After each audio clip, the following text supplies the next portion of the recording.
everybody. Good morning. Welcome to the Steel Toe Morning Show. Don't worry, I changed. This is how you know bullying works. I changed my appearance today as I am in need of a haircut. And I've done my hair differently. I've combed it. I parted it because my previous look was bringing accusations of the best word I can come up with it for it is spidering. I was accused of putting a tarantula on the top of my head. I did not want to see those accusations anymore. Therefore, hair change.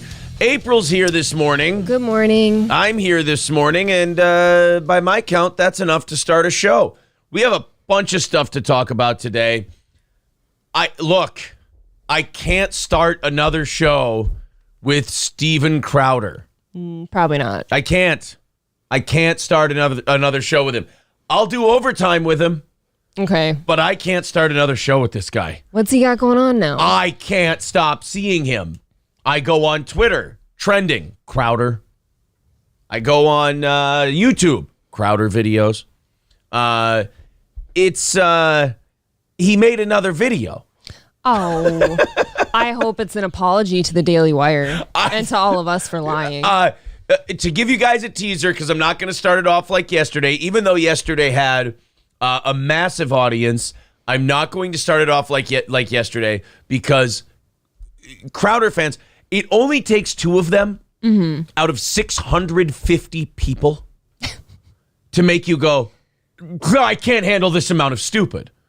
Like I They're can't. bad. It's really hard to watch reality and then watch people deny it so they don't have to go, oh, I was wrong about that guy. Yes. Like it's really hard. I struggle with it. I struggle watching people do that. It makes you sad. It makes you sad for the future. Crowder's fans make me feel like we're a lot closer to 2505 in Idiocracy than I thought we were. There's two things, actually, that I saw yesterday that made me think, holy shit, we're closer to that movie being a documentary again. One is Crowder fans.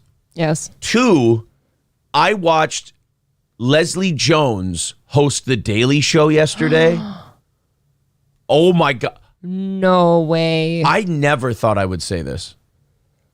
And I probably watched maybe 2.5 minutes of his show while he hosted it, total.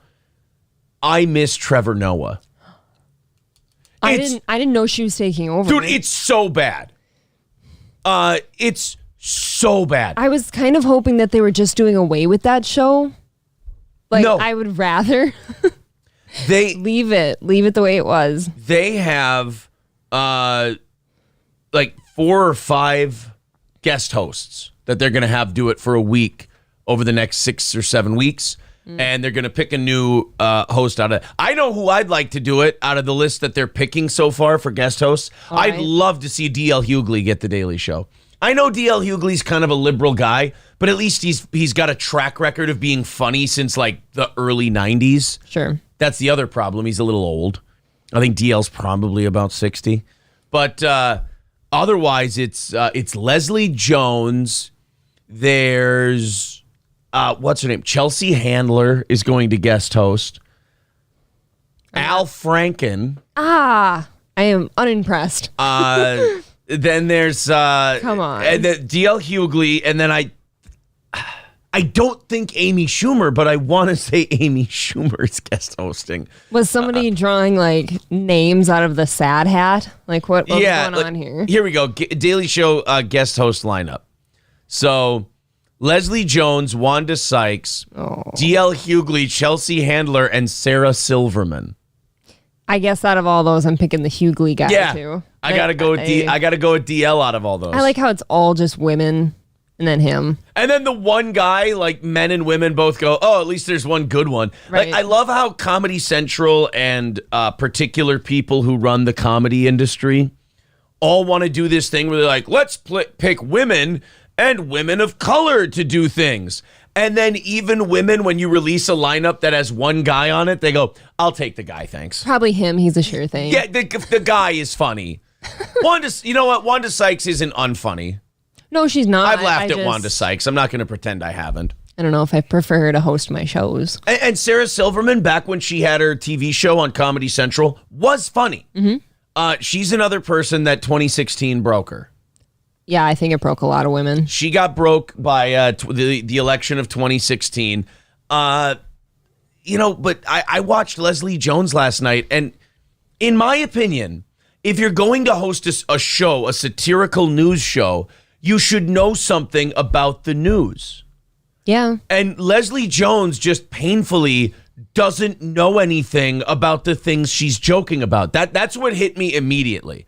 The other thing that hits me immediately anytime I watch Leslie Jones is that I feel almost bad watching it because, as someone said in the chat, it seems like a minstrel show. Like, it just seems like a joke. It seems like blackface. Oh. Like, when Leslie Jones tries to do comedy, it looks like you're like, this should be offensive. Like, somebody should be asking that this be stopped because this is a terrible caricature of a large black woman. Like, I secretly believe Leslie Jones may actually be a white woman in there doing blackface. I see him. I half expect to hear, well, the sun shines bright in my old Kentucky home. I know that's your favorite part of the show. Yeah, it's definitely my favorite. She loves that. April loves when I sing Old Kentucky Home. She loves it more when I wear one of her black face masks. Yes, that does make it better. Yes. It's easier to stomach. She makes me wear it. She goes, if you're going to sing that song, I'm going to make you wear the charcoal mask. Yeah, so therefore I don't like it on the show because no blackface. Right, you can't put it on while we're doing the show. It would be, the message would be misunderstood. Baza says, have you ever seen Shaka Zulu and Leslie Jones in the same place at the same? Right, when I watch Leslie Jones on The Daily Show, what I see is, oh my God, they gonna raise taxes, yo. America be broke, yo. I've never enjoyed her, really. It has nothing to do with like the woman or black thing. I just don't enjoy her work. She seems like a nice enough person. I'm sure she is. She just doesn't seem like a funny person.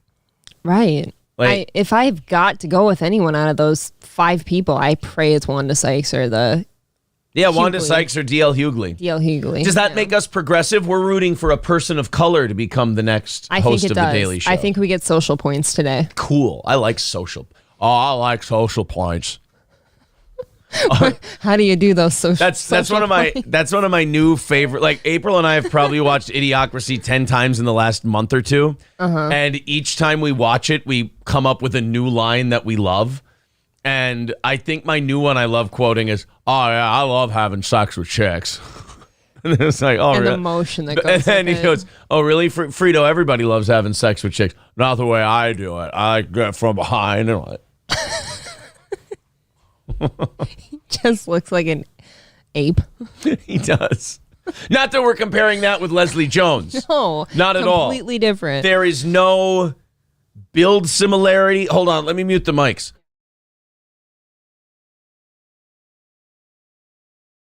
Seen her. Okay. I've seen her before. Well, at any rate, we just had to talk about something private for a moment. We have a family and whatnot, and we need to, make our plans for the weekend. Yes. Yeah. I think we should take the kids to the zoo. To watch The Daily Show? I hear it's a good place to watch it, is what I'm saying. It is. They have TVs there. You guys have different zoos than we do. We have a zoo that has a bar and TVs, and you can watch. They have Comedy Central on. There's like a kids area over to the left here with a playground shit. Yes. Just dump them off there. Exactly. That's all we were talking about was making plans for the weekend. Someone says nothing tops Dr. Lexus. Azang essay. That really should be how Leslie Jones starts the show. Because I tweeted yesterday, I said, watching it go from Jon Stewart to Trevor Noah to Leslie Jones could replace the opening exposition in Idiocracy with Cleavon and all that. Like, you could just watch The Daily Show go from that to that, and you could go, oh, we're here. That's how we got here. Okay, fun. James with $9.99 says, I can't stop staring at your wife. Whoa. I'm very, very sorry. Please take my $10. Oh, I see a business opportunity. Hey. I'm just kidding. Thank you, sir. Of course not. That would be disgusting. I would actually probably end up beating the living shit out of James. It would just make me so It's uncomfortable. so mean. He pays you for I know. it. I would just get so uncomfortable. Like, stop staring. It's fucking creepy. He's literally paying you for his guilt. And then I would just start to, I love having sex with chicks. Don't listen to this guy, James. He knows nothing. Always bring a birthday cake for the chimps when you go to the zoo. Oh, yes. Patrick Ewing is taking over the Daily Show. No, that's Leslie Jones. That's not Patrick Ewing. Hold on. Guys, I need a ruling. I don't think they put a Patrick Ewing picture on where Leslie Jones' name is. I think that is, in fact, Leslie Jones. We watched Straight Outta Compton last night again. And I have to be honest.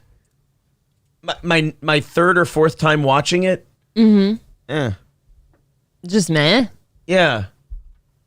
I mean, it's not a movie I like to watch all the time. Yeah, I like. I don't know. I remember liking it more the last time out. Some movies you just have to see them once, maybe.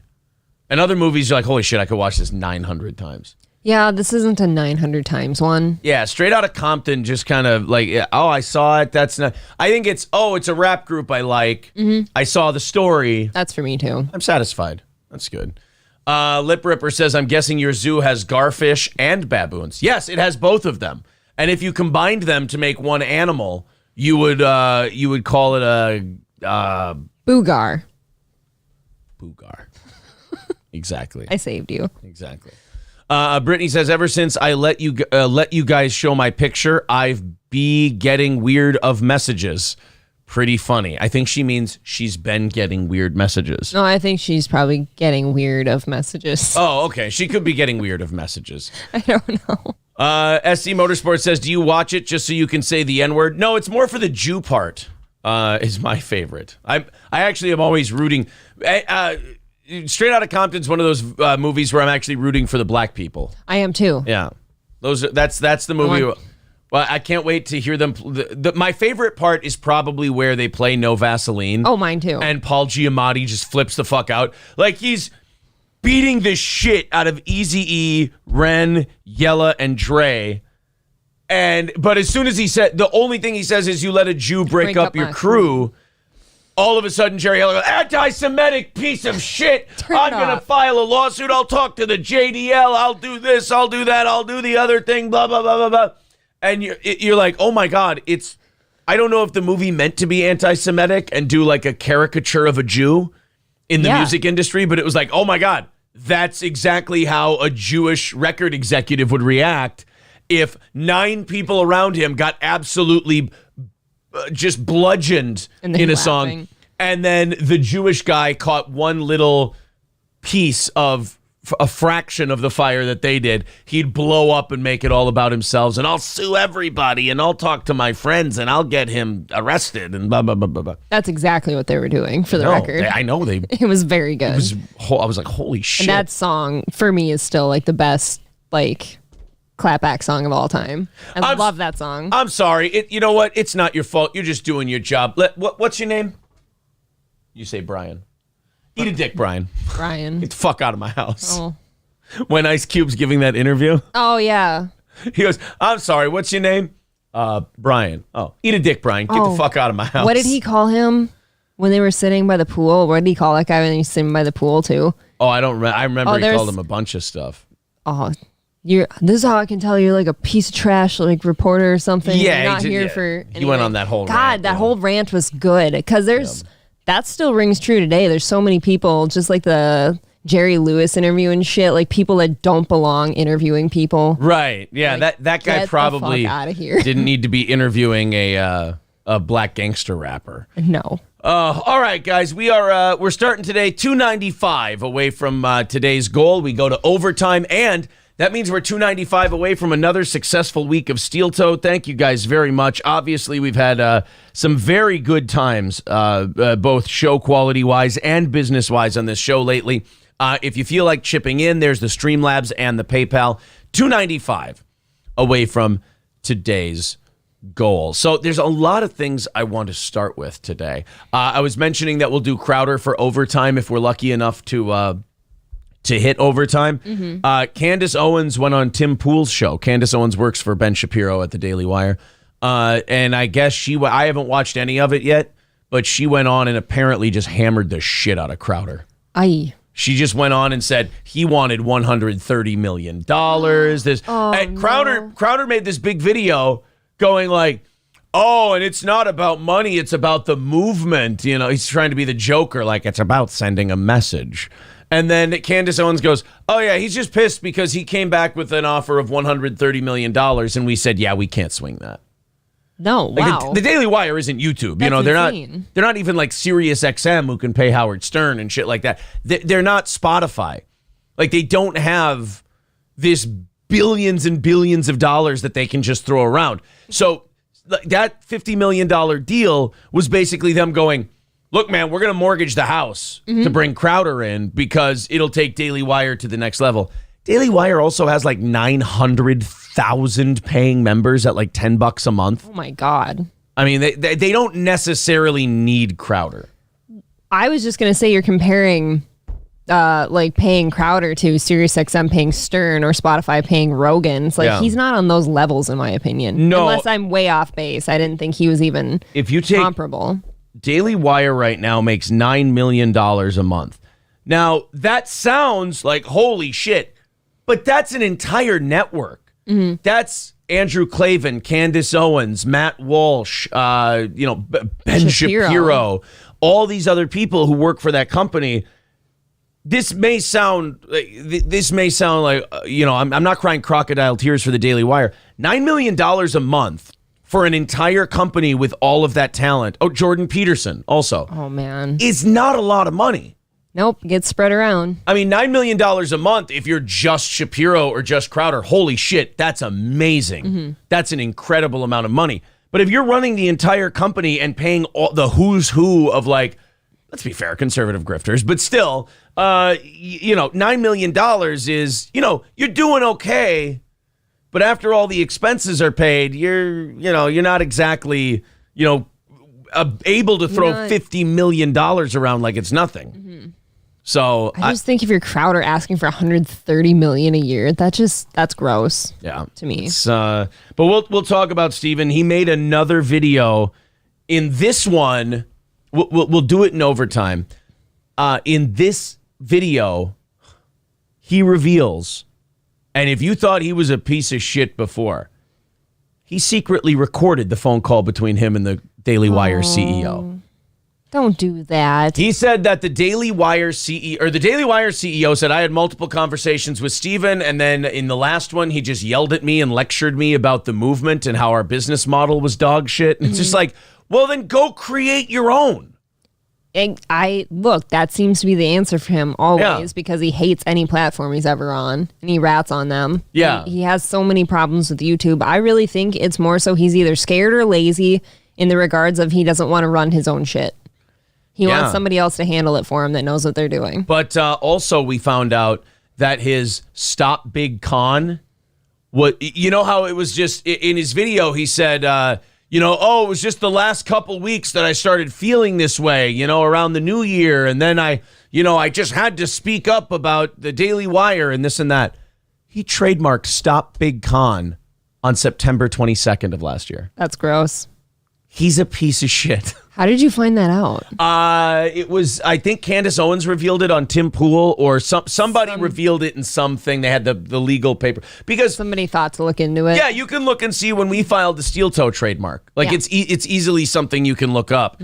And he did it on September 22nd of last year. So it's not like this all came out of the blue. He's just such a... look, that is fucked up. I'm not going to. I know I'm not going to take every Crowder fan and make them see what a piece of shit he is. But I know we flipped at least one, and we'll read that message in overtime today. Yep, and he sent another one. Okay, good. After I responded. I know we flipped at least one, and if we've done that, then I feel good. He's going on Tim Pool Monday night. Yeah, and I'm sure it'll just be iconic. It'll be like the time the Beatles were on Ed Sullivan. It'll be the exact same thing. I feel like he's going to have to come up with his own network or his own, Who's going to hire him after this? Because nobody's going to want to work with this. Yeah, who's going to want him? I think he always planned to go on his own. He just needed some big, attention-getting publicity stunt to try to pump up the numbers. He's kind of doing that. Yeah, and that's what he's doing with the Daily Wire right now. We have about 20 tickets left to tomorrow night's comedy show. So if you want to pick up your tickets, let's make it today, I suppose. If you guys, I know Balls Deep and Lemmy have been very good about posting the link to where you can get tickets. There you go. Lemmy's on it right now. Thanks, Eventbrite.com. Steel Toe Comedy Show. Go ahead and get your tickets today. The show is tomorrow night at Partners Pub in Sartell. Thank you very much. About 20 tickets left for that. We'd love to sell that out and fill up that room. It looks like it's heading that way. Again, eventbrite.com. There's the links in the chat. Get your tickets today and come see Johnny and myself and Jonah Maddox, Tom Chilstrom. April will be there. She has explicitly suggested that or requested that she not go on stage. Thanks for saying that. April will not. Well, I don't want people to buy tickets. Be like, oh, April's going to do stand-up. I'm not a stand-up artist, okay? I like working the room. I like working the room. I like hanging out with people. And I help set up all the equipment. I'm good at that. Yes, you do. I like to stick to the things I'm good at, and that's socializing and the manual work. That's it. So yes, get your tickets at eventbrite.com. Novocaine says, I'm a VIP, save me too. If you are coming, we will save you too. But if you're not coming, then don't tell us, because we then take those tickets off the table. Yeah, if you will. Please so message me. If you're a VIP, don't just hold tickets because you're like, nah, maybe I'll come, maybe I won't. I want the VIPs who are definitely coming to claim their tickets. So Novocaine, if you're going to be there, yes, we will write you down. He says, yes, I am. Okay, perfect. There we go. Yeah, contact April via Twitter or Instagram if you're a VIP and you'd like to go. You can claim up to 2 tickets. Or Facebook. Or whatever. I was just going with what Balls Deep put in the chat. Oh, thank you. So yes, there it is. 20 tickets left to tomorrow night's show. There was something else that I wanted to do before we got into all of our stories. I got a couple of goodbyes that need to be said. We lost a few more yesterday. Some to death, some to firing. But first, the In Hot Water Twitter account clipped our show from the other night. I think it's our evening show. Uh-oh. From Tuesday. This wasn't the ICP one, obviously, but they clipped something from Tuesday, and they said the caption is, "These people get it." Anytime somebody clips something from our show and tweets it out, I go, oh shit, what did I say out of context now? Same here. Right. I never remember what we say. Your latest thing this week, I think, was on Carl and the Dabblers Anonymous subreddit. Oh my God. They didn't understand that when we were shitting on Carl, we were doing a bit with one of our friends. I don't actually have a problem with Carl. And those Spurgs actually went, oh my God, look, they're not going to DabbleCon because April hates Carl. And we're like, either one of two things happen, and I want to give the autists on Reddit the benefit of the doubt. Either they are just so bitter and so angry that they just dishonestly went with that, which I hope is the case, or they're too fucking stupid to understand, like really laying it on thick levels of sarcasm. I'd go with that one since it's Reddit. Oh, man. Well, either way, yeah, Carl and I were laughing. I text Carl about it, and he was like, Jesus Christ. He goes, yeah, a lot of them just don't want to see DabbleCon do well, and they're just extremely bitter. And I'm like, okay, then it makes sense. Imagine, though, that, like, Steel Toe not going causes, like, drama like that. Yeah. Because we're not even part of the Dabbleverse. We've been orbiting it on occasion. What they call Dabbleverse adjacent. Yeah, we've dabbled in the Dabbleverse. Dabbled in the Dabbleverse. I don't prefer to live there, but it's fun sometimes. We talk about everything going on in the world. I think one thing that caught our eye was Stuttering John for a while. Yeah.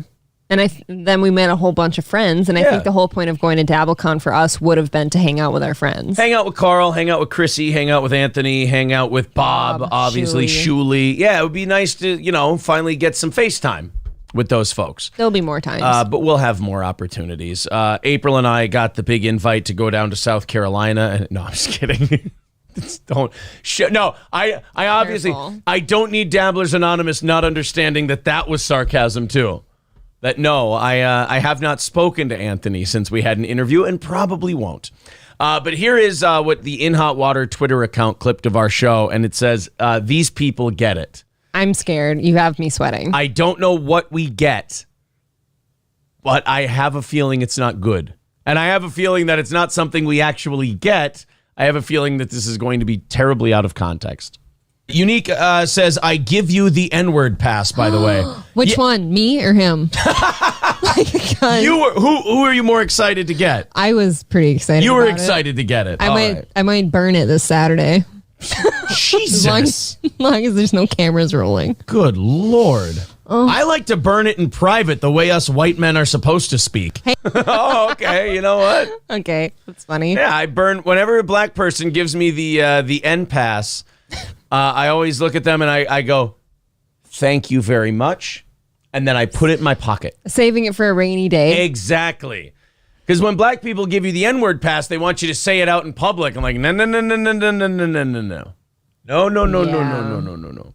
That scares me because then everyone around me has to understand that I have the N-word pass, and I'm sure that they don't if I just say it. Sure.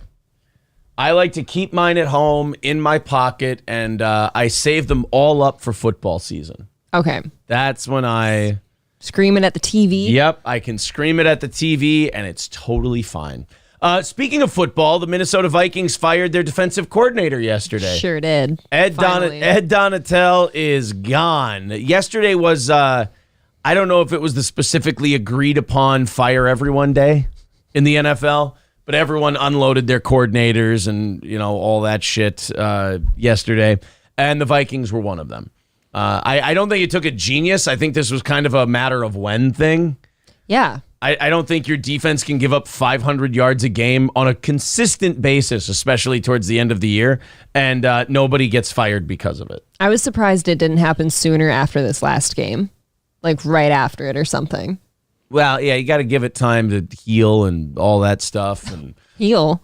Yeah, you got to. Well, the coaches got to do the autopsy and what went wrong, and then the front office has to figure out how they're going to phrase the statement, and I think anytime something happens in football or sports in general, it's usually like a 48-hour process of that happening because you got to. Hey, look, we got to set up. You probably want to. Start talking to other defensive coordinators. You want to kind of get the word out, like send feelers out to other teams like, hey, who you letting go?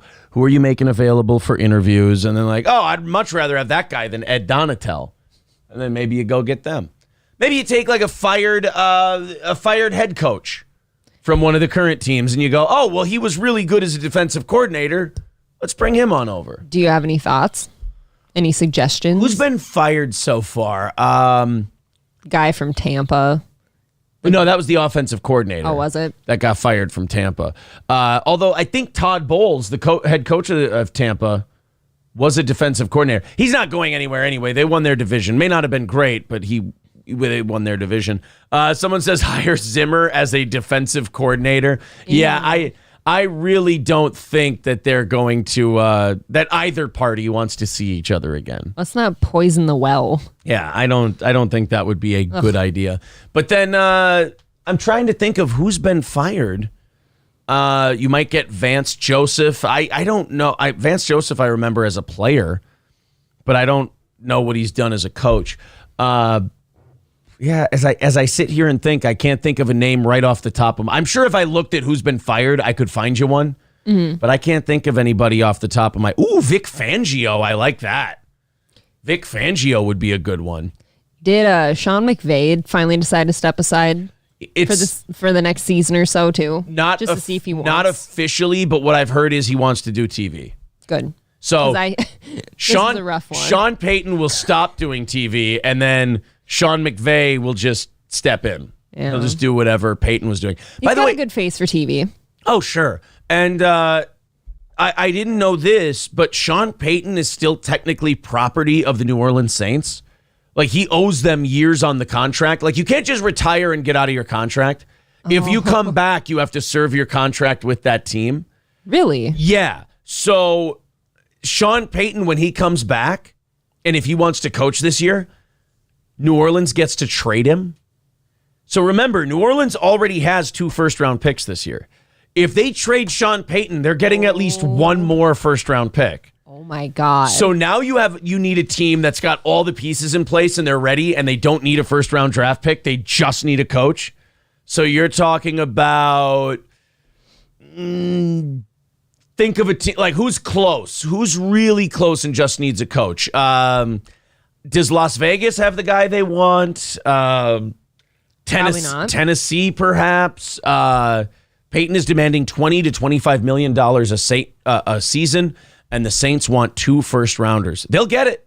Yeah, they absolutely would get that. They will get 2 first-round picks for Sean Payton. I know if we were a coach away, like if we had all our pieces in place and we had a little bit better defense, and it was the year we fired Zim, take 2 of my first-round picks and give me Sean Payton. Like if Unfortunately, that's not us. We need a lot of help. No, we need a lot of help on defense. Wildcard says Detroit maybe. They like him there. I like their coach. He's a psycho, but I like him. Some people are saying Tampa. I thought they liked Todd Bowles in Tampa. I don't know. Las Vegas, Arizona, LA Chargers. Oh, Arizona's not ready. Arizona's not ready. Las Vegas, I feel like, is ready if they can grab Rodgers and they can grab Peyton, or if they can grab Brady and Peyton. Las Vegas might be ready. Can you imagine Rodgers in Vegas? That'd be crazy. He'd be teaming up with Devontae Adams again. Uh-huh. They'd be back together. Cardinals will end up with Brian Flores. Isn't he the guy who, like, ratted on the NFL and was, like, a total bitch? I think it was, actually. Yeah, that guy's kind of a dick. But oh well. He's like the Crowder of the NFL. Thank you very much to Small Town Gal. She says, Super Chat won't even allow me to send money to you, so let's try it this way. Why do you hate me? Yeah, I never did anything to... We never banned Small Town MN Gal. I checked her name. Mikey had this similar problem at one point. I got a message from Small Town MN Gal, and she was like, did you ban me or hide me in the chat? This and that. I'm like, she wasn't on any list. She's a good one, too. Yeah, she wasn't on any hidden list or anything like that, so Well, if there's any smart mods in here, like Balls Deep or something, if you could try to look into that, that'd be cool. Yeah. When you have time. Yeah, if you can check, please, please do. 290 away from this morning's goal. If you feel like, again, shipping into this program and helping us knock out that goal, earning an extra 30 minutes of show, there are the links in the chat. All right, let's talk about David Crosby. I don't think we can call this one, Botox, COVID Botox related. I don't think we can call this one a coincidence. Okay. A fat hippie died at 81. Okay, that's yesterday. fine. Yeah, fat hippies are allowed to die in their 80s, you know? Lived a good life. I worry about that because, like, there's a lot of people who are raising very good questions about, Lisa Marie Presley and that American Idol guy they just said died of a fucking heart attack at 31. 31 years old. And like, look, even if you're Leslie Jones's size, you don't die of a heart attack at 31. And this guy was not that big. He was big. It was not that big. That's a pretty average looking dude now, I think. He seemed to me like a little thicker, but he wasn't a big fat guy. And he died at 31 of a heart attack. Surprise, surprise, the family doesn't want to do an autopsy. They don't? No. Come on. He just dropped dead of a heart attack. Lisa Marie dropping dead, cardiac arrest. Students dropping dead, cardiac arrest. All of these are very valid questions. And you go, hey, what the hell's going on here? Like, what? We should be looking into some kind of connection as to why all these people are dropping dead this way that typically don't die like this at that age. But then you have people who are going to see the David Crosby thing, and some people overplay their hand and they're like, was David Crosby vaccinated? I'm like, dude, whether he was or he wasn't, he was 81 and he came up during the Flower Child era. Look, he outlived his life expectancy. It was his time to go. Yeah, David Crosby, you can sit there and go, oh man, I don't know. Did David Crosby get the... Crosby's one of those people who he could die of cardiac arrest at 81 just being alive. Well, yeah, he looked pretty thick, too. He wasn't, like, big dude stature-wise, but he looked thick. Yeah, Toxic Wasteboarding says it. Crosby lived about 40 years longer than he should have, considering his lifestyle. Probably. It's kind of like when people were like, oh, man, COVID, killing people, blah, blah, blah. And then you find out the person dying from COVID was in their 80s, and you're like, Oh, anything would have taken them out. A strong breeze. Yeah, you can't blame that on this, that, or the other thing. So I don't know. It's one of those things where I really hope conspiracy type people don't ruin it for the people asking legit questions. Mm-hmm. Because if you spurg out and go, oh, David Crosby, another victim of the... No, I'm sorry. Even if he was, you can't take an 81-year-old man and make him a mascot for that. Okay, but with that, the American Idol guy, I think it was, the 31-year-old that died of cardiac arrest, and his family now, you just told me, did not want an autopsy for their 31-year-old son. Yeah. Do you understand now why I ask if these people are getting paid off to not look into this shit? Because if that was my 31-year-old kid, I'm wanting answers as to why he had heart problems. Right, I'm sitting there going, cut him open and find out what the fuck happened Find here. out. He's already dead. Yeah. You can't say, oh, I don't want my son cut open. He's dead. Yeah. Figure out why your poor son died. It's not gonna Even hurt if it's not, the Botox and stuff, like figure it out. Evan Freshwater says Crosby's lungs were pure weed resin and his blood was 50% black tar heroin. Yeah, exactly. Right. He had a very long, happy life, it seems. I mean, people are talking about his history. He did his fair share of LSD and everything else. Yeah, I mean, he was a poster child for that era. Mm-hmm. David Crosby was. Neil Young's still kicking, though. For how long? Now that you said his name, he's going to die soon. You always do that. Is Stephen Stills still around? How many people from Crosby, Stills, Nash, and Young are still going? Stephen Stills, I believe, still... it actually doesn't look like shit either. Born in 1945, still active today. Only married twice, attaboy Stephen. I think if you're a famous guy, you're allowed 2 marriages before anyone can judge you. And I'll tell you why. Because you have the wife before you were famous, and then you get the I'm famous wife. What? I didn't know that's how that worked. No, I'm saying before anyone can judge you. I'm not saying that's how everyone should do it. I didn't know we were judging, though. Before anyone, a lot of celebrities will be like, oh, how many times was he married? And 5, 6. Yeah, they'll see like Ric Flair 4 or 5 times. Look, Ric Flair, you can judge. But if Stephen Stills got married in 73, divorced in 80, he was well famous by then. Okay, well, those two just didn't work out. But Ray Kroc, Ray Kroc traded up. Once he got really, really big. And his first wife didn't support the things he was doing or whatever. He fucking hated her. He resented her big time. Yeah, that needed to end. Imagine all of this drama over cheeseburgers. And what was it, milkshake mixers? Yeah, milkshake mixers. And the founder is a fantastic, it's a really, really good movie. I almost watched it the other night. What's his name from Fargo? John Carroll Lynch is awesome in that movie. Mm-hmm. Awesome. Nick Offerman. Nick Offerman's great in everything. I'm sorry, I didn't know I was talking to a beatnik. I'll have you know that I'm a card-carrying Republican. Well, you could have fooled me. I feel like Nick Offerman's almost the same guy in everything, but it's worth it because I love that guy. Like in that movie, it's like Ron Swanson, if he had to run a burger place and had to behave himself. Yeah, he's more like straight-laced. Straight-laced. Yeah. Then, of course, John Carroll Lynch, awesome in it. I don't even think we need to say that Michael Keaton's phenomenal in that movie. I was going to say choose the scenery a little sometimes, but he's so good. It's really hard. For a guy like Michael Keaton, for him to play a character and make you see the character is really hard because you want to see Michael Keaton. Mm-hmm. But in that movie, you see Ray Kroc. Yes. You're like, holy shit. And Linda Cardellini's always a nice, sexy, sex appeal lady. Right. She plays a really good love interest. What's her name? Purple hair from Star Wars. October Sky Lady. Purple hair from Star Wars? Yeah. God, I can never remember her name. Jurassic Park. Laura Dern. Laura Dern's always good, but boy, that character in that movie is such a miserable fuck. Yeah, but she does a good job. She does a good job, but oh my God, it's just like, God, could you just go along with the McDonald's ride? I forget that's Laura Dern in that one. Yeah, it's Laura Dern. Good old JR with $9.99 says pretty soon the Botox will kill more people than the loose skin did. I see what you did there. 285 away from this morning's goal. Thank you guys very much. If you feel like contributing, there you go. Anna married for lust of that hot guy or maybe money or both. Who's Anna? I don't know. I don't know, Anna. I don't know. If you're talking about Steven Still's wife, I didn't know any of their names. I'm sorry. Yeah, I feel like you shouldn't know his wife's names. Yeah, so you brought up Ric Flair, and I feel like Ric Flair basically just marries on a whim now. Like he does it for fun and for sport. he probably just doesn't want to be alone. Yeah, that's it. He finds some woman who at the time says, "Oh, this is nice. This will do." He's in his mid, like Ric Flair. The next one. Ric Flair doesn't have a ton of money, but he has a lot of he has a lot of regular guy money. Well, he's also very famous. Yeah, he's not like super rich anymore, but he's got like, if you're a regular guy, like, oh, he does well. Mm-hmm. He's got some money.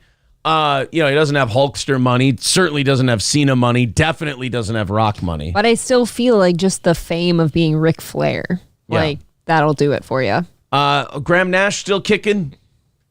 God, he looks like dog shit. That looks like an old church lady. He's still around. I mean, technically, he's 80. So all the Crosby, Stills, Nash, and sometimes you see how old people are and you go, oh, God, that makes me feel old. But to me, the Crosby, Stills, Nash, and Young guys have been 80 my whole life. Yeah. Yeah, they've always been old. Yeah, like David Crosby always, to me, has seemed like an 80-year-old man. So I like still feel young when I look up Neil Young or the Crosby, Stills, Nash, and Young guy. I'm like, oh, those guys are 80? They must have been keeping them in a cryogenic tank or something. This one's single. Ooh, ladies. If you want some Graham Nash, hold on. Graham Nash net worth. Check it out. All right, $50 million bucks, baby. It'll get you a nice date or There two. you go, girls. What do you think? What do you think about maybe Graham Nash? As long as you're okay with marrying like the old church lady looking dude. Yeah. For the money. If I'm a woman in my mid-20s to mid-30s. So I'm in there. This is advice for you if you ever get tired of me. And I find myself in a position where I can woo Graham Nash and perhaps get him to marry me. The first, don't make this the first question because then it'll be on to you. Okay. But maybe like the fourth or fifth or sixth question on a date with Graham Nash. I'm ready. Ask him if he's vaccinated. And then if he says yes, just propose to him. Just to make sure that, he cares about his health. Is that what you're saying? Take him to Las Vegas and just marry him in a drive-thru real quick. Oh, perfect. Because you might, tick, tick, tick, tick, tick. You don't know. Yeah, you never know. If you got to fuck Graham Nash and then you never get around to the marriage part and you're entitled to nothing. Dude, that first fuck might be it for us because of the old ticker. That's the risk. See, people talk about these gold diggers and they're like, these evil bitches and this and that. You got to think, guys, they got to take dick from these 80-year-olds before they marry them. And those guys could die. So you could be taking senior citizen cock and not getting a dime for it. Better get in that will first. Yeah. I mean... This chick was just so nice to me. And the worst part is those 80-year-olds, if you don't want to fuck them, can kick you to the curb because they have plenty of girls that look just like you that'll take your place. Yeah, but they're 80. So what? What does that dick look like at this point? Wrinkly and sad? If the girl... But I just love it that these money-grubbing whores... can go to these old men and go, if you don't marry me, I'm not going to fuck you. He's like, all right, then get the... I love the idea of an 80-year-old being able to go, then fucking bounce, bitch. I do, too. I want them to talk just like that, too. Yeah. I want, like Dr. Dre at 80 to be telling 30-year-old women to fucking take a walk. Get out of here. What are you doing? Bitch, please. Yeah. What the fuck? I want to see all the rap artists do that. Exhibit, Snoop, yeah. Well, I got bad news for you. They don't have long. Dr. Dre's 57 years old. Don't say that. Ice Cube's 53. They all probably have Botox too. No. Is Exhibit still in his 40s? Maybe he's at least. He's someone that I sometimes wonder to myself: is he one that died? Is he one that died? No, Exhibit. Yeah, Exhibit's 48. That's not so bad. I mean, maybe with the lifestyle they've had. I feel like he's been pretty clean. Like Exhibit, he cleaned himself up. He had to get all those network gigs and acting roles and shit like that. I'd still watch Little Pimp My Ride if I could find it. I didn't know Exhibit was broke. Aye. Net worth $500,000. Okay, on to the next guy. What? Next, please. At the moment, according to Celebrity Net Worth, it is believed that Exhibit's net worth is back in the millions to $2 million. What do you have, some tough times with the market or something? Hard times. 500,000. Here, I'll look up a sad one. Mystical. He's been arrested for pimping and all that. Oh, $2 million. All right. He's been pimping. $2 million. He could limp along, live on the one, invest the other one. What about Juvenile? Oh, I think he's broke.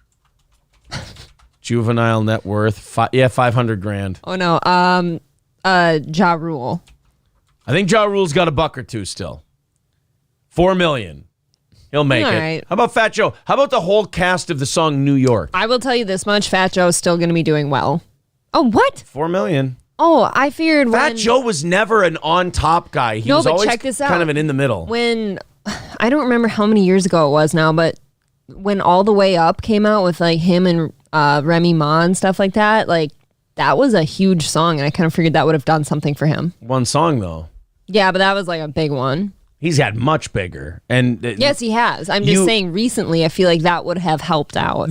If you have one big song, you might make 100,000, 200,000. You don't make a lot off of one song. I didn't realize that. I figured one album you can make $1 million, couple million, but you make your money on touring now. You make your money on. Well, I mean, rappers now make money off their side hustles more than they do their actual music anymore. Okay. I think that song specifically just got into like commercials on TV and shit, so I didn't know. Yeah. Oh, let's say good morning to the Reverend Bob. Hello, Mr. Levy. Morning. They're actually saying in the chat that being worth $500,000 is not a lot. What would be a lot? Well, 750,000 is a lot. That's what I think. Someone's asking about Manny Fresh. Manny's got money. Manny, he comes from money. His dad was like a blues producer down in New Orleans. That's where he got his start. Manny Fresh is, you know what? I'm gonna go with $5-10 million for old Manny Fresh. 15 million. Yeah, Manny Fresh is worth quite a bit of money. PD Pablo's got to be broke, right? I bet you he's Poor broke. little I was just PD gonna say, I Pablo. bet Birdman's broke too. Yeah. Birdman. What? Oh man. $150 million? What the fuck? That's impressive. Oh, executive CEO. Oh, God damn it. I'm stupid. He's the head of Cash Money Records. That just occurred to me as you were saying I forgot it. that Cash Money. Birdman was the head of God, you know what I wasn't doing? So he's just like he told Charlemagne the God. I wasn't putting respect on his name. so for as shitty as he is now, like he has Lil Wayne and stuff. Well, That's pretty big. See, because he's not rapping anymore, so you think, oh, he must be broke. You forget, he's just been running a business. A guy with a fucking teardrop tattoo and tats all over his face. He's just busy being a CEO. I asked Aaron yesterday in the truck going to the gym. I'm like, if you ever lost a bet, would you get a teardrop tattoo? I said we had some interesting theories about that. I said no, but like me with a teardrop tattoo, like to strangers, would be the most frightening motherfucker alive. Yes, because you don't look the part. Right. You look at a guy who looks like me, and then you see him with a teardrop tattoo, and you're like, this motherfucker's gonna eat me or something. Like this, I'm scared shitless of this guy. Because like me with a teardrop tattoo is scarier than a black guy from the hood with a teardrop tattoo. Because you don't expect it. Right, the black guy from the hood with a teardrop tattoo or no teardrop tattoo, people will have a certain level of fear of them. Respect, if you will. Yeah, but all of a sudden you give me a teardrop tattoo and I don't smile ever, people will be like, oh, what kind of psycho Ted Bundy shit did this guy do? I could like put a makeup one on you sometime. We could go out in public We and could see test what happens. it. Yeah. Someone's saying temporary or permanent. Well, it'd have to be permanent. Well, like I said, if you lost a bet, would you get it? And he said no. Yeah. And I understand that. People want to know Suge Knight. I don't think Suge's got any. Well, didn't Suge die? Oh, no, he ran somebody over with his car. He killed somebody else. I get that confused with Suge Knight. You know, did he die or did he kill somebody? Check that out. 200,000. 200,000. Shit. Is that? I was when we were watching Straight Outta Compton yesterday. I was wondering to myself, I'm like, is death row still around in some way? Like, a lot of times these companies will go absolutely bankrupt and someone will buy it just to have the name. Just to have it. Yeah. Is Death Row Records still making shit? Oh my God. Snoop Dogg owns it. Really? Death Row Records. Well, DeathRowOfficial.com. That is their newest thing then. Okay, so can we see their artists that they Snoop Dogg returns to his roots with the release of his 20th studio album, BODR, Back on Death Row. Wait, when the fuck did that happen? Really recently, I think. That had to be really recent. Snoop Dogg, BODR. Studio album. Can you imagine having 20 albums? It was released February of last year. Whoops. Sorry, Snoop. Sorry. I wonder what he's worth now. Oh, God, it's got to be so much. I would say at least $100 million. I don't think he's gotten into his own weed dispensary or anything 165. Yeah. That's fine. That'll do. Yeah, kid might be able to coast on that. Dr. Dre, probably not a billionaire anymore after his divorce. I'd say 600. Oh, 850. That's much better than I thought. Do you even is money, when you're worth $850 million, do you even have money? What I mean is, you don't see it the same way. Right. If you have 850 million of it, as long as you've hired a guy who's really smart to just take care of it and it's not some shady fuck from your neighborhood. And I'm sure he has. You probably just sign shit all day. There's probably some of that. I wonder if Beats by Dre is still doing well. You remember when those... No, that's not his anymore. Did he sell? Okay, so that he sold that to question. Apple. I didn't know ago. if he sold it or not. Yeah, he sold that to Apple years ago. God, when those came out though, that was the hottest shit everywhere. I agree with Scarface. Snoop has 20 albums and only 4 of them are good. Yeah, I agree. I would say maybe 3. Yeah. The first one, Doggy Style. Everyone loves that. Right? Dogfather. I can't remember if it was Dogfather or Last Meal that was okay. When I was born, the top rap song out there was Gin and Juice. I think that's kind of fun. It's from Doggy Style, yeah. Oh, no, never mind. Dogfather sucked ass. No Limit. Was it his No Limit album? The Last Meal. Probably Snoop Dogg. Yeah, specify. Y'all Go Miss Me, Set It Off, True Lies, Wrong Idea, Stacey Adams. Well, I was thinking Stacey Abrams. How do you make a song about her? Oh, yeah, that's the one that had Lay Low on it. But that's really the only one. Set It Off was a decent song. Yeah, Set It Off, Lay Low. That's it. God. I can't swim. Can we just... Snoop? Can we be any more on the nose? Guys, I'm sorry. Snoop Dogg might have only had one or two good albums. He has a lot of good features on a lot of songs. I think that's about it. Dre only has 2 good albums, the 2 Chronic albums. That's it. The Aftermath or whatever it was called. Not great. What's Dogfather, Last Meal, and No Limits, Top Dog. No. First of all, Dogfather was shit. Doggy Style is obviously the best one. I'll look up one more. No, I know you guys come to me for hip hop talk. No Limit, Top Dog, Buckham, something about Bitch Please was on that one. Bitch Please. I think I listened to that song 6 times yesterday. Okay, not only does Snoop Dogg as far as albums go, a lot of these are not great albums. They're meh albums that had one big song or 2 on them. But that's how we remember it. I'm going to say Snoop Dogg had one good top to bottom album, and then he had 2 other albums that had some good songs on them. Do we dare say Snoop Dogg overrated? I don't think he's overrated. I think he features on a lot of shit, and people just like him. I don't know. I don't think he's overrated. I don't think he has a lot of good work out there, but what we do remember is pretty great. Exhibit is in a group with Be Real now. That is wonderful. What is 50 doing? Sitting around. He looks like, remember at the Super Bowl halftime show a few years back, he looked like somebody pumped him up with one of those ball chubby, yeah. things. He's a bit of a chubby guy. He did that weird thing where guys with muscle get fat. Right, where it looked like he was pumped up with saline or air or something. It's always weird to watch jacked guys get fat because they get the fat grows over top the it's like watching ivy grow over a skyscraper. You know, in those futuristic movies where it's man has been gone for 175 years and there's ivy cling all over the Empire State Building. That's when a jacked guy gets fat. That's kind of what it's like ivy cling on a skyscraper. Or as Balls Deep says, like a silverback gorilla. See, now I didn't say I that. don't see any similarities here. You said that. That's they say if you could compare 50 to a fish, they would say he's very evasive like a gar. And then if you could compare him to another animal, he has the wisdom of a baboon. So they sometimes combine the two and they call him well, you get the idea. I think that's just offensive. Yeah, well, I do too, but obviously I'm not those people.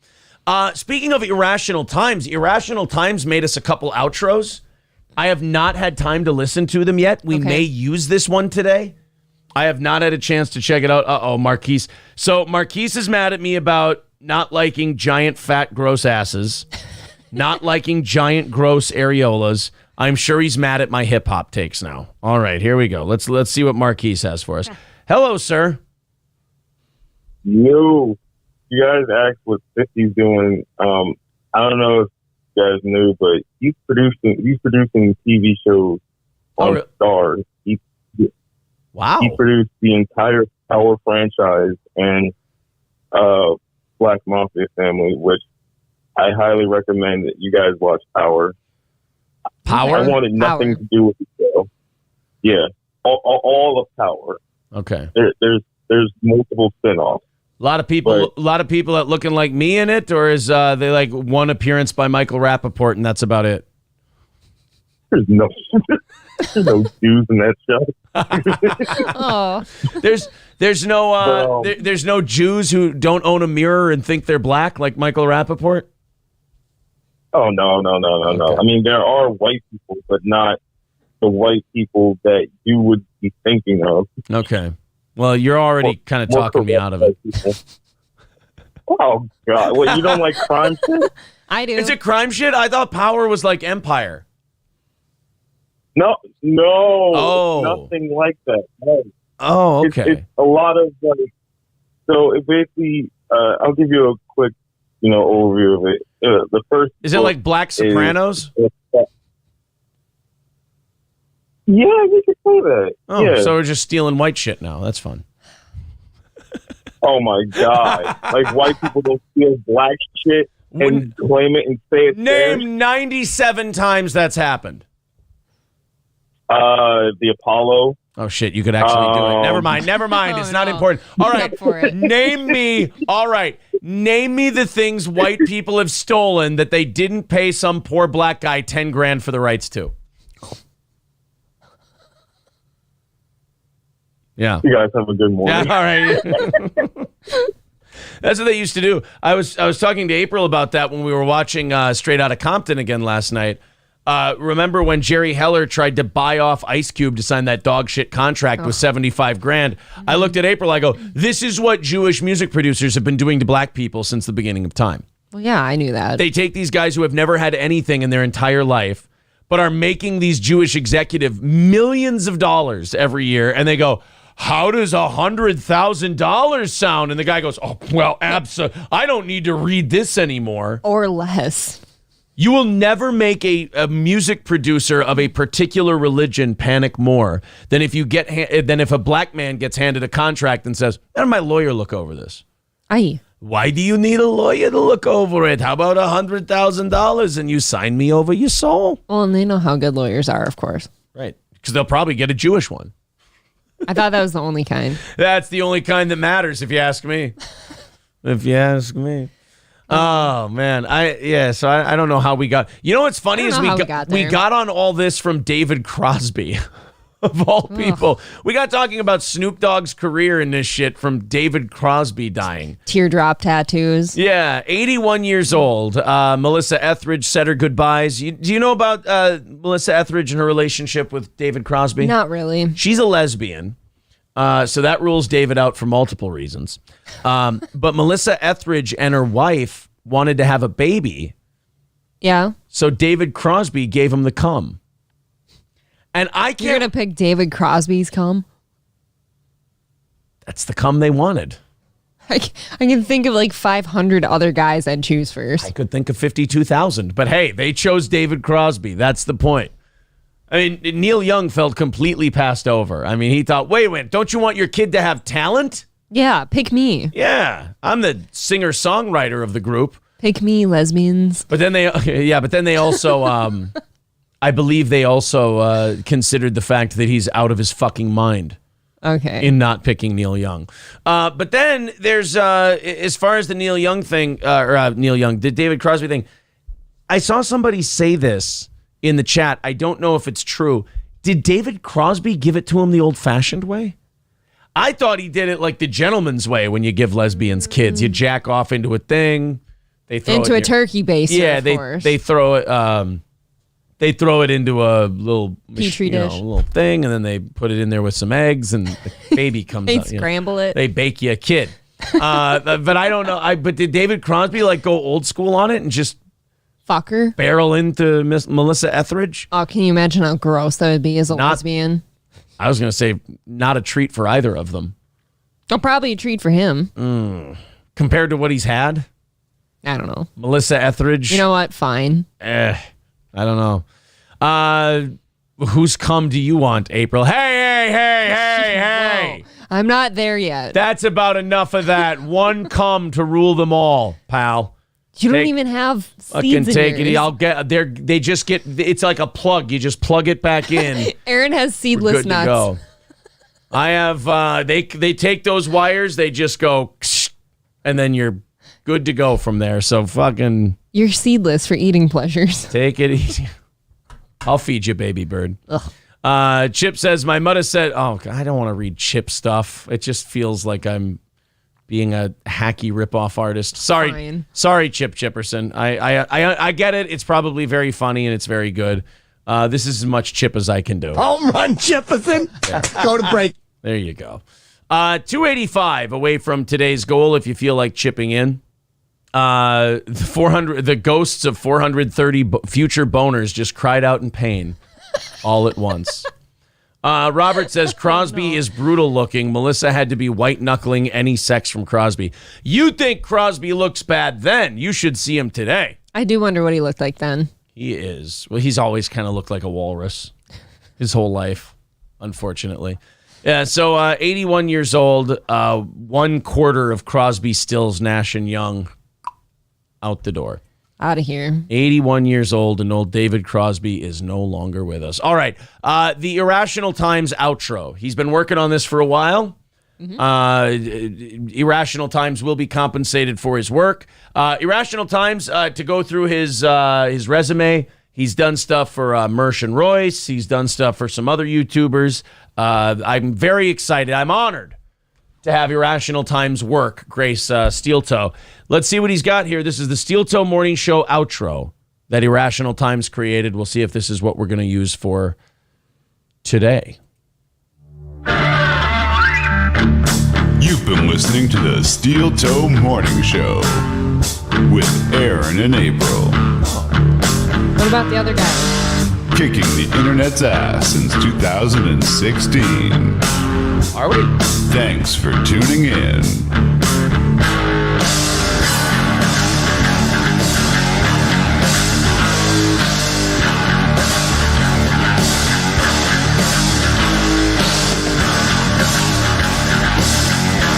Oh, so this is just...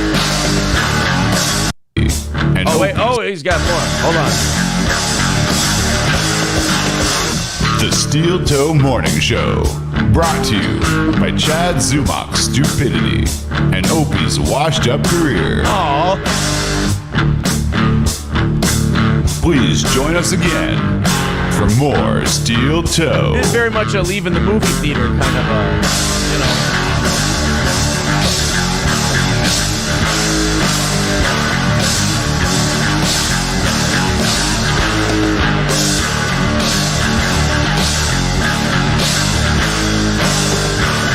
This is a heading for the exits kind of thing.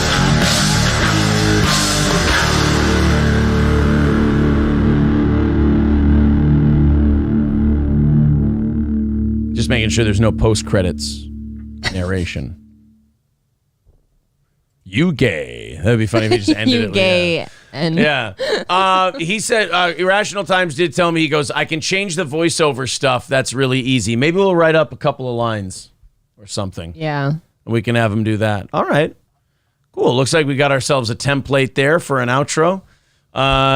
Something to work with. Yeah, something to work with. That'll be fun. I figured an outro shouldn't have too much of a vocal part. No, I hear you. He said, I can do the, what do you call it? The voiceover parts. I can change those as needed. So yeah, maybe we'll come up with a few lines for the verbal parts and I've never get something out of that. Yes? I've never felt like we were missing anything with an outro. Does it really suck that bad for people that the show just ends? It's kind of a little tick some people have. They're like, God, that really just cuts off, you know? That is so strange to me because when I'm done listening to a video, I'm just kind of done with it. I don't know, and I don't mind just shutting it off. I'll come up with some voiceover lines, and I'll send those over to Irrational Times, and we can have some fun with that. All right, guys, 285 away from this morning's goal. Let's, you know what? Under 200 by 8 o'clock? Sounds good to me. Let's see if we can do that. There's the Streamlabs. There's the PayPal if you feel like chipping in. Otherwise, we end at 10. If we hit the goal, we go until 10:30, and we do have Crowder's second Daily Wire attack video that reeks of Adderall for overtime today. All right. We didn't get to this on yesterday's show, but remember the Greta Thunberg arrest? Yes. In Germany, she was doing some coal protest. She was protesting coal, as one does. You should. I protest a form of coal, but only when they burn it. Yeah, I was going to say, I more so protest something you do to coal. Yeah, that's the only thing I protest. But she was, I guess, protesting that as well. And she got arrested. Everyone remembers the, her being carried out by the police officers. Oh, my God. What a brave activist. What a fearless child. To just go in there like that and just, face down the German police, who have a history of being aggressive and brutal and this Extremely. and that. Yeah, and she looked so calm while she was doing it. The reason she seemed so calm while she was doing it is because it was completely staged. Oh. Yeah. Okay, so now even less respect somehow, right? The cops let her sit there and, organize it, and they let all the people with, because she gets followed around. She has people follow her around with cameras because she's fighting for the cause. To me, Greta Thunberg and Crowder are just hand in hand. The same thing on opposite sides. And so Greta has cameras. She fell in love with the fame part when she was a kid, and why wouldn't you? And she's never really gotten to have a real childhood because her insane parents took their autistic daughter and scared the shit out of her and made her be an activist. So there's a certain level of trapped inside of herself that I feel for Greta Thunberg, but she's also so remarkably insufferable. Oh, yeah, I never feel bad for her. It's hard for me to feel bad for her. So then she stages this photo op to get arrested, to be because she was going to be escorted off the property. Yes. Anyway, So she was like, well, why don't I get my camera people in place? Why don't I get all my photographers in place? Because get ready. Right, when you really care about a subject. She reminds me of the kids from the Green Inferno. I was just going to bring that up. That's exactly it. It's a photo op. She brings all of her people with all of their cameras. Make sure you get my good side when I'm fighting for the climate and everything else. Well, this is, so we saw the pictures of her being carried out by the police and, holy shit, this kid just, going out there protesting, running face first into the police, and they got to drag her out by her arms and legs. Like a little kid being sent to their bed without supper. A little tantrum. Yeah. Well, here's the behind the scenes footage of Greta Thunberg's arrest, which, by the way, wasn't an arrest. They just escorted her off the property, dropped her off, and went, all right, you're free to go. Getting kind of chubby. Sorry. I just don't like her. No, I don't like her at all. So now the cops. Wie sieht's denn aus mit der Abfahrtsstraße? She looks hateable. So look at that. I want all of these police officers fired. So all of these cops are standing there and they're waiting for the photo op, and they're like, all right, take your pictures. Here's us holding Greta, this, that, and the other thing. Like, I want those old school NYPD cops to be like, you don't get the fuck out of my way with those fucking cameras. I'm going to give you a nightstick upside your fucking head. That's how now, it should get out of be. here. His is going to end up in your asshole if you don't get the fuck out of our way. Like, the old school NYPD would have dragged her face through the mud before they dragged her out of there. That's how I want the German police to be, too. I want to think of them that way. Yeah, I mean, the German police need to think of their ancestors and think of how much they're letting them down in terms of aggression. Yeah, look at the example they set for Yeah. you. You guys Look have what you're doing. You guys have a reputation to maintain. Now you're sitting there do-si-doing with a high school kid. You guys look real tough. The cop's just sitting there, holding on to her, posing. They're posing for pictures with this little shithead kid. How old is she now? 19, 20. And now there we go. We're going to walk. We're not going to walk too far, though, because, look, you're walking too far for the cops. And then eventually they all pick her up so they can get that photo op. Look at this. So this is all just bullshit. They're walking. They're in the middle of nowhere in a muddy field. Yeah, they carried her away for a little bit. Then they set her down. Then they walked her to the parking lot. And then they go, all right, Miss Thunberg, you're free to go. It's just, and again, Greta Thunberg fans to me are like Steven Crowder fans. You're just not going to change these people's minds. No matter how many times they see what this is. Like, no matter how many times they see how full of shit this whole deal is, they're never, they're never going to go, oh, well, maybe, if I put two and two together, perhaps this is all bullshit. Nope. So who was nice enough to release the behind the scenes stuff for us? Who did that? I don't know. You know what I mean? Do you ever wonder like who broke the mold and was like, nah. You know who I think it might have been? It might have been one of the protesters who's like there actually for the cause. And then it's kind of sick. Yeah, they're kind of sick that this person is like staging a walkout and like staging an arrest and staging this whole deal. They know it's not helping. Yeah, and then they saw her get all this attention for it, and they went, "Oh fuck that! I'm releasing my footage." Like she was only doing this for the attention. Yeah. Elza Belza says you gonna show the original clip now, even though most people fell for it. I don't know what you mean by that. I think she's saying like, are you going to go back and show the original clip now? The story I had didn't have the original clip. But we all know it. It's the one where she's being carried out like this and like, oh man, that Greta Thunberg really gave it to the German police. I tell you what, they were in on it. This was an actual inside job. God, it just makes me sad that like nobody has any like gumption anymore at all. Everything's just staged and fake and I don't know. Citizen M, is one of these guys who I like Citizen M, but I was thinking about this at the gym the other day about like people who you'll make a point and you're just dying. You're like, I want you to address the point I made, and they never do. They're just like, you just don't know anything.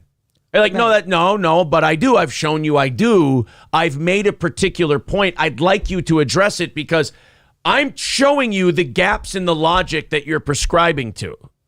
If you want to change my mind, you have to address, I'm not going to move on from this point. And my point on climate change and all this is, don't you find it odd that the politicians and the billionaires who are pushing this shit on you, the only solution to it, and we're not allowed to have a discussion on what other solutions could be, are the exact same things they've wanted to do for the last 60 years before there was any even mention of climate change. Please, I just like a base level of skepticism. Climate change people, pretend Trump said it. There. Yeah, treat it like Trump said it and address the thing I'm telling you. Treat it like Trump said global warming is a very serious threat and it's ending the world. Then you would get very skeptical and you would go, wait a minute, let me try and put the pieces together. People like Citizen M just go, you don't know what you're talking about. They throw a mini tantrum and you go, no. I'm not trying to be a dick. I'm literally asking, don't you find it odd that the people who are pushing this shit want to shut down debate of legitimate points that are not, they belong in the conversation. They want to kick those out. And they just want to do the things that their agenda has determined they wanted to do for the last 60 years before any of this ever came up. Don't you find that a little strange? And they never my biggest problem is they never address it. You ask them it's like being on like a Fox News show or an MSNBC show. Yeah. You ask them point blank and they just start spinning. Like Citizen M, he goes, do you think cigarettes contribute to lung cancer? I'm not talking about cigarettes. I'm not asking for that. It's a very different topic. I'm asking you a very specific question and you can't answer it. And then you wonder why I don't buy your bullshit. Because it's kind of just that. It's bullshit. If I ask you a very direct question and you can't address it, and like Citizen M, I'm doing this to prove a point. I understand why you don't address it. You don't have an answer for it. It makes your side look bad. I get that. I understand it. I just wish you'd say that. That's all. Skeezy says you are challenging their religious beliefs, Aaron. You will never win with logic. Maybe. But I'm the way I'm asking the question, I'm trying to set it up so I lose. Like I'm trying to lose here, but nobody wants to win. I'm handing you the game. All right. Don't you find it weird that these same people pushing this shit on you only want you to make changes? They still fly around in private jets. That bothers me. Yeah, they want you to make all the changes. They want you to pay all the money. These are the same people, by the way, when you yell about taxing the rich, these are the rich you're yelling about taxing. They want to tax you. But then they say climate change and you go, oh, absolutely, I should do my part. Because all these rich people that I thought were evil 15 minutes ago, they said a buzzword of climate change. So now I'll do everything they ask me to do. But I'll still somehow bitch about these anonymous rich people that we should be taking taxes from. It doesn't make any sense. They're working you. You're buying into it and you're doing their bidding. It has nothing to do with climate change. As far as climate change goes, is the climate changing? Yes, it's always changed. Has the amount of smog and pollution and shit we've put into the air contributed to the changing earth? Yes, every species that engages with its environment changes its environment and the species changes as well. That's how evolution works. That's how everything works. We're all interacting with our habitat and we're changing it. That doesn't mean that you can stop driving cars and it'll all go away. There's no evidence that that will happen. So you can't sit there and go, let's turn off all our lights. Let's stop mining coal. Let's stop using gasoline. Let's stop using all of these things that have advanced people for centuries. Let's stop using them on a lark, hoping that shit gets better. I'm sorry. I need more alternatives than that. Well, even yesterday we watched a clip from, which forum was it? The World Economic Economic Forum, where this chick, instead of like making it about like science and like how things are actually like sacking up right now, it was now a problem of justice. Yeah. It was a justice issue. Right. Even though the people who will be hurt by not using fossil fuels most will be poor people. Mm-hmm. Poor people who can't afford all of these expensive alternatives that, by the way, Citizen M, that those rich people you love so much, they own all the alternatives. It's a money laundering scheme. I'm sorry. Two things can be true at the same time, Citizen M.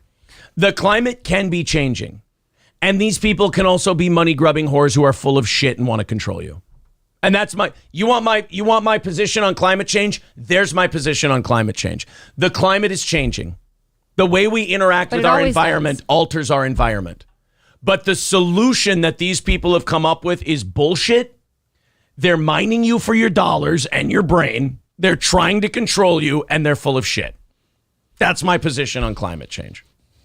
I say we invest all of this science and all of this money in research and development on trying to figure out how to live and adapt in this changing world and this changing climate.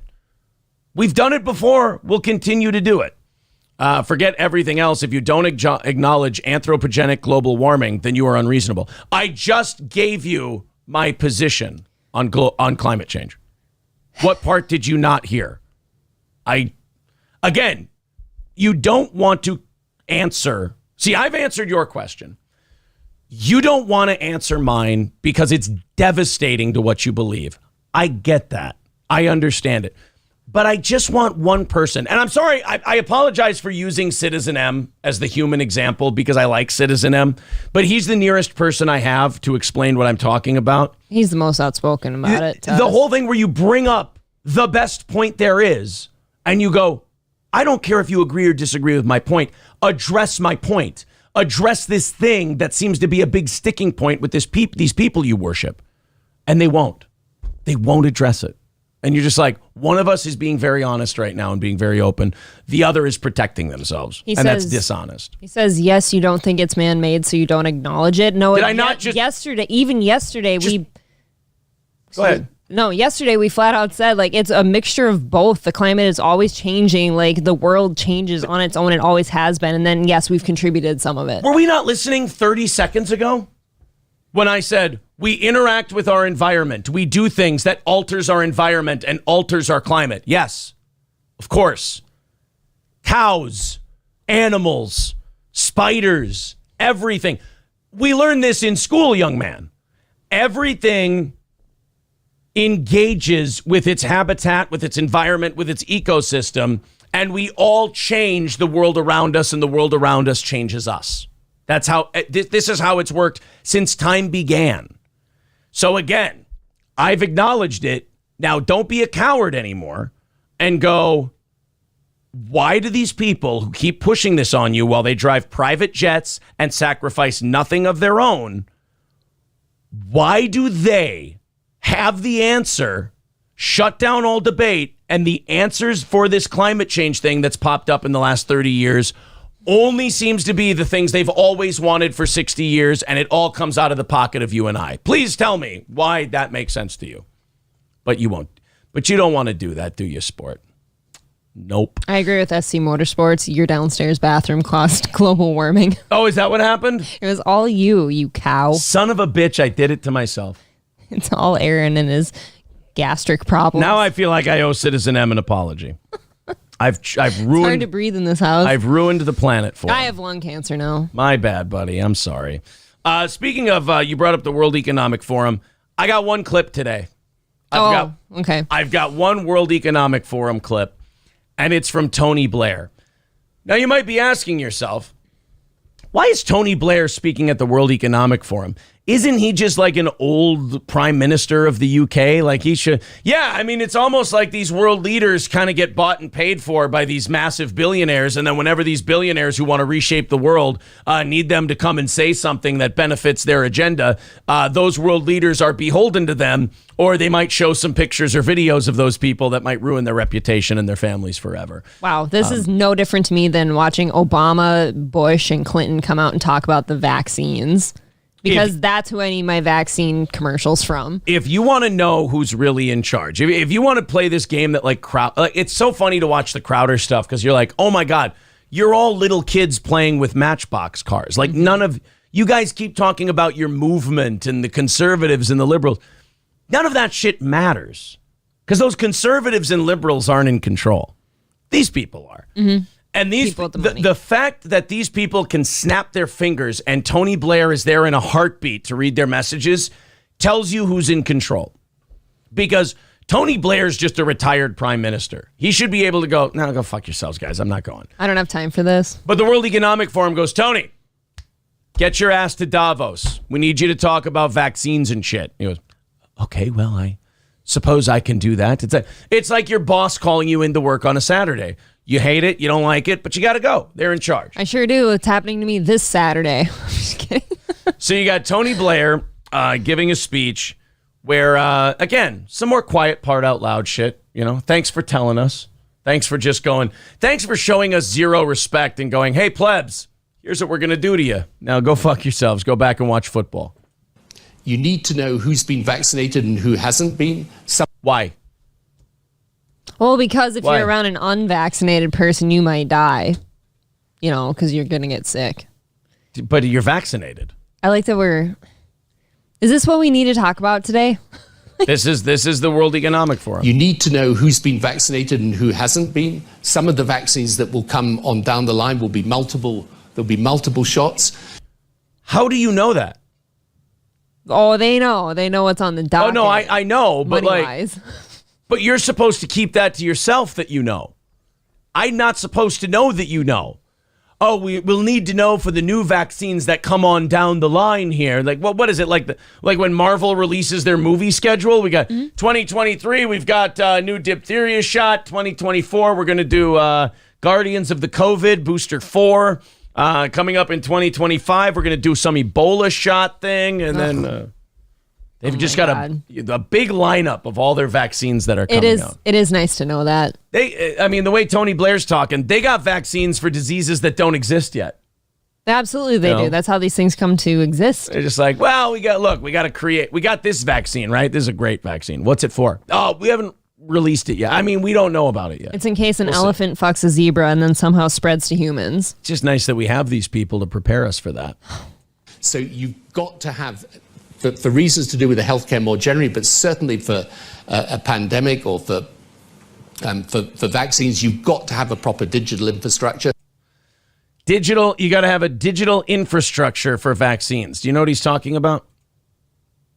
Isn't he talking about like the mRNA shit? No. A digital framework. Oh, he's a creating digital shit? Infrastructure. He's talking about tracking people and having an app where no, I didn't understand that. A digital database where you have your vaccination status on the digital database. Not like an app that you download, but you have to just surrender that information to a database so you can have it on there. So it's another step towards the idiocracy shit. Like Joe Berger's probably kidding here, but like barcode tattoos, we're close. Just a Brave New World kind of shit. It's close. Exactly. It's nobody's business. Like, just get it, don't get it. It's fine. I don't know. Stevie J says these are the same people that said it's 100% safe and effective, and it will prevent infection and transmission. All lies, and they couldn't even test the transmission claim. Yeah, was it a Pfizer or a Bristol Myers guy or Merck or whatever who said, the European guy who was in front of the European Parliament, and he goes, yeah, we never tested it against transmission. Oh God, who was that? Yeah. But it just came out and said it. Yeah, I think it was a Pfizer guy. Isn't that one of like the cornerstones of a vaccine though? Is like making sure it prevents transmission. Citizen M says, I'm not arguing. I'm genuinely asking which legislation was being referred to that the elite wanted for 60 years before global warming became a household name.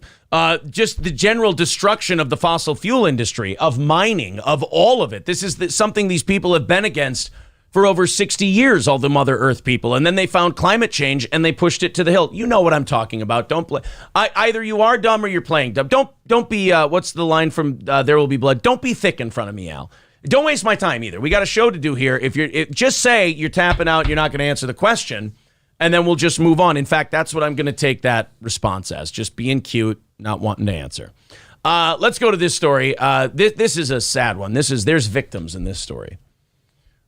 Real honest-to-God victims. Okay, I believe you. In this next one. So far. What happened? You and I have been spending a lot of time at the gym lately. Mm-hmm. You would feel terrible if you got kicked out of the gym. Yes, I would. I would feel terrible if I got kicked out of the gym. You probably like going into a separate locker room where you can change on your own and you can be by yourself, right? Yes. Yeah, you like that kind of thing. I like that I can get naked and nobody's around me. Yeah, that's a wonderful Nobody's thing. Staring at me. Exactly. So, I'm sure other people, if they lost their gym and they lost their locker room, I'm sure that would make them very upset. I can understand why they would be, yes. So you would have sympathy for a person like that? I would have definite sympathy. All right, well, let's check in on someone who had just that same experience that April is sympathetic to happen to them. 28-year-old Bridget Klein Simpson has identified as a woman for years, and she wants to get into better shape, so she went to the Bodyworks Gym for Women in Parksville for a membership. Klein Simpson says she was initially welcomed, but after one workout, she was informed she was not allowed at the women's-only gym. So the gym didn't want to get sued, and they go, you identify as a woman. So they rolled their eyes and they went, fuck. Okay, you know what? Grab a towel, go work out, do your thing, whatever. Mm-hmm. 3 women are in the locker room, and this motherfucker comes in to change, and they go right to the manager and go, you fucking do this, and I am never coming back here again. Ever. I am not having somebody's dick out. I am not having some fat person's dick out while I'm changing. The reason I come to a fitness for women center is I don't have to be hit on by dudes. I don't have to be talked to by dudes. I don't have to see gross dude bodies. That's why I'm here. This person may identify as a woman, but they got a dick and a dude's body. This is not the first time this has happened either. Do you remember that big story from the California gym? Yes. Where this happened? Where they had a big sit-in at a spa, and shit. actually. It was a spa, and some dude with a dick came in there, and it was an all-women's spa. And the women were like, threw get a the fit. fuck out of here. Yeah. Well, now, there are plenty of gyms out there that are unisex. They're almost all of them. We go to one. Yeah. Almost every gym out there is a unisex gym. You could have gone there. You went to the fitness for women one because you wanted to start some shit. You wanted this drama. You wanted to overplay your... I hate this shit. I hate when trans people overplay their social hand, and then when people check them for it, they play victim. It's like the Greta Thunberg arrest. Yeah. Not the Greta Van Susteren arrest. That was for math. The Greta Thunberg arrest. You wanted this to happen. You wanted the attention for this happening. You got exactly what you wanted, and now you're playing coy. Yeah, it was the same thing too with whoever that college swimmer was. Leah Thomas. Leah Thomas, like going in the locker room with women and shit like that too. Like, plot twist, the women in there don't want to see dicks, and they don't want to know that some biological male is looking at them while they're getting naked and changing. And if you're Leah Thomas, that's not news to you. It shouldn't be, and you should be respectful of it. You know that, and you're doing it anyway, and in the back of your mind, they're going, oh, if anybody gives me any shit, I'll just call them a transphobe. And then when it happens and you get to do the thing you were planning to do anyway, you act like it's this big surprise to you. They all think they have a get out of jail free card in regards to creeping people out or making them uncomfortable. Right. No, you don't. You have to be held to the same level of accountable that the rest of us Like do. if I make somebody uncomfortable, like let's say I walked into the men's locker room at our gym and some dude wasn't okay with me being in there when he's changing, like I'm not off the hook. Now I made him uncomfortable and I'm getting in trouble. Or how about this? Let's use this example since trans people are like, well, I'm the same gender as them. If women are making women uncomfortable in the women's locker room, they will be dealt with by the gym. Yes. They may even be thrown out of the gym for making the other women uncomfortable. Because gyms don't want to be known for that, by the way. Gyms are a place where most people aren't comfortable already. Oh, if they're working on things. If they let this person in, it would kill their business. It would. Yeah.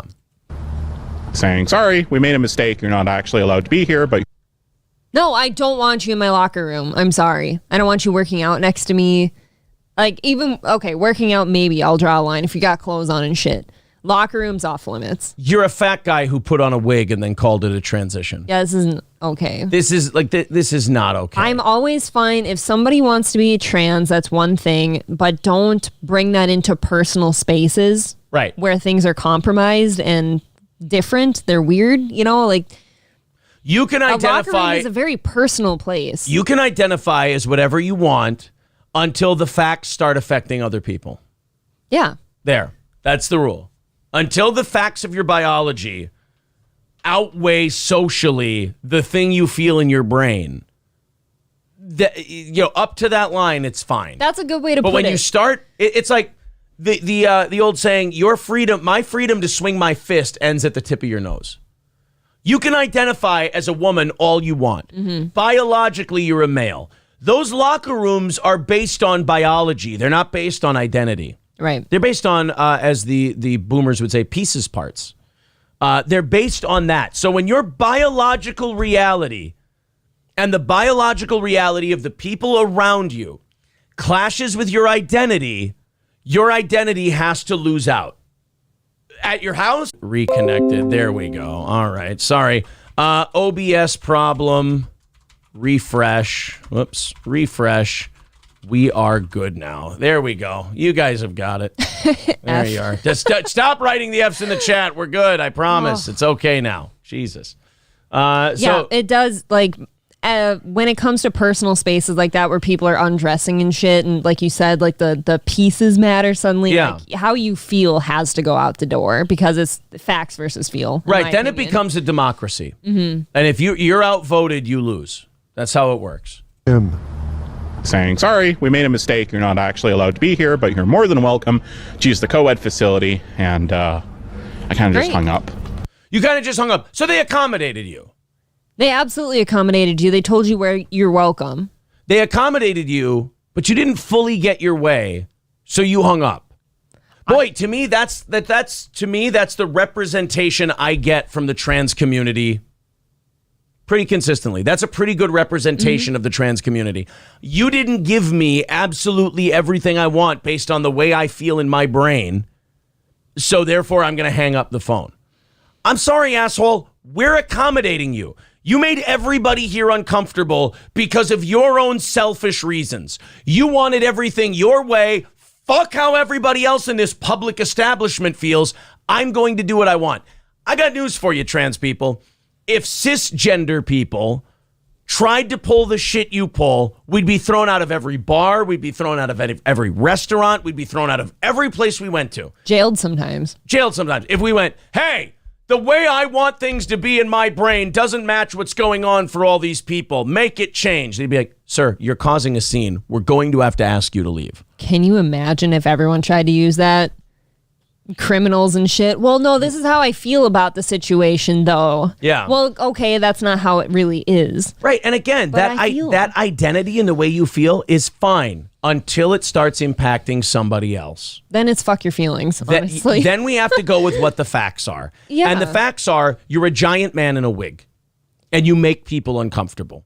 And the other thing about this is the unmitigated gall of someone who just didn't even get discriminated against, didn't get 100% of what they wanted. So they dragged this club through the mud on the news. They're going, oh, well, they had a problem. They offered me a solution that was reasonable for all parties, but it wasn't 100% what I wanted, so I just hung up the phone. Oh, wow, you're a real mature person. They just tried to redirect you to where like things were cool and stuff. And I don't like that like when people get the correct answer for something they're looking for, it's never good enough for them. Because they want to bitch to the news.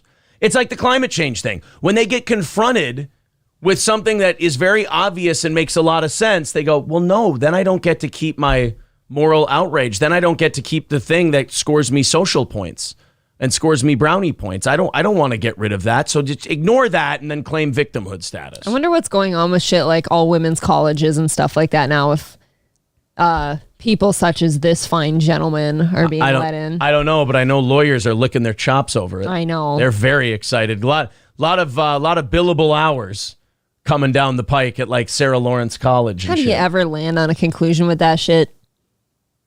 I feel like if you're an honest person, you just stick to the facts. Oh, by the way. But the facts are never going to be accepted by everyone. Here's a great class issue, too. This is what like an everyday poor person transition has to look like versus like Caitlyn Jenner, who has a shitload of money. Oh, yeah. And can transition. Because I was devastated. I mean, there's really no other word for it. Yeah, you were devastated. How about all the women in that locker room that were devastated to see your dick come out? They don't care. They simply don't care. Do you know how uncomfortable that is? You're talking to a mentally ill person. Like, it's me all day long. That's all it is me. So like at our gym, the what do you call it? Like co-ed sauna. Yeah. Like everyone can use sauna is in the men's locker room. Sure. And on occasion, some dude will walk in the locker room when I'm in there and they'll start changing and shit. And I'm like, oh, fuck, that's awful. But then I've got to sit there and think too, like I'm invading their space. Right. In a way. And I at least have some, I don't know, respect for that. And like, it's not my place to be in there. Ooh, also, our guy, you even texted me about this yesterday while we were at the gym. Our guy was there again yesterday. And we got more evidence that someone is clearly dealing something in our gym. I feel that next time we're there, something maybe should get mentioned. That's a really uncomfortable spot to be in. You don't want to be labeled as a rat, but you don't want to see your gym owner have to deal with some shit. I don't give a fuck. I'm feeling very yuppie rat about the whole thing. It's really uncomfortable. Because I'm sitting there, I don't want that shit at my fucking gym. I'm sorry. I'm working out. I'm working out by this guy who's also working out, meaning like he's loitering around me on his phone, waiting for people to come meet him. I think you guys were right. In my opinion, he's slinging pills in the gym. That's not weed. And people are going, don't be a narc. Don't be a narc. Fuck that. I don't have any problem. You want to go sell Adderall at your house? You want to go sell Adderall in a parking lot? Fucking fine. Don't go and fuck up somebody else's shit because you're a bum. Look, people are going, oh, don't be a narc, don't be a narc. I'm personal friends with the guy who owns the gym. Yeah. I don't want to see the fucking cops roll up in that gym and bust this guy, and now all of a sudden this gym has a reputation as a low-life fucking scumbag, pill dealing hangout. I don't want that. That's hurting our friend's business. I don't want that shit. So this big fat fuck who comes into the gym and sits on his phone the whole time and then meets people around. Yeah, meets people outside, comes back in, then loiters by the weights and takes pictures of himself at the gym by all the weights, clearly establishing just an alibi in case something happens. I damn near ran into him yesterday. I was coming out of the sauna and just trying to exit the men's locker room, and he's like right there just in the doorway. Like it's this really short turn. Like I just ran right into him. He's sitting there on his phone just... I'm at the gym working out. Not really. I've stopped at a part in the chat because I want to get your guys' opinion on this because I know a lot of people are going to hate me for this take, and I'll kind of enjoy it, I guess. But here's my thoughts on it. I'm not a fucking don't snitch, bro. How's that working out for Chicago? How's that working out for San Francisco? No snitching. How's that working out in places where they don't snitch? The whole don't snitch thing is to protect criminals. And number two, I'm a capitalist. All right? I am a ardent, hardcore capitalist. I'm a libertarian, too. You want to deal drugs? I don't give a fuck. You want to go on somebody else's property and deal drugs? Go fuck yourself. You deserve to go to jail. I was just going to say that with the no, don't say anything. Like, no, what I said to Aaron at the gym yesterday, because he was clearly doing that, you could tell what was going on. It was, if you're going to deal drugs and shit, go do it at your place, do it at your apartment, do it in a fucking parking lot somewhere. Don't go into somebody's business and bring that in there. You don't know what kind of clientele he's bringing in there either. I ain't gonna. Yeah. What if there's a fucking payment dispute in the middle of the fucking gym and somebody gets stabbed? Sorry. Nope. Not me. Go get stabbed at your own house. Yeah, go get stabbed in a parking lot. Go get stabbed at your house. Right. Keep your dirty shit out of somebody else's house. Go beat the shit out of somebody somewhere else. Don't do it in front of me. Because if I see that shit, I'm going to lose my mind. Brittany Boo says, right, I'd mention it. Lemmy says if he's slinging pills, that's a different story. I hear drug dealer and I just think weed. It's not weed. But I don't even want him selling weed in the gym. It's not that either. I mean, I've seen weed dealers before. It's absolutely not that. He never smells like it ever. No. But as far as Chip had a good one. He goes, Adderall, what about Subtractorol? Pretty good. That was a good one, Chip. Home run, Jefferson. Go to break. I liked it. Brittany, I'm not going to read that because I'm not going to incriminate you. What the fuck? Jesus Christ. Yeah, don't put that in the chat. What are you doing? Fuck those assholes. Everywhere they go, they fuck it up. Yeah, see, that's my opinion. Don't go into somebody else's business and go do fucked up shit. And how about, for any of you saying, oh, don't snitch on him, be cool, bro. How about if you're the guy buying, why don't you find a fucking better drug dealer who doesn't bring that shit to businesses? John Jay says after Aaron started going there, the reputation definitely took a hit, so they can't afford anything else. Oh, no. Ironically, Aaron's name's been on that wall inside the gym for years for shit you've done for them. Yeah, because of the boxing stuff, yeah. Union Jack says don't snitch on your friends. I don't like them.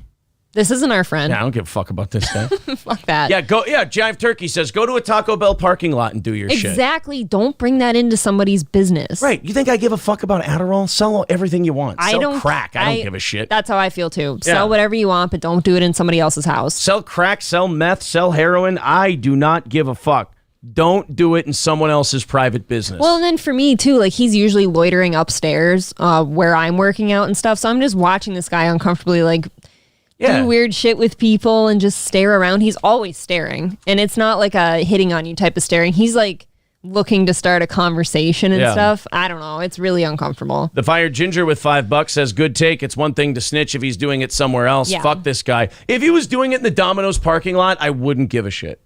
Well, a few times now he's been loitering outside directly next to the door outside of the gym too, just on his phone smoking a Black and Mild and shit, just waiting for people. Garrett says, here are my thoughts. I agree and disagree. You're being a bitch, but it's your friend's property, so I get it. I'm not being a bitch. I'll tell you this. I also, nose up in the air moment, detest that kind of person. They're scum to me. Not people who sling pills. just the way, the slob fucking look of him, the fucking mush existence, the mess that he is. Like, I just don't like, even if he wasn't slinging pills, I go, I don't think I like that guy.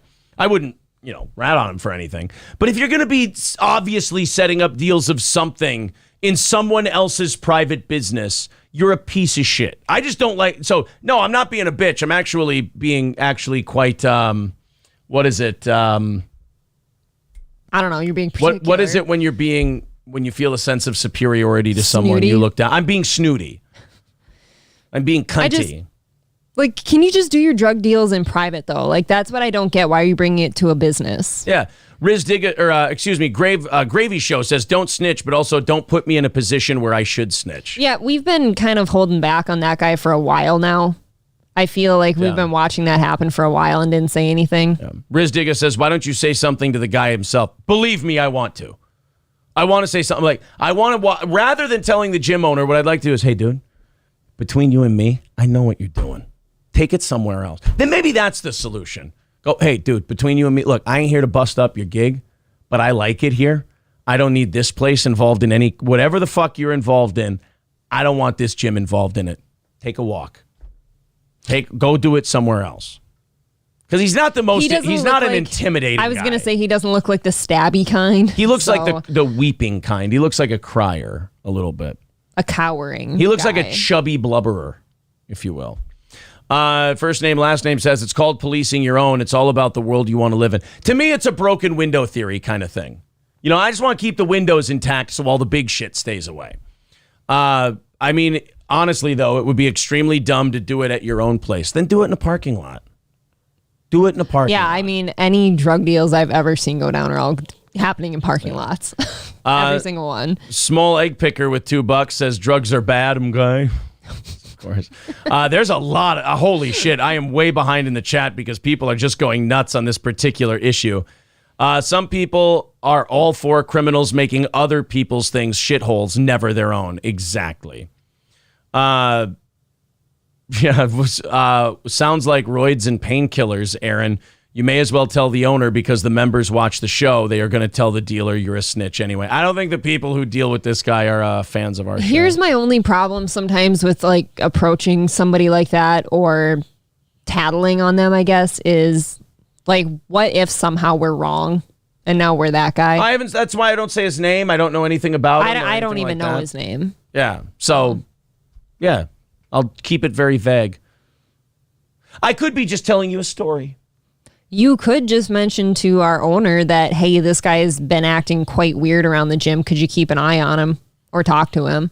Yeah. He's loitering. To be honest, he's loitering on his phone. Zeke says, I know that gym location is perfect. It's near the... Yeah, well, of course it is. But what also confuses me, though, is gym memberships aren't cheap necessarily, and he's paying for a membership just so he can do that. He's not working out. Riz Digga says, you two sound like fucking boomers. Then I'm a fucking boomer. I don't give a shit. Fine. I don't want people slinging pills at the place I work out at. It's lowbrow. It's gross. It's low class. I want a little bit of... I don't ask for a lot of class, believe me.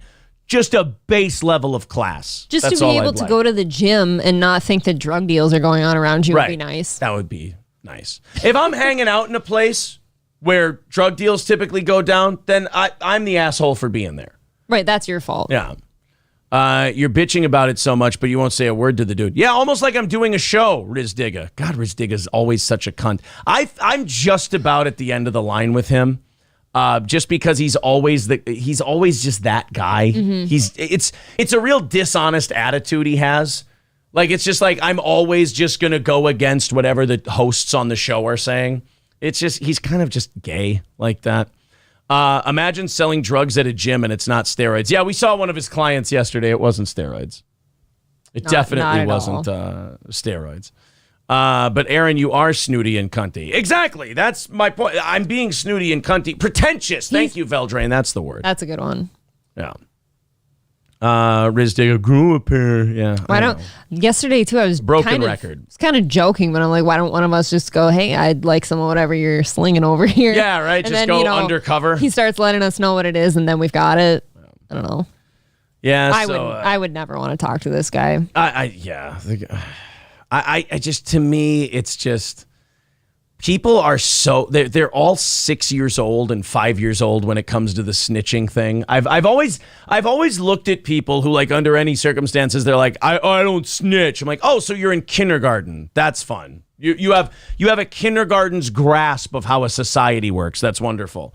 That's what they use in, like, the inner city to get people not to rat out on murderers and rapists and shit like that. It's like, oh, well, then you're a snitch. It's like, okay, well, then don't say anything to the police. Treat them like the enemy, and then yell at the rest of us that your neighborhood's a shithole and it's in shambles. Like, I'm sorry, but if it's a quality of life issue, why shouldn't you stand up for the quality of life in your community? I mean, we've been going to that gym now for probably over 2 years, and we've never seen that before. Yeah, never. I've got more respect for people who just walk in smelling like weed and they're clearly working out and doing some shit and they're not dealing it.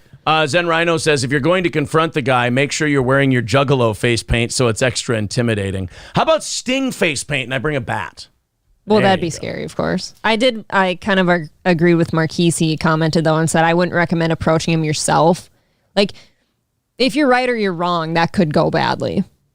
What I should do? You don't know. I think we should go with your deep cover angle. You think I should just ask him for some? Just be like, hey, man, what you holding? Everything but coke, heroin, and your cock. Oh, God.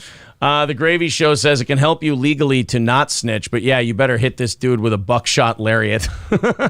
Tim Down says, I 100% agree with you, Aaron. F that criminal and don't talk to him.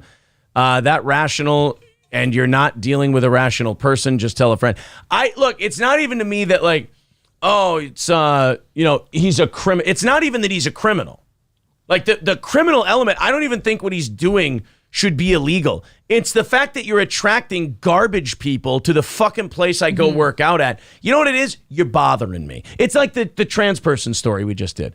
You're fucking bothering me, and you're exposing the goddamn business. He is. He's exposing the gym. I told April, I go, what if somebody fucking has a mental breakdown with this guy outside the gym and the cops show up? That's a terrible reputation. So yes, people use snitches get stitches as a facade to cover up they are uncomfortable with confrontation and doing the right thing, which is sometimes the tough thing. Yeah, I don't think there's anything more childish than the blanket, don't snitch attitude. If you want, that's gotten us all in more trouble than not. If you want to show me you're a 13-year-old who never got over your Green Day or gangster rap phase, tell me you don't snitch, and then that way I can know about it. Where are we at? We are 280 away from today's goal. Oh my God, we're about at the halfway point, guys. We're only $20 in today. Let's see if we can knock that out because we are only 280 away from having a successful week here on Steel Toe. Where are we at likes-wise? We haven't done any likes goals at all today. No. Giving you just 2 hours of straight content. Where are we at? We usually like to be at 200 by the 8 o'clock point. So let's go on a quick rally there in the next 8 minutes. Oh, my God, 153. Okay, so we're not far away. Let's get her to 200 by the top of the hour here. Let's see if we can get under 200 in the goal in the by the top of the hour. That would be good. Everybody hit the like button. Let's jack that thing up to 200. Rain says, I hate your goals. Well, I like having a job, and that's the only way we can make enough money to do this, Rain. I apologize. So it's just you're going to have to hang in there. 170, 173. Yeah, Tongue Clit says it's almost like we expect people to have a little bit of fucking dignity in public. That's what I'm saying. Do your drug deals in private, please. That's about it. 180, so we're just about there. 182. 18 away, 184. Oh, it's just popping up there real quick. Everybody hit that thumbs up. And let's get to 200 by the halfway point. 186. There we go. Getting close. 187. 600. Oh, my God. We hit 600. Great job, everybody. Oh, my God. We just popped up to 600 right away. Thanks, guys. Perfect. Speaking of the gym, is there anything we were doing yesterday that would cause my elbow to be in extreme pain today and feel like when I pick up a cup? Is it your right or your left? It's my right. When I pick up my coffee cup or like put my arm up, it feels like something's gonna snap right here in my elbow. That's normal. It was really fucked up. It's been bothering me all show. That's normal. I get that from time to time. It sucks. Like I can't pick up my drinks without it just feeling. It feels like, you know how when your knee feels like it needs to pop or something. It feels like something needs to pop in here. That's normal. That's a boxing injury. You'll get over that in a week or so. That'll go away. Yay. Just one of those things. All you do, shorten your right hand a little bit. Okay. Just shorten the right. I thought my rights were doing well, actually. Yeah, just got to shorten them a bit. Mr. Hero Brian with $2 says, you passed me in subs. Congrats. Oh, well, I mean, Thanks, buddy. We're doing very well sub-wise. We're very happy about that. Thank you, buddy. And I hope that you continue to grow as well. Go follow Mr. Hero Brian. April's been jacking it too much. Oh, they're saying it's a hand job injury. That's the quickest hands in the West. I've been telling you, I don't need all those hand jobs. You don't need to injure yourself. I see April, she'll jack me off and I'll see her just go, and I'll be like, honey, you can stop. You don't need to. She's like, no, I need to make sure you're taken care of. And it's just like I'm like, I'm a guy. I don't like hand jobs. You don't have to jack me up. She's like, it's personal now. Goddamn thing is raw. Yeah, she holds her arm. It's like, oh man, I gotta stop jacking you off. And notice how I'm opening and closing my hand because I want to come up with a believable size for everybody. No, I wasn't watching. Yeah. No. So yes, April has a jack-off injury, apparently, is what the chat is diagnosing it as. In here, I thought I just had a solid right hand. Yeah, Zeke says, but she enjoys it so much. I know, I feel bad. Like, basically... It's just for me now. I have to use the jaws of life to pry her hands off my cock sometimes. My head's turning purple, and I'm just like, what the fuck are you doing? She's like, I took a vow to take care of my man. And I'm just like, I don't need you to be doing things like that. It's fucked up. I just feel like, people need to know these things about your injuries. Erin is clearly gay. Tell her to box, not to give you hand jobs. That's true. Yeah, hand jobs are remarkably gay. That's They're what I'm pretty saying. Gay. Yeah, April's got stop that. a gay husband injury. No, you get a lot of those. That's he takes out his repressed homosexuality at me. Look, I got to give her a comeback here. I can't just attack her for her hand job giving. I've got to give her an opening to throw a few back. No, part of me feels like I need an arm sling at this point because anytime I extend my arm or bring it up, it hurts. But then you keep jacking me off with the sling on. There's no quitting you. You're a farm kid. Well, I gotta work out the left on occasion. She keeps saying I gotta bale the hay, and then just stares right in my eyes as she jacks me off. I gotta make hay while the sun is shining. It's fucked up, man. I only take a break on cloudy days. Every time I look outside and it's raining, I go, God damn it! Not getting my wiener touched today. Fuck. That's how April and I do dirty talk. April's like, you want me to touch your wiener? I'm really against dirty talk at this point. Yeah, she's like, oh, I want silence everything. You want me to touch your wiener? And I'll be like, how about my cock? She's like, hey, enough with the naughty blue talk, mister. Or you won't get any hand jerkins today. I'm like, I don't need them. They're fucking gay. Could you just suck it? No, it's unsanitary. It's gross. You should shower first. Shouldn't be putting those balls near my face. And that's just me saying that to her. Marquise with $20 in a super chat says, my new job affords me to step up in contributions. You're a sweet boy. Thank you. I appreciate that very much. Also, we've got Mr. Hero Brian with $5 says, can I be on the show? Why don't you DM me or something? We'll talk. I don't typically do bookings in the chat, but I do appreciate it. Let's talk about it. Also, Easy Money with $9.99 says, hey, it's my birthday. Have some money. I feel like that's supposed to go the other way, but... Happy birthday. But thank you. That puts us $250 away from things. We've got Sam. Oh, my goodness. Sam coming in with $50 says, Heil April. Thanks, Sam. Depends on how you mean that. You guys are an awesome audience. We did get to 200 here by the top of the hour. So halfway point, $200 away from that goal. You know how we do. Get it under 100 by 9, hit the goal by 10. It's another great week. So thank you guys very much. Thank you for that. All right. So, so to wrap up from my jerking injury, apparently, is there anything I can do for this? Because it is bothering me. Like, to even just move it during the show has been obnoxious. Really? So is it the thing where when you go like this, there's a hitch and it stops like here because you can't go any further? Yeah. And when I do the upward motion like this, it is like pulling here. That's a common, I don't know if it happened. Like, you remember you pulled the mitt the one time and I thought that was your left hand. I don't remember. You definitely overextended on a punch. That's what happens. If there's bad timing. It didn't hurt yesterday, is all I know. Here's when I've done it on the mitts. When there's bad timing between the person holding and the person punching, sometimes you'll get an overextension or you'll miss the mitt altogether. Well, sometimes you call a combo or one of us forgets what the other one said or did. Yeah. So that's what probably ended up happening was he overextended on a right. And that. Aaron accidentally hit me in the eye yesterday and knocked my contact out. Yeah. Oh, shit. Raiderhawk says, is Shaka taking a day off? I'm sorry. This is for this. Oh, no, I guess the only one. Marquise, this is for you. Oh, Lord, Marquise is my brother from another mother. I love Marquise so much. He loved the pussy and the butthole. He's my brother. Oh, we like big asses. You like this one, Marquise? Shaka got a nice backyard for you to roam in, and it's made of wood, so it's got the best of both worlds for you. And thank you very much to Samuel, who I like very much. He's good white folk, boy. Boy. I need him saying that more. Union Jack with $2 says, why are you sleeping on the Justin Roiland story? I gotta be honest, I've seen you guys bring it up in the chat. I've seen nothing about it. And I'm sorry that I'm not trying to avoid any.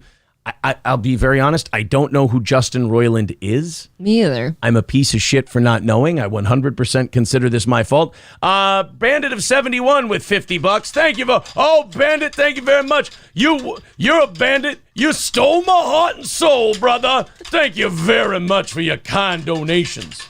Thank you, Bandit. Thank you, Bandit. Very nice of you.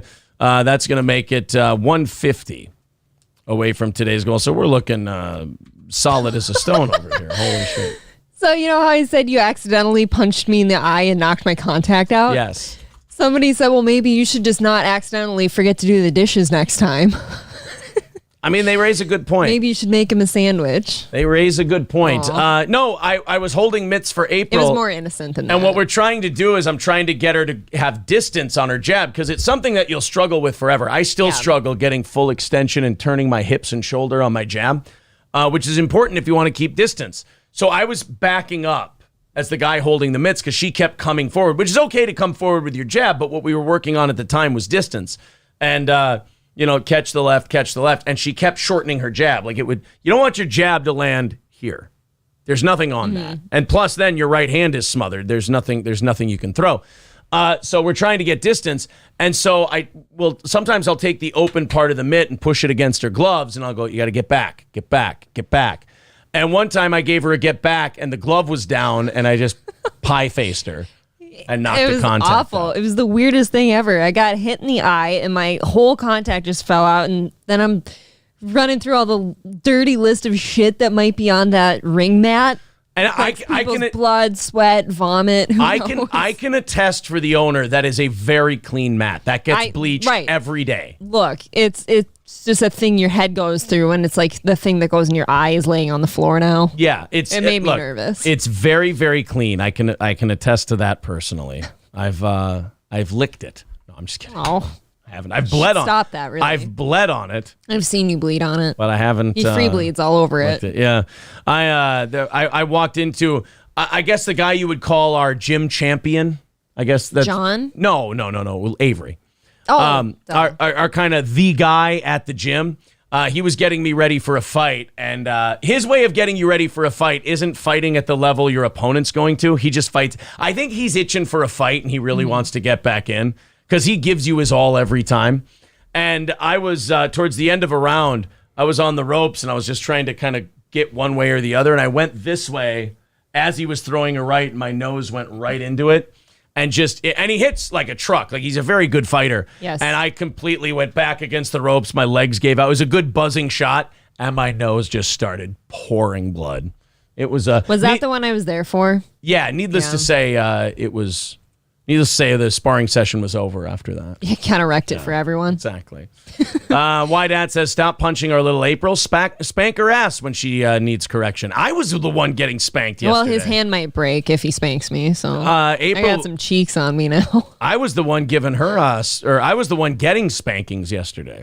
Yeah. At the gym. She's walking behind me in her gloves, just kind of pat, pat, pat, pat, pat. Well, I punched you. That's not spanking. She was a little butt cheek obsessed yesterday.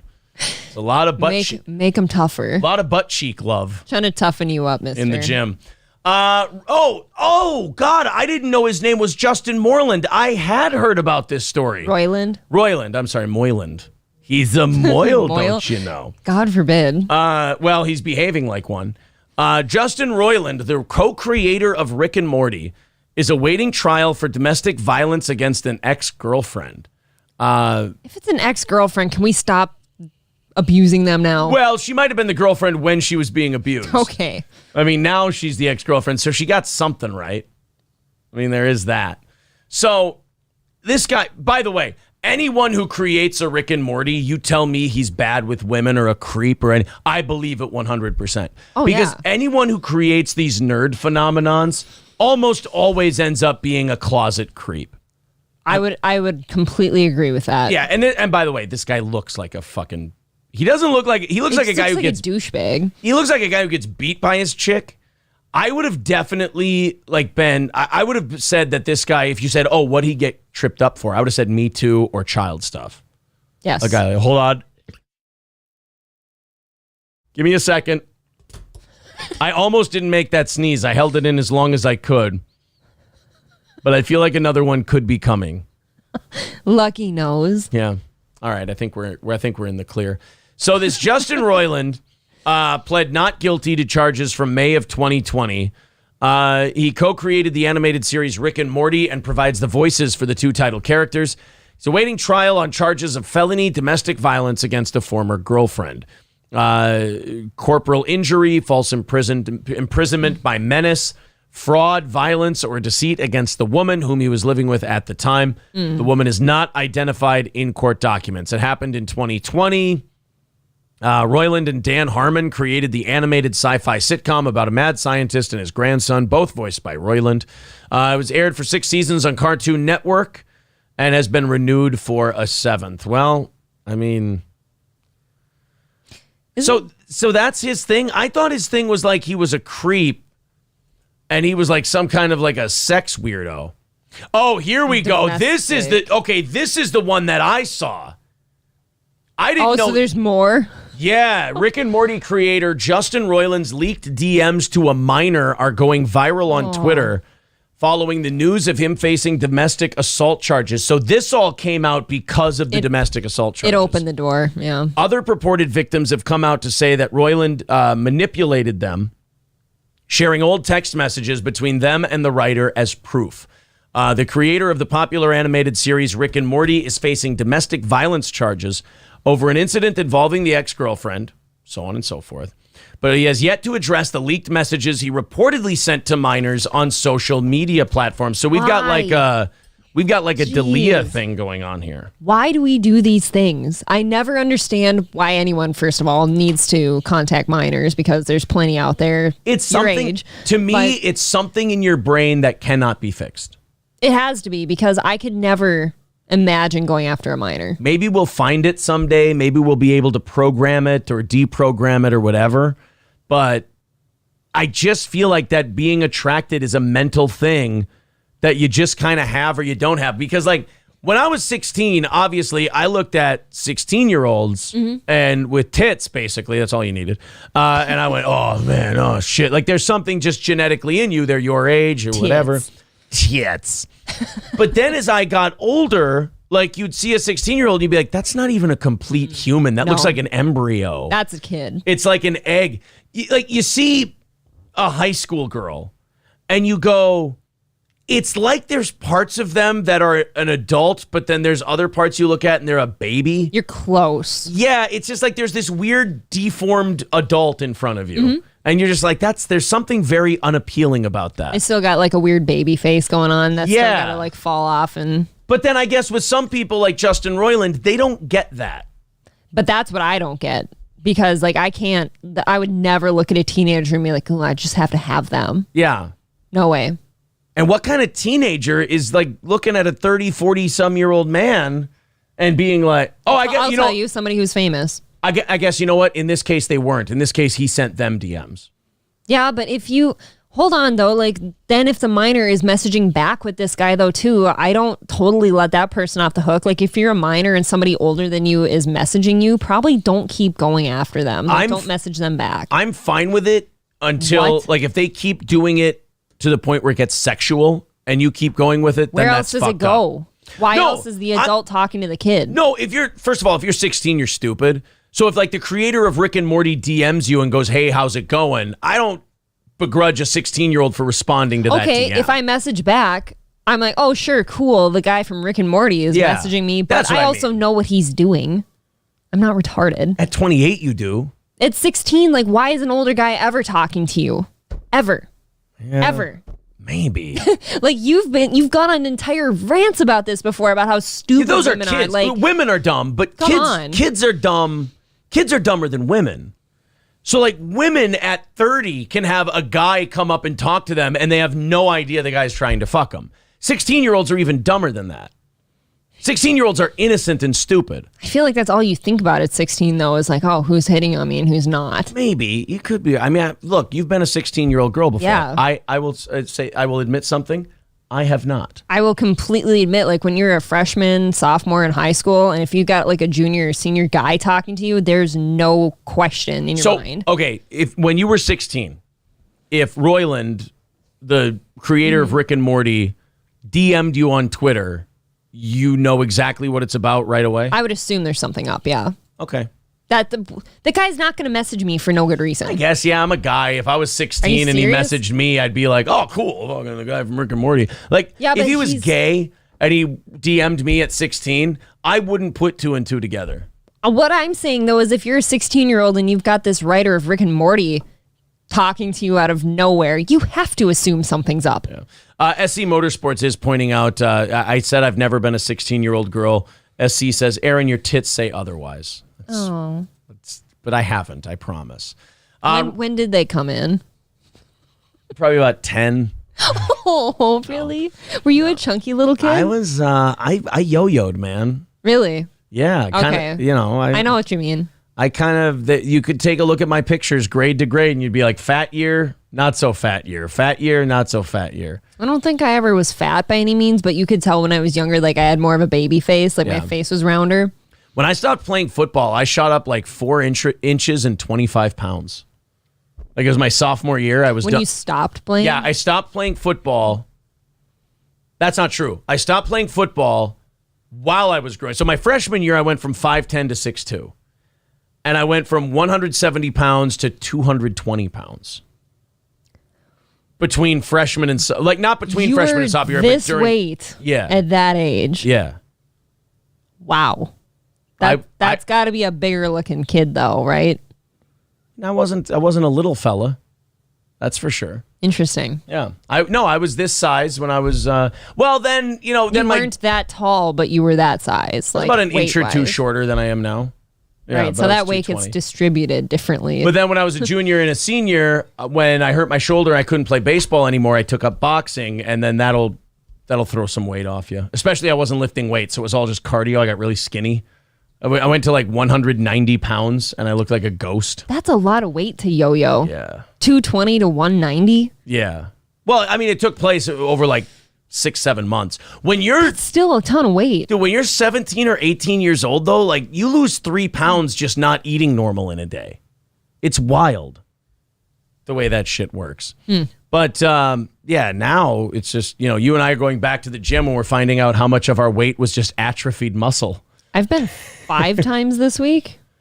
No, 4. I've been 3. You've been 4. It's going to be 5. You cheated. You went during the show on Monday when I couldn't go. I don't see how that's like a bad thing. I used my time It's a wisely. bad thing for me, I'm saying. I didn't get to Go after. What were we doing? Oh, no, we had to pick up the kids. kids early. didn't have school. Kids didn't have school, so we had to pick them up early Monday. Now we're getting to the stuff that nobody cares about. Royland's previous fans have accused him of predatory behavior, which involves incidents from when they were just teens. According to the alleged victims, Royland abused his status to approach minors on social media. This is kind of a weird thing because it's like the D'Elia deal. You can't bust the guy on anything criminal. Right. It's not like he touched her, I guess. Right, but you also want to let the world know, like, hey, we all think this guy's a fucking animal. Like, we all think this guy, like, he's not with us. Like, we're not with this guy. There's like a public shaming crime that you've committed, but it doesn't rise to, like, you look around, you can still make a living, you can still do things. It's just everyone on the internet thinks you're a crazy person and a creep. Yeah. So this is kind of one of those weird things where you're like, I'm sure if we let this guy go, he might someday commit a crime. Mm-hmm. But as of now, he's committed no crime, but we all really are grossed out by him. Here's something that I always wondered too. Like you just said, if we let this guy go, he'll commit a crime someday, maybe. Once you've been outed for doing some weird things, wouldn't you want to stay off the radar and not do those things ever again? Unless you can't help yourself. It's an impulsion. That's what always weirded me out about D'Elia is like he's clearly like there's been a lot of smoke around him of a lot of things. Wouldn't you want to stop doing that so the spotlight can get off you a little bit? Haven't you heard? And he didn't stop. Haven't you heard? Chris D'Elia is better now. No, he's not. He prays now. Look. I'm not saying that. I didn't say that. Okay. Would you like to see it? And then we'll get back to Royland. We'll do a Royland D'Elia mashup clip today. Here, Royland D'Elia.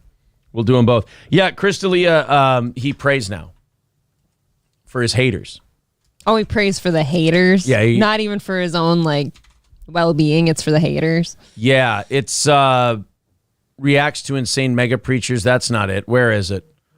Oh, no, I just watched this the other day. Reacts to I'm not gay. Maybe say pray. Oh. Maybe say praise instead of prayer. I thought it was the fighter in the kids channel that had it. Yeah, he said he prays for his haters. Ethan Klein trashes Brendan Schaub and Brian Callen. I don't want to like Ethan Klein. Brian lies about knowing Chris D'Elia. Where'd it go? Is it gone? I saw a trashes D'Elia one. No, it was Chris D'Elia prays for his haters. Praise. Maybe I saw it on Twitter. It might have been. It's worth looking, guys. I know these fishing expeditions suck on the show, but this one is worth looking at. Chris D'Elia prays. No results. A fucking rubber. Did I watch this in my sleep? You actually were saying Chris's name last night in your sleep. Chris D'Elia pray. Oh wait, here it is. Oh no, I pray it's bullshit. No, there's like a thing where he says I'm gonna pray for my haters. He looks like a creep. Oh shit, it was such a cringe clip too. Maybe I hate him so much I'm inventing clips in my head. You have your own fan fiction for Chris D'Elia? I have my own Chris D'Elia fan fiction. Son of a bitch. Are you spelling pray, P-R-E-Y? Oh, mate, you know what? That's my problem. Oh, he prays for his my computer autocorrects. When I type in Chris D'Elia and pray, it autocorrects to P-R-E-Y. That's what it is. It makes sense. Oh, no. And you know what the worst part is? Nobody watching our show and in our chat right now has watched it either. So now this is making me think that I dreamed that Chris D'Elia... No, I was down here. I was getting rid... I'm not crazy, April. I'm not crazy. Oh, ow. I believe you. God, I can't even insult you, I heard. I know. Chris D'Elia prays for his haters. Maybe if you spell it with an E, it'll come up with the right thing. Maybe I spell it H-A-D-U-R-S. Haters, B. Motherfucker. I don't think this exists. I don't. I'm gaslighting myself. And you excited me over nothing. Hey, Zen, could you do me a favor and could you send that link in Twitter DMs? Because for some reason, when I click on YouTube links, if I copy and paste, it'll work. If I click on it right out of the chat, it won't go. Oh, could this be it? Yes. Why'd you post about it? Here it is. I found it. Oh, Win by 2 Radio. He watches our show. I'm sorry, buddy. You deserve the... but Aaron doesn't subscribe to you. Sorry, Win by 2. Now he does. Is he here? I don't know. Please don't be here. Oh. He's right there. I'm so sorry, buddy. That is 100% on me. I got him to subscribe. It's all right now. I just subscribed to your channel. Reparations. Hey, everybody else, go subscribe to Win by 2 Radio. I like him. He's always fun in the chat. He's always a good dude. He busts balls once in a while, but in a fun way. Oopsie daisy. Yeah, no, everybody owes him a sub now because I'm an asshole, idiot, fuckface. Go subscribe to Win by 2 Radio. Unique did the exact same as you, Aaron. What? Couldn't find the fucking clip? Yeah, but he has an excuse. He's on he's fucked up. He's on lean and weed. I mean, he can barely fucking see straight by the time he starts streaming. I would love to see Dr. Lexus diagnose Unique. Yeah. Sometime. Just comes into Unique. Zang, essay. It says on your chart that you're fucked up. Now, there are plenty of tards out there living really kick-ass lives. I watched your stream yesterday, man. You talk like a fag, and your shit's all retarded. Unique narcolepsy. That's a good way to put it, too. Because have you ever been watching one of his streams where he just kind of falls asleep? People watch to see. I'm afraid for him sometimes. Yeah, people watch to see if he will fall asleep. And he streams out of a little closet too, so I worry that nobody will find him if he's having a problem. This is Win by 2 Radio, and when we put this up as a clip, we'll the Ryland and Dalia thing, we'll make sure we link to his channel here. Thank you, Win by 2 Radio. Here's Chris D'Elia.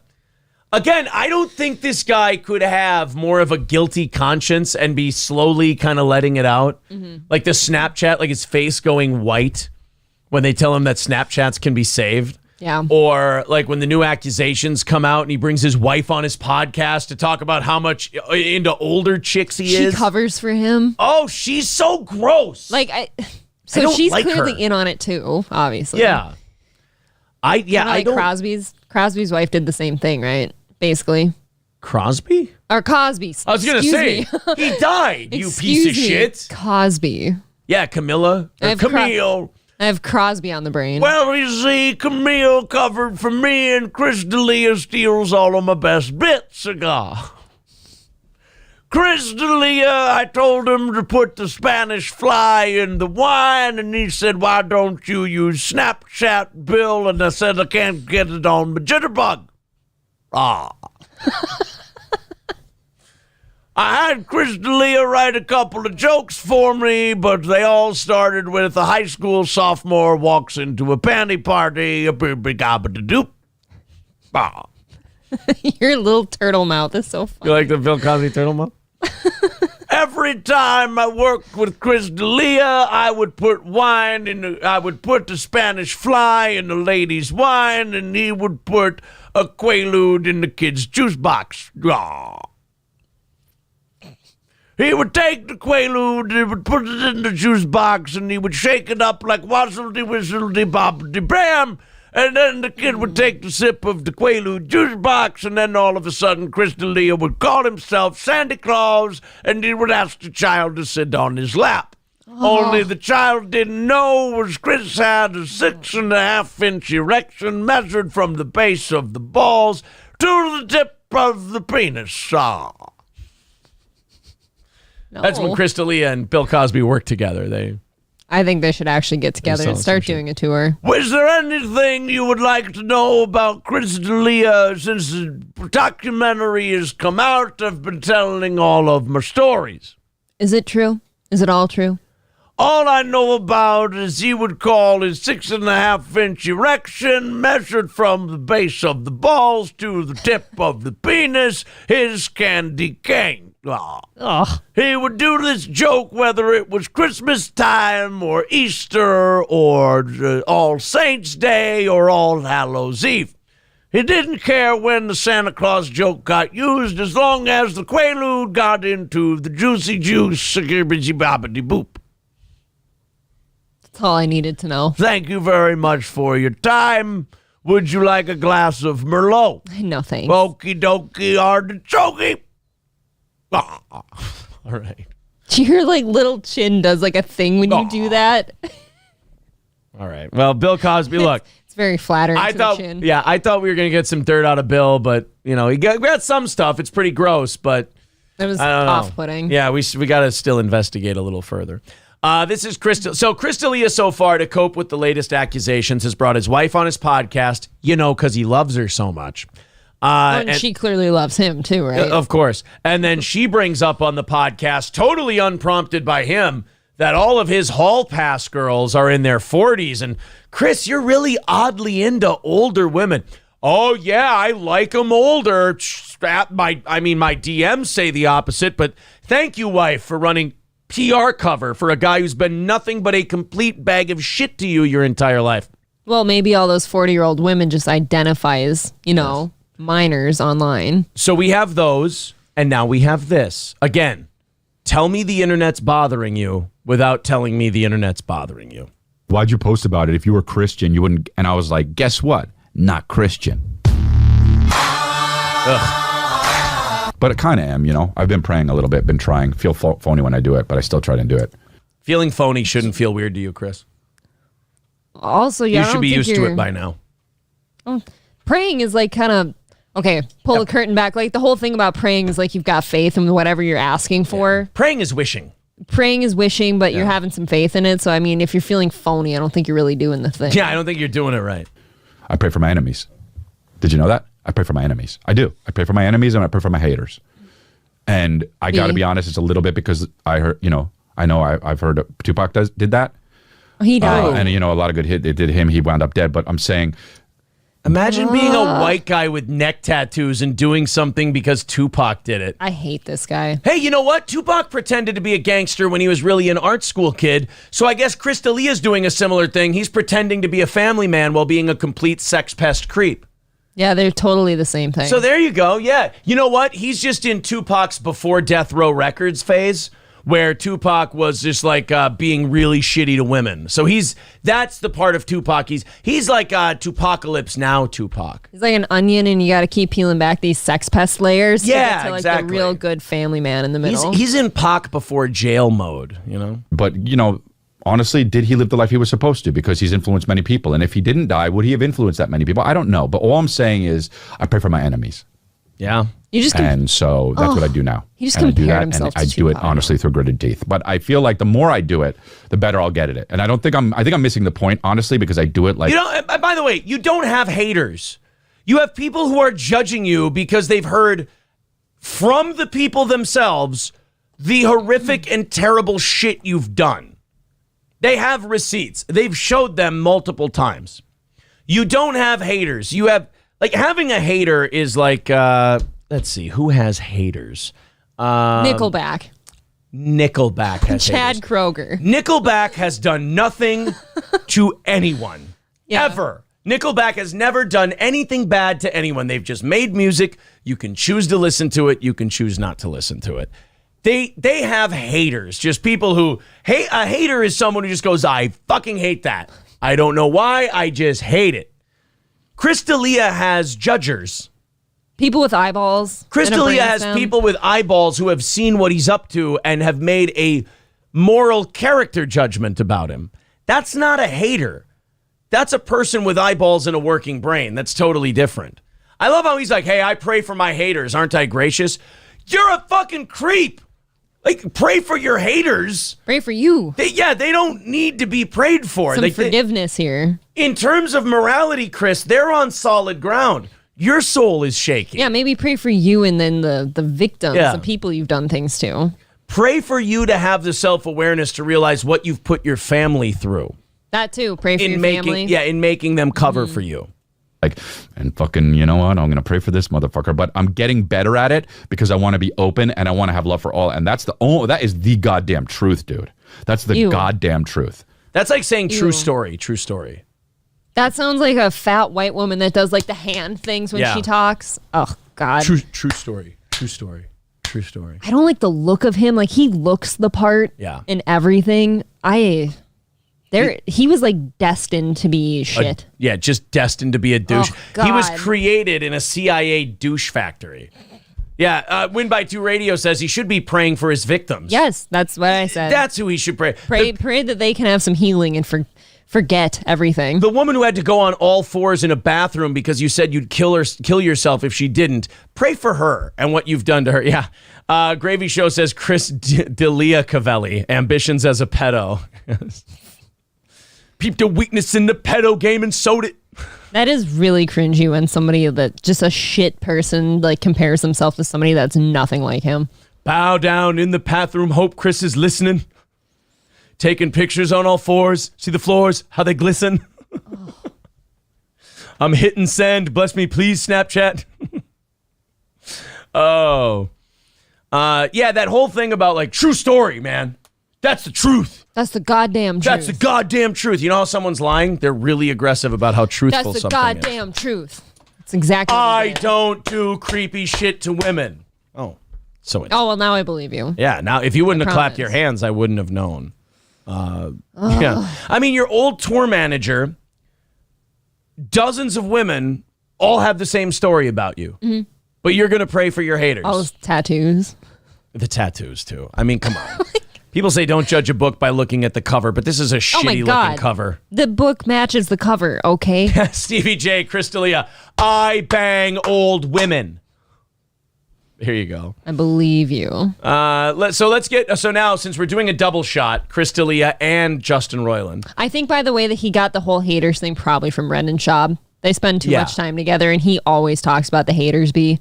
Yeah, we're on like day 907 of Brendan Schaub being too fucking stupid to realize Crystalia is an albatross around his neck. And how long do we have to give him a pass for being stupid? I don't know. It's honestly, Crystalia is to Brendan Schaub what Brendan Schaub was to Theo Von's career. And Crystalia is actually Brendan's Brendan if Brendan was Theo.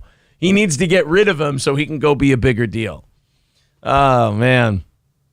I just, the whole Crystalia thing, I think what the latest documentary did is it permanently froze him out of the mainstream forever. And I guess that's nice. I mean, God willing. Yeah. And like every podcast he's on, the numbers are just starting to really crater. So Because, I think that'll be a self-cleaning oven. but correct me if I'm wrong, isn't he still doing shows?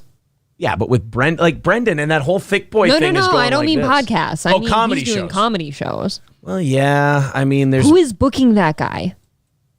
you see... Yeah. Well, doesn't he kind of seem like a liability now? If you're a club owner and booking this guy, you don't know what's happening to the people at your club now. Yeah. Okay, and that could happen anytime, but this guy's got a record. Then again, if you're a girl and you go to a Crystalia show, what does that say about you? Okay, so everyone's just fucked up. Yeah, everyone's just fucked up. Maybe you know what? Crystalia can get booked at like Justin Roiland's private birthday party, and they can show each other their DMs. Okay. They can. Oh, I did this. What did you do? I like having sex with chicks. With kids. Everybody does, Chris. Not like I do it. I find them on a middle school playground. Please stop. Oh, that is such a gross motion. One person on. So now back to Justin Roiland of Rick and Morty. Yes. One person on January 15th shared their alleged old messages with Roiland, but went private after releasing them. On September 2015, Justin Roiland followed me on Twitter. I was 16. Of course, I was so excited because I loved Rick and Morty at the time. She writes in a now deleted tweet. So I messaged him first and we started talking every now and then. Some of it very casual, but some parts were 100% weird. You know? Oh, the Rick and Morty guy. Weird. What? When it comes to stuff like this, though, you know, there's this saying that there's no such thing as a perfect victim. When you're privating everything and then tweeting and then deleting, it's like if you're determined that you're gonna confront these guys and call them out and warn the rest of the world, I think if that's your goal, you have a duty to keep that shit up publicly. I agree. I think if you take it down, that's not helping your case. Right. I worry that if you put it up and then take it down, you were doing it for attention rather than doing it to help. Because if you're doing it to help, you take the bullet, you put it out there, you leave it up there so people can see it. And then other people who have had the same issue can maybe come forward too, because that does help. Because it looks like the same thing they had. Right. Yeah. If you're not alone in shit like this, you feel more comfortable sharing it with people. I do feel that if you put it up and take it down, it's either for attention or you weren't being completely honest. Right. And something in there made you look bad too. These are the DMs that Justin Roiland allegedly sent this girl back in 2015. Would you do video game reviews and stuff like that? I bet you'd be good. And the girl says, yeah, just playing games and shit. He then says, then once you turn 18, you can start cam whoring. Oh, that's gross. Why are you such jailbait? What's wrong with you in that regard? You should grow older, you dumb bitch. Why are the people who write funny shows so generally unfunny in real life? I don't know. Is it cool being a jailbait? Does the FBI follow you around arresting all the men you sleep with? Maybe I will. I want to meet you in real life, jailbait, so I can't help you. So I can't help you not be a homo. I'm Atlanta drunk. So he meant to say, so I can help you not be a homo. Like he wanted to have sex with her. So at the very least, he's a fucking creep. Ew. Yeah, somebody writes in the chat, I'm also good at naked twister. Right. It's, ugh.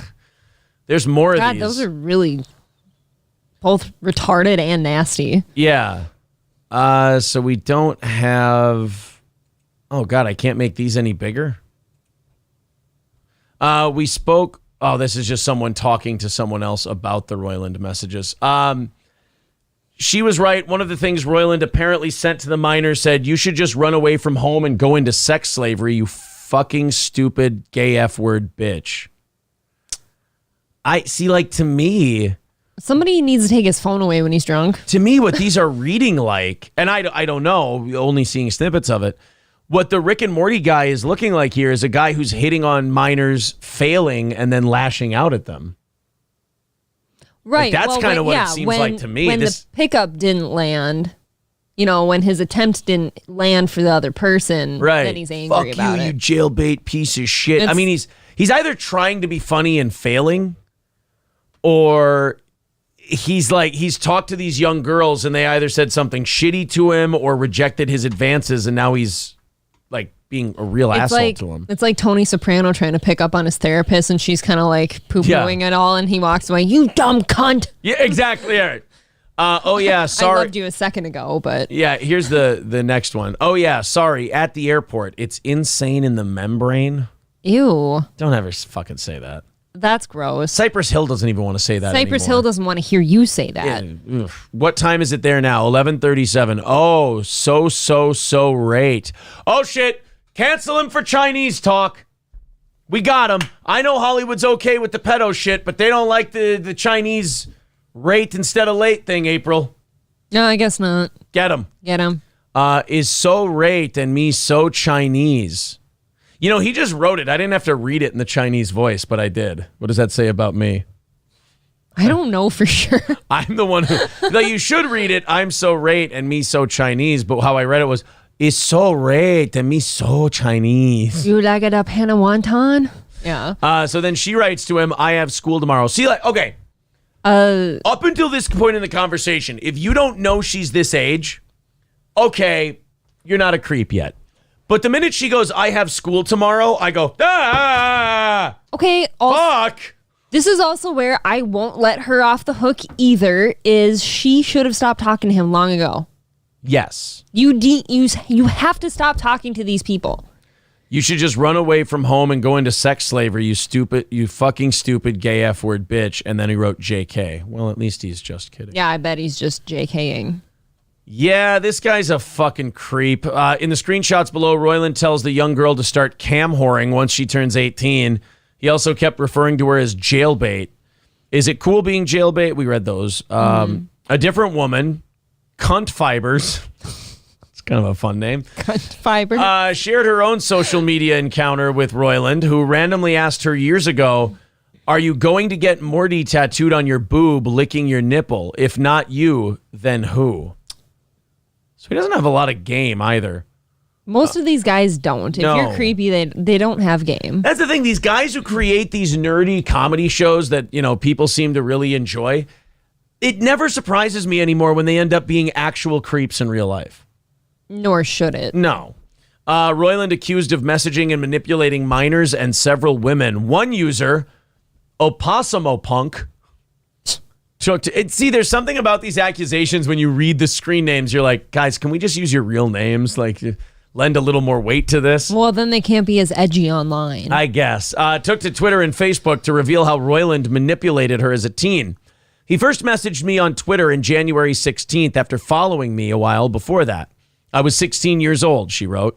He had been watching my account for a while. He even admitted to that. Gross. He had this friend, Christy, who I assume works or worked as a predatory scout for him, finding young girls who looked a certain way and trying to set up threesomes for herself and Justin. Now, I have no idea if this is true, but you have to be an absolute crazy person to make this up. Yeah, I don't think you just pull Christy out of nowhere. All of this whole story. This is all way too specific for this not to have at least some grain of truth in it. She continued, after briefly telling me about Christy and how he found my account through her. He sends a separate message that reads, quote, By the way, not sure if I ever told you this, but I think you're insanely hot. My reply was literally, LMFAO, thanks, I'm not even 18. And he just makes light of it with jokes and continues on with the conversation. See, again, if you're the kid, if you're the high school kid in that scenario, you go, no. Okay, but even the sentence, by the way, not sure if I ever told you this, but you're insanely hot. You know if you told somebody that. Right. You know if you called somebody hot or, God, He's trying to be playful with the high school kid. He's trying to be coy. He's really coy. Opossimo Punk disclosed how Royland texted her for years. The purported victim believed that they were friends. Again, that's that woman thing. That is a stupid woman thing. I don't think people should be off the hook for that. You know better. With the writer acting as a mentor who would teach her about the entertainment and animation industry.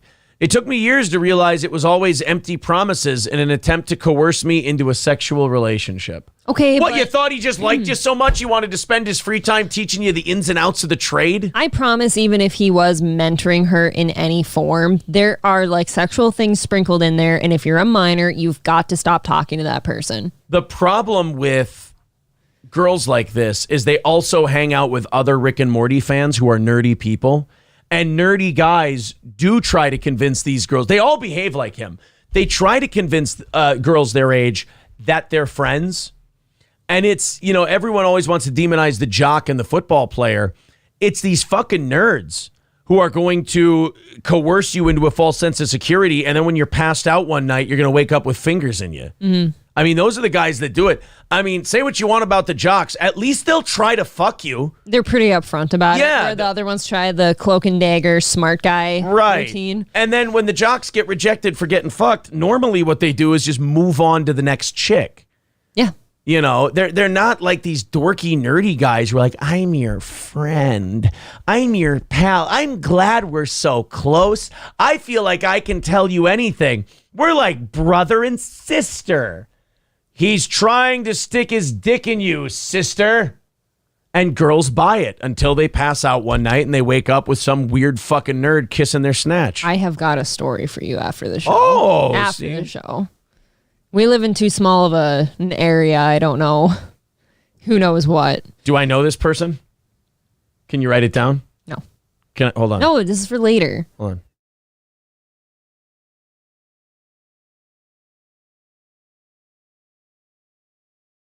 Oh, do you want to go to, oh God, I was going to say Von Hansen's. That's not really a date joint. It is now. We go there enough. I kind of want. The guy knows us there. He's like, weren't you just here? But it's cheaper than going to the grocery store. And I like being regular somewhere. Like you have a nice place to go buy your meat. Anyway. I like your meats. Oh no, Chip Chipperson says, April, I told you to keep us a secret. Oh, Chip, I would never tell Chippa. anything about you. Oh no, Chippa, that's not good. All right. I love me some Chip. Cut it. The purported victim believed that they were friends. On June 2019, Royland sent the then minor a text saying he will finally be in town. She met up with him in person, and Royland tried to pressure her to drink more at a party. He also asked her to kiss another woman, but she left not too long after. Better late than never, right? I fucking guess, but again, like, I've told the story before. I had like a stalker from my own church back in the day when I was. Was it Chris D'Elia? Was he praying for you because you were a hater? Might as well have been. But like, I think he was almost 30 and I was a senior in high school. And he like I told this story before. He took my phone number out of like the directory at the church because I helped with events there. And he's like, my biggest mistake was like ever answering his text, and he seemed like just a friendly person at first who needed help with something. And my biggest mistake was I answered him once, and it's what started innocent went immediately to like, oh no, I'll wait for you and all this stuff. And like, then he'd drive by my tennis practices and tell me how good I looked in my little tennis dress. And how old was he? At least 30. Okay, and I was a senior in high school, and this shit got so weird, and I tried to get him to stop contacting me several times, stop following me. I'd have to unblock his phone number because I'd see him drive by my practices and have to tell him to knock it the fuck off. And eventually, you tell your parents this shameful thing, this stalker person you have, and that turns into a call to the police and a call to his phone number threatening him violently and all this shit. And that was just your mom. That was just my mom.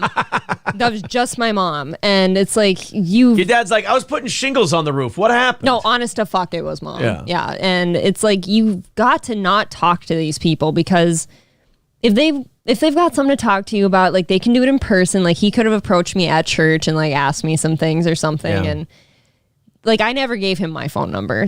You don't talk to these people. A different Twitter user, Arlicado, echoed these allegations and posted, Justin Roiland has a track record of using social media to hit up and exploit vulnerable people and minors, and I believe this is an open secret in the industry. He used my sexual trauma and my love for Rick and Morty to groom me, and I am just one of so many. I am so glad this is public. You know who this makes look better? People who just use their fame in TV shows to just get pussy from like of age people. I can respect that because that makes sense. That makes sense that you've got pussy all around you. If this guy would have been writing to chicks on Twitter who were in their 20s and 30s and he was meeting up with them and fucking them, no problem. Okay, but then again, that person you just said, what did she say that he used her sexual trauma and stuff? Like that's fucked up. Don't tell him about your sexual trauma either. Yeah, don't tell the creator of Rick and Morty about your sexual trauma. Not the guy you need to talk to. Maybe find a therapist, a good friend or something. Oh, wow. Straight from Justin Roiland's mouth. Oh, this is his response to the whole thing? Roiland then talks about being attracted. Oh, wait a minute. I missed something. My God. In 2011, Roiland's disturbing thoughts were broadcast to the world on the Grandma's Virginity podcast, where he discusses being a hypothetical child, saying, if I could go back and be a fourth grade kid right now with what I know, oh my God, I'd be getting laid every fucking day. And it would be legal too, because I would be a little kid. Roiland then talks about being attracted to minors with fully developed bodies. A fucking 14-year-old that looks like she's 18 and like big titties. Like, of course I'm attracted to that. That's why this whole Chris Hansen thing, fuck you, man. I mean, I get he's trying to be funny for a comedy podcast, but there's also he's not. There's also some accuracy, like some actual your beliefs in there. You know why I don't think he's trying to be funny for a podcast is because you're a funny guy, and I can't ever see you saying that shit to be. I know. I just meant the Chris Hansen line. Like he was throwing that in there to be funny. The 14-year-old line, I believe 100% he believes that. He defends the previous statement, saying 100 years ago it was little 13-year-old girls, and if they were built like a woman, they were getting married and having kids. And now we're going to be all precious about it. Roiland finally makes this surprising claim. So anyways, I'm not a pedophile, though. Oh, what? So it's always good. I always have to say that all the time, too, is that I'm not a pedophile. That's always something you should have to say. Society has evolved, and we've decided that marrying and fucking 13-year-old kids is not cool, and we should probably give them some time to develop and turn into a person first. So Justin Roiland, the voice of both Rick and Morty. So you got the domestic abuse thing, which is bad enough. But now you have not just one or two, like multiple instances of him being a giant fucking creep. And again, it just reinforces a stereotype for me, which is that these guys that create this nerdy shit and nerdy guys in general are a fucking problem. Mm-hmm. And they've spent all of their funny on the show. Like after that ends, there's nothing left for them. They're cloak and dagger about their creepiness. It doesn't come out until it's too late. And this is why I always lecture women. I'm like, these guys aren't going to change. I'm like Rick Grimes in The Walking Dead. I'm like, you have to change. You have to. Luck runs out. You talk. Malcolm X, Denzel in the movie Malcolm X goes, yeah, I'll come speak. He's talking to a woman who had a class full of women. She goes, will you speak to my class? He goes, I will come speak to your class, but I have to warn you, I'm especially hard on the women. And he's like, look, you guys are like the pure ones. Mm-hmm. You got to watch out for the hustles and the scams and the con jobs and everything else. And there's nobody better to teach you about the scams and the con jobs than another guy. There's nobody more honest in this world than a guy who's trying to fuck you. Sure. Because he'll just be like, hey, look, I'm really attracted. Like, he's in it for that one thing. Mm-hmm. Okay? Yeah, he may be creepy. Yeah, you may not like it. But at least you can tell him that and he'll leave. Yes. He'll go away. On to the next. The guy who's trying to be your friend, the guy, like the Rick and Morty guy, the guy who's trying to talk to you about video games, and he's trying to talk to you about all of your interests that you share. And maybe I could bring you to the set one day for a thing. We're just pals. Oh, yeah. What do you think you're going to do at that set, by the way? We're just hanging out. And then these girls, these poor girls, they get to thinking, oh, I must be really fun. I'm interesting. That's the best one. They all think they're so interesting to the guys. No, you can't trust those pieces of shit.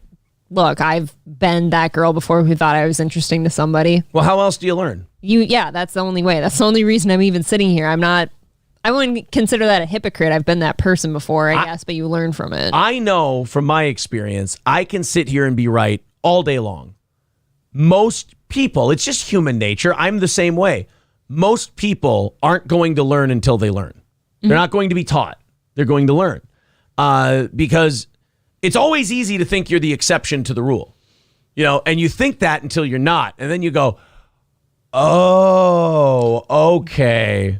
Well, you want to think that you're the exception to the rule because it keeps you warm at night. It makes you feel good. Yeah. Like, oh, yeah, he is really Nobody wants to me. think they're being played with. No. Like that doesn't keep you warm at night. So that's kind of what this Rick and Morty guy preyed on, was these girls who thought, oh, I must be so interesting that the creator of Rick and Morty just wants to talk to me. Nope, that's how these Rick and Morty nerdy types are. That's how I started this whole segment, was like, no, that guy's not just reaching out to you, the 16-year-old.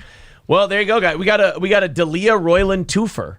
Nice. All because one of our listeners was very upset that you were passing on it. Yeah, that we weren't doing that story, and I was like, I got to be honest, that name doesn't ring a bell. Okay, and now, like, if you're a Rick and Morty fan, which I don't think either of us are, I don't watch it. I don't think Aaron watches it. Like, no. But if you're one of those hardcore Rick and Morty fans, does this change your fandom at all, or can it's got to creep you enjoy... out when you hear the voices now a little bit. Yeah, a little.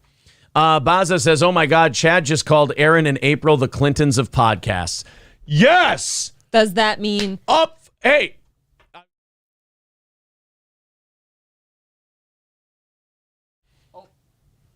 I had to mute the mics for that one. Hey, you know what? I hope, guys, let Chad know this, Baza, if you're bouncing between rooms. Tell him we accept the role of the Clintons of podcasts, and we really hope he's interested in being the Vince Foster of podcasts. How's that? He could be that chick that was under your desk for a little bit first. Well, he's already been that. Ask him if he wants to be the Seth Rich of podcasts. Just let him know. Although when I rob his wallet, I'm just going to find other people's credit cards in there anyway. I like that. We're the Clintons of podcasts. Is that an insult? Fun. No, I don't think that's an insult. They can have their enemies destroyed at any moment. Ganked. I like that. What was that word? Ganked. I was watching Straight Outta Compton yesterday. Oh my God. So I'm saying ganked now. What can I do? All right, let's go to the phones. What do we got? Oh, thank you, Win by 2 Radio. Lemmy. Thank you. Lemmy, hold on 1 second. I just want to throw a thank you out to Win by 2 Radio. $50 super chat says, thanks for the shout out. Good luck this weekend. First round on me. Very nice of you, huge. sir. Thank you. Only 115 away from today's goal. Lemmy, what's up? Hi. I'm calling in about the Rick and Morty thing. Okay. Are you a fan? At the risk of sounding like a huge fucking tool, I used to be really, really into the fandom. Like, I ran fan pages on Facebook. Oh. I ran an all female Facebook page called Called Justin Ryland's Fingers Are in Me? Yeah. But women were treated like shit in the fandom. So, like, any good attention from any guy in that fandom would have been like gold to any chick in the fandom. So, like, attention from the king, Justin Roiland himself, would be hitting the jackpot essentially. So okay. Yeah. I couldn't blame that 16-year-old. Like, if Justin Roiland called me, dude, I'd be like, oh my God, book me the next fucking flight out of here. Yeah. Okay, where would you cut it off? Would you cut it off at you should be a sex slave? No, I'd probably go along with it, dude. It was Justin Roiland, and I was a huge fan, dude.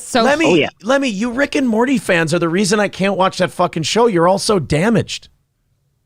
Oh, that's why I left the fandom, and I just enjoy the show on my own and just don't associate with those people because they're fucking nuts. Yeah. Okay, but what was the point? They started riots. Oh. Yeah. Okay. They started riots over fucking Szechuan sauce, April. Yeah, they're really gay. Oh, that's not good. Yeah, they're really bad. Corey's told me about that, where like they did it and it like wasn't. I can't remember Corey's story about it. Like, however the Rick and Morty fans present it, that's not how it really was, or something like, I don't know, some kind of dumb shit. Well, anyway, so you did, but you have not been fingered by Justin Roiland? Nope, only in my dreams. Well, not anymore. But only she Fucking wanted fuck to that be. guy. That's All right. nuts. You can only fuck one of them, Dan Harmon or Justin Roiland. Ooh, Justin Roiland. Okay. Dan Harmon's like, you want to hear some shit, look up Dan Harmon, man. Yuck. Dan, yeah, I thought Dan Harmon had accusations against him too. It's not so much accusations. He made a short film where he was like, I don't know if I could say this on air, fucking a baby. Well, you can say those words. I mean, you just can't advocate for it. Yeah, you can't Yeah. promote it. You can't say you're going to do it. Disavow. Yeah. Awful. Yeah. So yeah, I don't that the whole Justin Roiland thing being creepy towards young girls. You're saying that the Rick and Morty fan base is so fucked up and damaged that they would have taken the attention and been very happy about it. That's probably why it's taken these girls so many years to come forward. They are damaged. Like most hardcore Rick and Morty female fans are fucking damaged. So stay away from them, you're saying? Yeah. If you're a single guy watching this show right now and a woman tells you, I'm really big into Rick and Morty, you're saying run. Yeah. Okay. Red good. flags. All right, cool. If they're into The Notebook, just like treat them like shit and cheat on them because they'll stick around forever. But if they like Rick and Morty, just fucking run the other way. Yeah. If they say they like Rick and Morty, like they're definitely going to shit on your floor. Oh, so they're like the Amber Heard type. Shitting on Granny's floor, are we? Poor Granny. All right. I left the fandom, guys. All right. Well, Lemmy, thank you very much. It's good to hear an expat's input. Thanks, Lemmy. See you guys. All right. Well, there you go. They're all see. The thing about the Justin Roiland thing for me is it kind of discourages me a little bit because I go, I want my stereotypes and I want my judgments and I want my what's the word I'm looking for? God damn it! When I judge my preconceived notions to be incorrect. I want them dispelled. But you want them to prove you wrong. I want to read one of these fucking nerds wrong one time, but they always end up being the same guy. And then you always end up being a party pooper with girls because you got to tell them that these guys who are being nice to you are really creepy, rapey fucks. And they're like, oh, what are you talking about? You're just like girls are like, oh, you just hate him because he's sensitive or whatever. No. Okay. He's going to put his fingers in your butt while you're sleeping. I would go out on a limb and I would bet that Seth MacFarlane isn't a creep. But then I'd probably be wrong. I would toy with the notion that he's a homosexual. I don't think he's done anything wrong in his life. I think he seems like somebody who wouldn't do that shit. Yeah. But he creates all these, cartoons and shit too. Yeah. I don't think Trey and Matt have done anything untoward except to each other. Can we look up Seth MacFarlane just to put my Seth MacFarlane accusations? Not put it to bed. There won't be any with women. That's for sure. I mean, I'm sorry. Why is it any less bad if it's with men? Oh no, really? November 15th of this past year. Oh no, that just says how family. Oh no. Alexa Nicholas claims Seth MacFarlane. Oh, sorry, I'll disable my ad blocker. I won't be a fucking bag of shit. Sorry. Alexa Nicholas claims Seth MacFarlane hired me to abuse me over job at Family Guy. Former Zoe 101 star Alexa Nicholas has spoken out repeatedly about the alleged inappropriate behavior of Nickelodeon show creator Dan Schneider, has now made similar claims regarding the behind-the-scenes atmosphere of Family Guy. Okay. Nicholas guest starred on the show's Season 9 episode Brothers and Sisters. In a series of tweets posted earlier today, Nicholas has called creator and showrunner Seth MacFarlane a creep and alleged that he hired young actresses in order to prey upon them. Fuck me. Come on, can't we have one?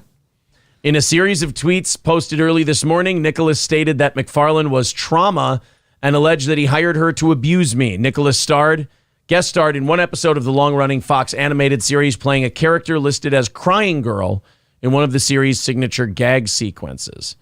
Another tweet seems to imply that MacFarlane had cast Nicholas, as well as other former Nickelodeon and Disney stars, for one-off guest appearances in order to creep on them.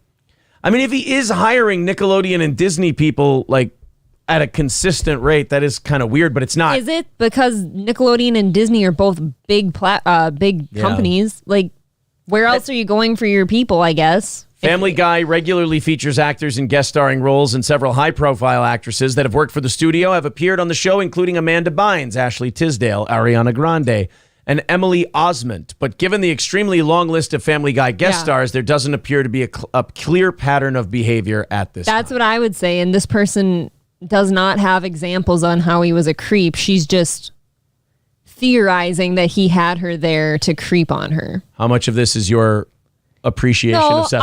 I would completely roll over if there was like proof, like with the Roiland guy, like he's a total creep. I would believe it. I don't think he did this either. You know what would make me a believer? If it was a boy. If it was a boy. If it was Drake and Josh. Then I would say, all right. Or if fucking Jake Paul claims that Seth MacFarlane fingered him after Zaboomafoo. What was the fucking show he was on? Not Zaboomafoo. What was that? If he fingered Zaboomafoo? Booga Jangles or whatever the fuck Jake Paul was on. Bizarrevark. There you go. Wait. Yeah, that was this. Yeah. Bazooma Jangles? Bazooga Jangles. Yeah. It's like Bojangles and Zaboomafoo put together. No, like if it was... If Jake Paul said I did an episode of Bizarrevark and then Seth MacFarlane had me on and fingered my hiney, I would go, okay, that's Or the two boys from like The Sweet Life of Zach and Cody. If Zach and Cody both got fucked by Seth MacFarlane, I'd believe it, but not a girl.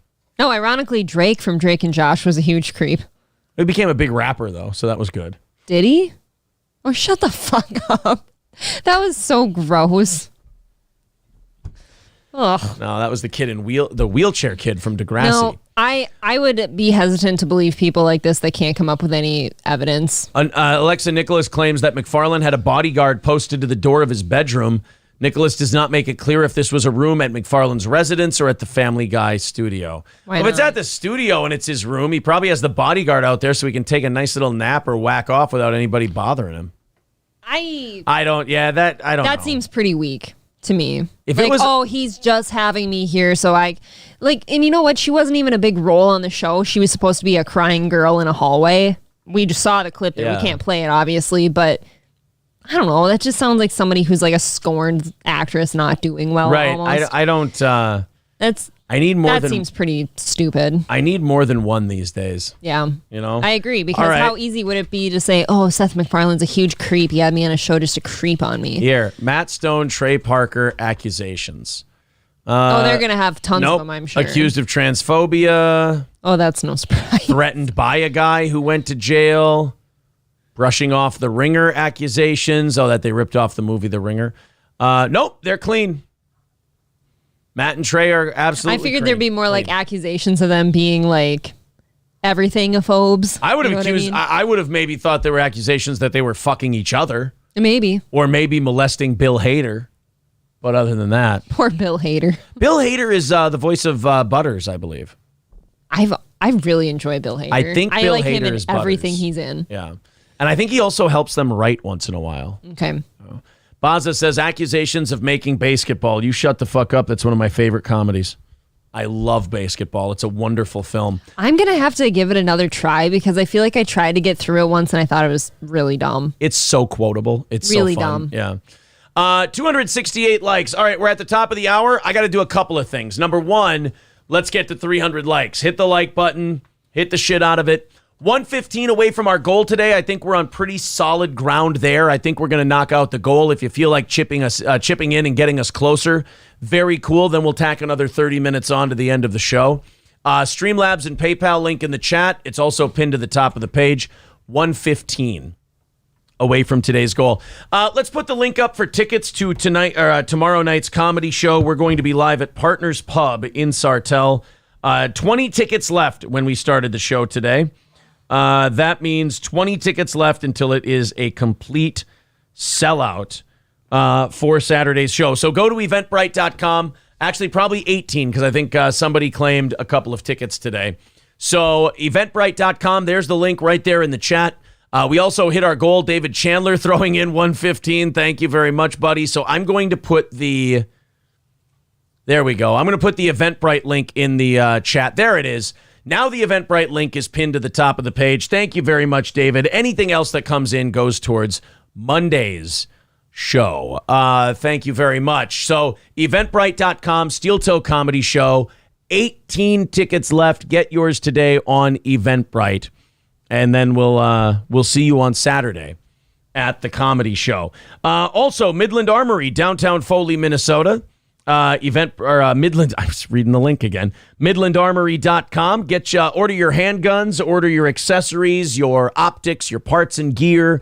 Have firearms delivered to an FFL dealer near you, no matter where you live in the country. Just order online at MidlandArmory.com. That's MidlandArmory.com. Derek and Tracy are incredibly knowledgeable. Use the promo code SteelToe to save big on your next order from Midland Armory. Also, All Care Towing, 320-253-5203 for All Care Towing of St. Cloud. Of course, if you're in central Minnesota, these are one of our oldest sponsors going back to the radio days, and they're wonderful on the roads. If you go in the ditch, if you get in an accident, no matter what the problem is, All Care Towing is there quicker than anyone else. That's All Care Towing, 320-253-5203. And Stoney's Bar in downtown Rockville. Visit Stoney's. And, of course, with our friends at Stoney's, they've got live music every single weekend, live bands every weekend, great world-class Bloody Marys, great place to go watch the football games this weekend. That's Stoney's Bar in downtown Rockville, Minnesota. Again, thank you to David Chandler knocking out today's goal. We are doing overtime, and we will do Crowder running his big fucking mouth again. Daily Wire came out with a succinct explanation of the contract. It made total sense. I mean, they were investing, he even said that the CEO of Daily Wire even said, after we invest in marketing and everything else, this deal was going to cost us at least $100 million. Oh my God. And, the Crowder bitching about, if you get banned off of YouTube or banned off of Spotify or banned anywhere where we can monetize, because they need to monetize all of Crowder's content. Mm-hmm. They said, if we pay you if we pay you $70 to $100 million, we then own all your content. And Crowder hated that. It's like, how are they supposed to make this money back? It's just part of running a business. Exactly. There has to be some trade-off there. Yeah. So Crowder made a video back. He also recorded, without the Daily Wire's consent or knowledge, recorded his conversation with the Daily Wire CEO, Jeremy. Is that actionable? No, because in the States it was done. It's a one-party state. Oh, God. So he's clear there. But so it's just an ugly look, though, because now no one's going to want to talk to you.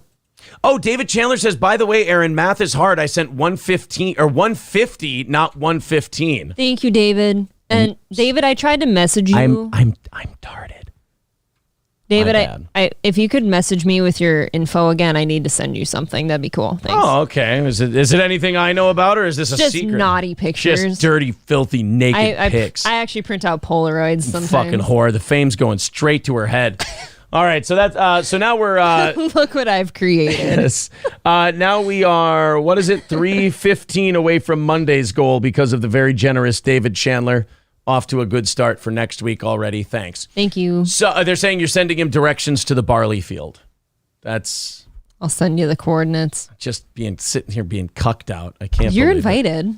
Oh, well then in that case, shotgun asshole, David. She's my wife. I get first pick. Oh, I was going to say I'm actually in the corner of the field with the camera. Oh, motherfucker. Why is it always you setting me up for gay shit?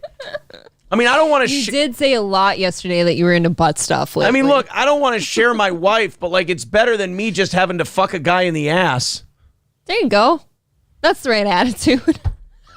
Oh, is this your negotiation tactic? Yeah. Start at Aaron having to pound male ass. And then April's like... started at no. And then April's like, oh, I'm actually just a giant whore. I like the double stuff, so what are you going to do? Come on. April is sending David some of Aaron's worn underwear. Well, there's somebody who wants my shirt, apparently. Okay, I've been meaning to ask your permission. Do you want me to send that? Yeah, I don't give a shit. Really? Okay. Yeah. I'll write it down. Male ripped shirt. Doesn't bother me. If someone asked for it, let them have it. That's what I say. All right, so yes. Darth Mode wants it. Oh, well, congratulations, Darth Mode. It's going to stink like shit. It does smell like shit. We are, like I said, 18 tickets left. for the comedy show tomorrow night. And while many people would see 18 left as like, close enough to a sellout, I'm a prideful son of a bitch, and I'd like to see every single one of those tickets go. So you're a numbers queen. I'm a numbers queen, just like my wife here is a size queen. Just the same thing. It just, you got to really hammer it home to make them happy these days. It's just, Fuck. I'm willing to be a thoroughbred. Just no dicks in the ass, please, for either of us. I think that's a general rule for I don't like you speaking for me. Oh, well, then in that case, hammer away at the mud hole, boys. Where do we go I from saved the other hole for my marriage. Oh, that's, you know what? Thank you so much. Is that sweet? That's the sweetest. Hold on. Can we do a very nice here? No. Just come on. God damn Just it. do a here. Here, I want to tell you something. Come here. Look at me. It's the sweetest thing you've ever said to me. Thank you. That You're was welcome. from the heart. Thank you so much. And from my ass. So is this. Get the fuck out of here. Ugh. That made my elbow hurt worse. Wait a somehow. minute. I understood your joke to mean that the puss hole was the one you saved for your marriage.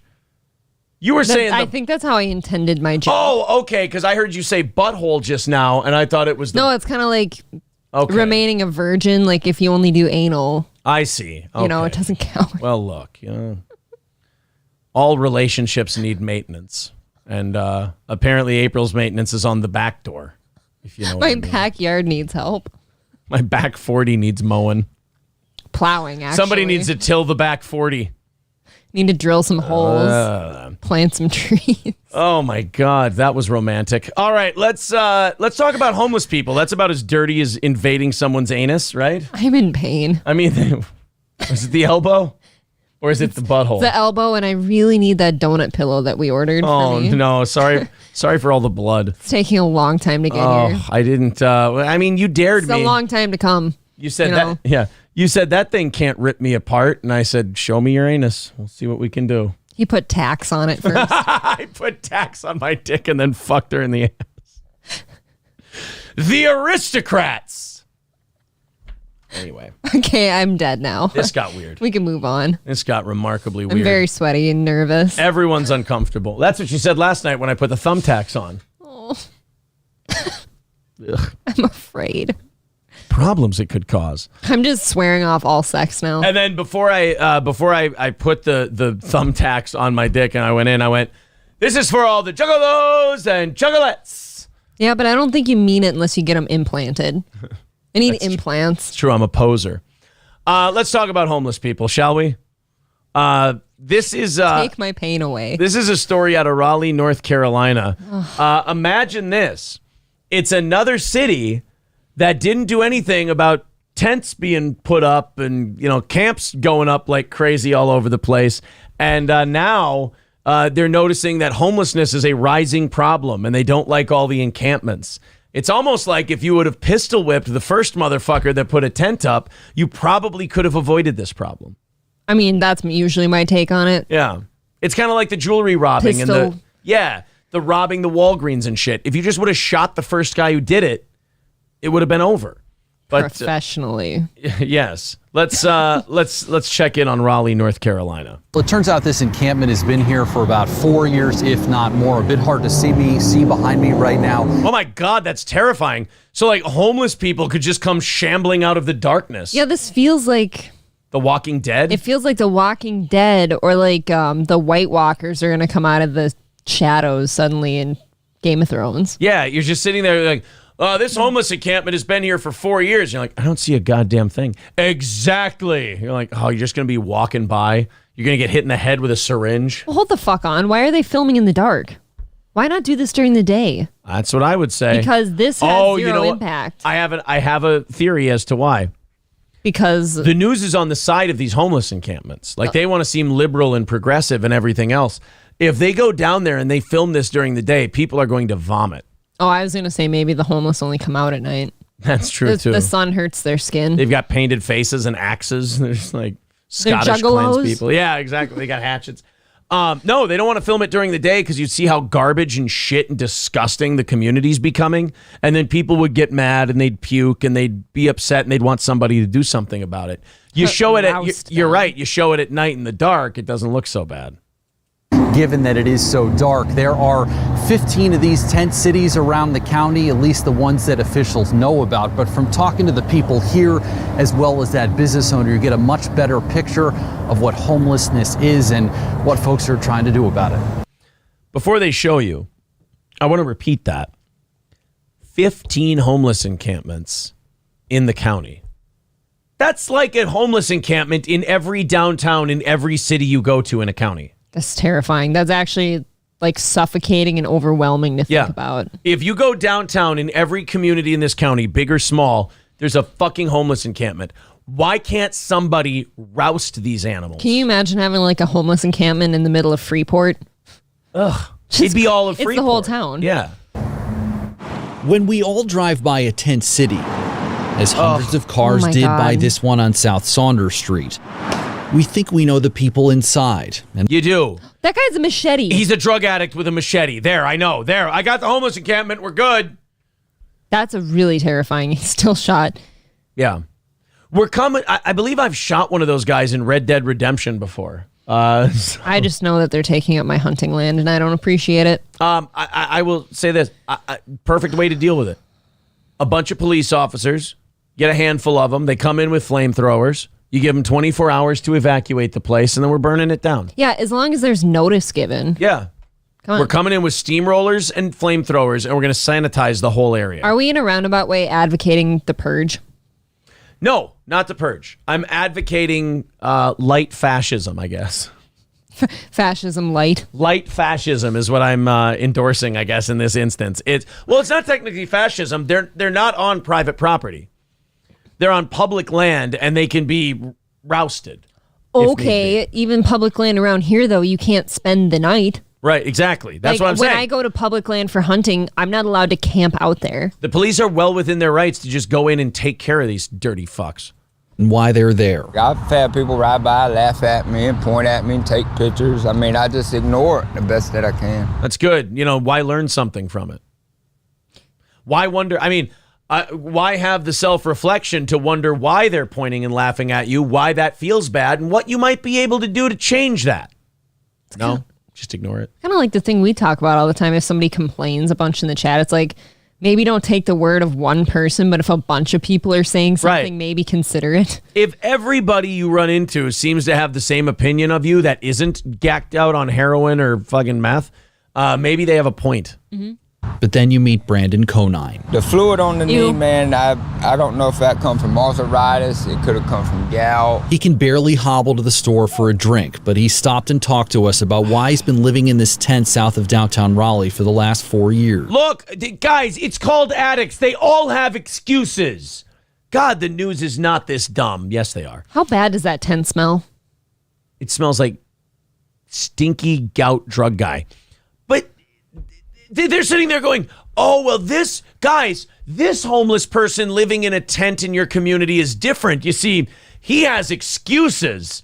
Yeah, unlike the rest of them who don't have any. They all had a knee problem, and they were really on the fast track to a CEO gig, but then, that damn knee issue they had, they just fell completely apart. I moved here, I met my wife, and we got married here, and we were together 8 years. And then I picked up drinking heavily. I was alcoholic. Okay. So you mean a life decision you made? So a life decision you made led you to be a complete drunk. You lost your family over it, and now you have gout, and you're sleeping in a tent. Again, I'm failing to see how you're a victim here. And for anyone in the chat, we get a couple now and then. It's like, it's just people that have fallen on hard times. That's not falling on hard times. You made that choice. You know what hard times is? Yourself. You know what hard times is? What's hard times?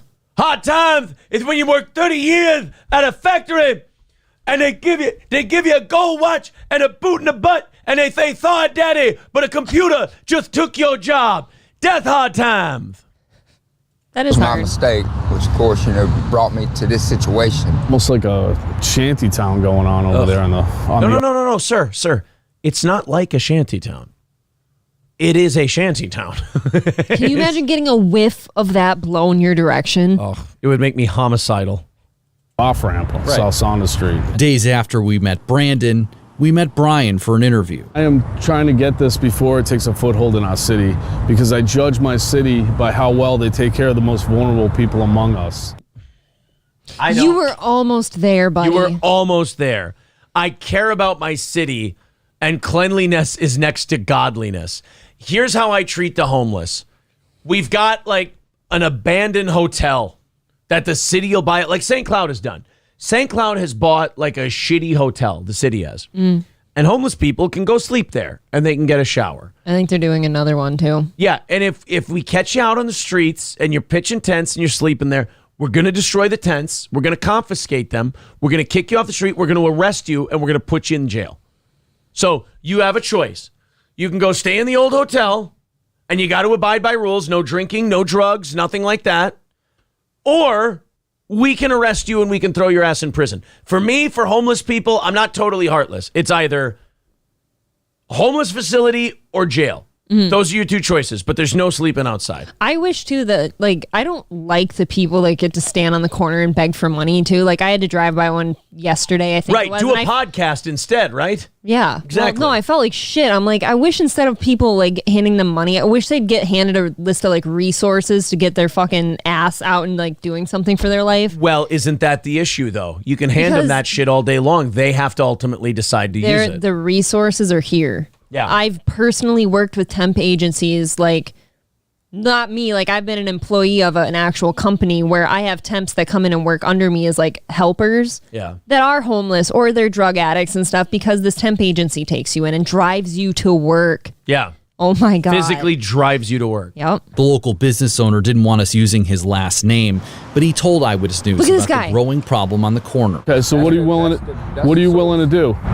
Do anything. While we were there, Brandon and Brian talked. Let me ask you this. What would it take for you guys to... Look at him. He's hobbling over because this guy's trying to offer him a job. Yes, he is. And like, will you do something? So what does this guy do? Oh, I'm even more hurting. Oh, you're offering me a job? I mean, I'll do anything, but oh, look at how injured I am. Woe is me. I'm sorry, but these guys can play hearts for the news all they want to. They don't want to leave. No, this is too easy for them. Which ironically, it's ironic to me because this way of living to me looks hard. Yeah. Like I couldn't picture doing that. To not be living there. Just everyday work? Everyday work. Everyday work? The homeless crisis is rising by the minute here in Wake County. 1,500 people were counted as homeless in the most recent total. Jesus. It's up 75% compared to this time last year. It's so much more than what we're seeing on the street. And to your point, that's the one. What about everybody else that we're not seeing? Kim, how come there's nobody in any of these news stories who advocates just fucking cleaning house? Everyone else just goes, oh, it's so bad. Oh, we feel so terrible for them. This is one of those stories where the news is clearly gaslighting people because the majority of people I know in my real life and that I talk to are like, can we just get these fucking people off the streets? Yeah, but if you say that you're a mean person Right. now. So they talk to 3 people. And the 3 people are like, oh, it's so terrible. You don't even see them all. And yeah, but the ones I see are enough. Okay. And that you're not allowed to have the opinion of, can we just get the cops in here to clean this shit up? So this is Raleigh, you said, right? The Yeah. city?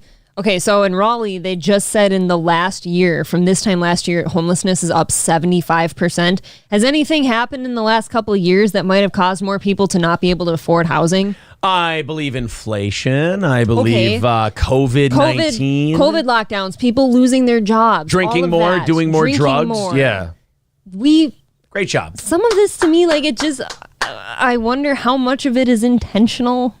We should have... Just the whole country fucking falling apart. We should have ignored that pandemic and just lived life as usual. We would have lost a few more, but we should have just went on like it was a cold and just treated it that way. We should have just burned through it and been done. I don't know how anybody can look at the COVID lockdowns and anything like that with the statistics we have now.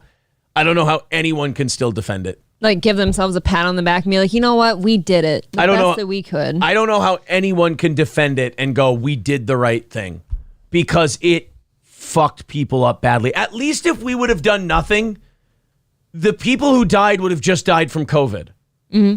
But now people are still dying from other shit they picked up because of COVID, because of lockdowns, because of the way we handled it. Just a spectrum. And I have no doubt in my mind that those lockdowns and people losing their jobs contributed to the homeless population. I'm even willing to go as far as to say that those lockdowns ruined more lives than COVID took. People losing their jobs because they didn't get vaccinated. Think about that. Losing their businesses. Mm-hmm. I mean, again, I'll say it.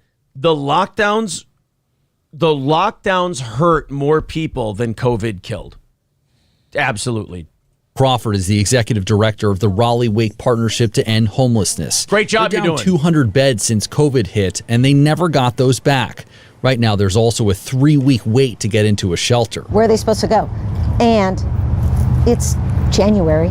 There's no leaves on the trees, so we see it. I made some bad investments and lost everything I had. Oh, yeah, I bet. Yeah, I had a lot of investments in my. I had a lot veins. of Amazon and Tesla, and just market went belly up. So now I live in a tent. Maybe he was one of those crypto guys. Oh, you know what? That actually can make you homeless. Yeah. Back behind the tent city, Brandon and his friend retreat to their temporary homes as Brian considers what he saw. Why didn't the news talk to any of the meth addicts down there? Why didn't they bring up any of the machete guy? Why did they just find 2 people, a drunk and a crypto guy? Why didn't they bring up machete guy? Why didn't they bring up the woman who was just hobbling around like a zombie? Why don't they? It's almost like they or only the guy want to talking to himself. Yeah, it's almost like they only want to portray a certain thing so you don't feel a certain way. I'm hoping that by seeing this, somebody says, "Oh, I know where that guy is," and go give him a shot. Brian, yeah, I agree. We should give him a shot. Botox shot, right about here. You really get the sense that he had a bit of a change of heart when he came out here and talked to some of these folks. He told me he wants to offer one of them a job or even some sort of an apprenticeship to help. See, the fucking news, God, I hate these people. Once you see it, you can't unsee it. They're speaking for him. Mm-hmm. Why don't you show him saying that? Because I guarantee what he said was, why don't these fucking people get a job? If I offer them a job, they can come fucking work for me. He probably said it angrily, and now the news is going, and Brian had a change of heart. He even wants to offer one of them a job. Shut the fuck up, news guy. Let him say it. Let me see how he said it. You filmed it. He can alter it now, though. Yeah. It's his broadcast. And it's his broadcast as well. Them get off their feet. The partnership, meantime, they say that every player, every big-time name in the county as well as the city is working on this. But Joel and Lauren, the biggest key here, affordable housing. Back to you. Yeah, right, the all those answer is people, always affordable housing. Yeah, Go fuck yourself. Which, by the way, just raises prices anyway. Those policies just raise property prices. Makes everything worse. So, yeah, affordable housing, that's the answer. Yeah, because that guy who drinks himself half to death every night and lives in a tent, if you just lower the rent by like $300 a month, that guy's solid. Okay, but then raise everybody else's to make up for it. Are you fucking kidding me? That reporter should have donated his eyebrows to keep people warm. Oh, that would have been sweet. They were thick. That would have been really nice of him. You're right, April. We are, okay, guys, 17 tickets left for Saturday night's show. Go ahead, and the Eventbrite link is posted. It's on the top of the page there. If you want to go to Saturday night's comedy show, grab your tickets at eventbrite.com, Steel Toe Comedy Show. And thank you very much for coming to hang out with us tomorrow. Again, 17 tickets left to that show, and we are 3:15 away from Monday morning's goal. There you go. Thank you. Remember that teacher? What do we got? We got a half hour until overtime in the Crowder thing. Oh, hit the like button. Before we move on to our next story, let's see where we're at likes-wise. Fridays, always a little bit lower on the likes, so maybe we won't push you to get to 400 necessarily, but let's definitely be in the 300s by the end of the show today. Yesterday we had up to 650 in here at a time, so yeah, yesterday was a huge show, and I think we're 500 or 600 likes for that show already. But where are we at, guys? Throw me the like count. Oh wow, we're at 299. Well then, fuck me. Let's go to 400 then. Everybody hit the like button on the stream. Let's get it to 400. I didn't even know we were at 300 already. Very, very cool. It's all right. 116. So we're up over 3. Oh, wow. 310 already? Jesus. All right. Hit those thumbs up. Let's get to 400 by the end of the show.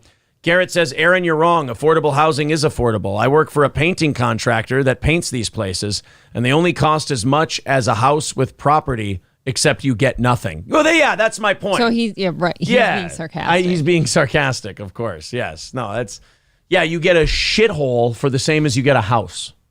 That's what affordable housing does for you. But I just, it's always the same thing. We never even get the option of, hey, would you like it if we just cleaned these people out of here and put them in either a shelter or a jail cell? We never get that option. And then the news always goes, hey, why don't we just do more affordable housing? Because we've been doing that for 70 years and it's failed. Right, but saying you want to roust all of them and put them somewhere in a home sounds too mean. It's cruel. Fine, I'm a mean person too. That's the thing. It's like once you tell them you're mean, like they have nothing more. It's like the climate change thing we were talking about. Yeah, okay, fine. You can say all that stuff. Now answer the thing I just said.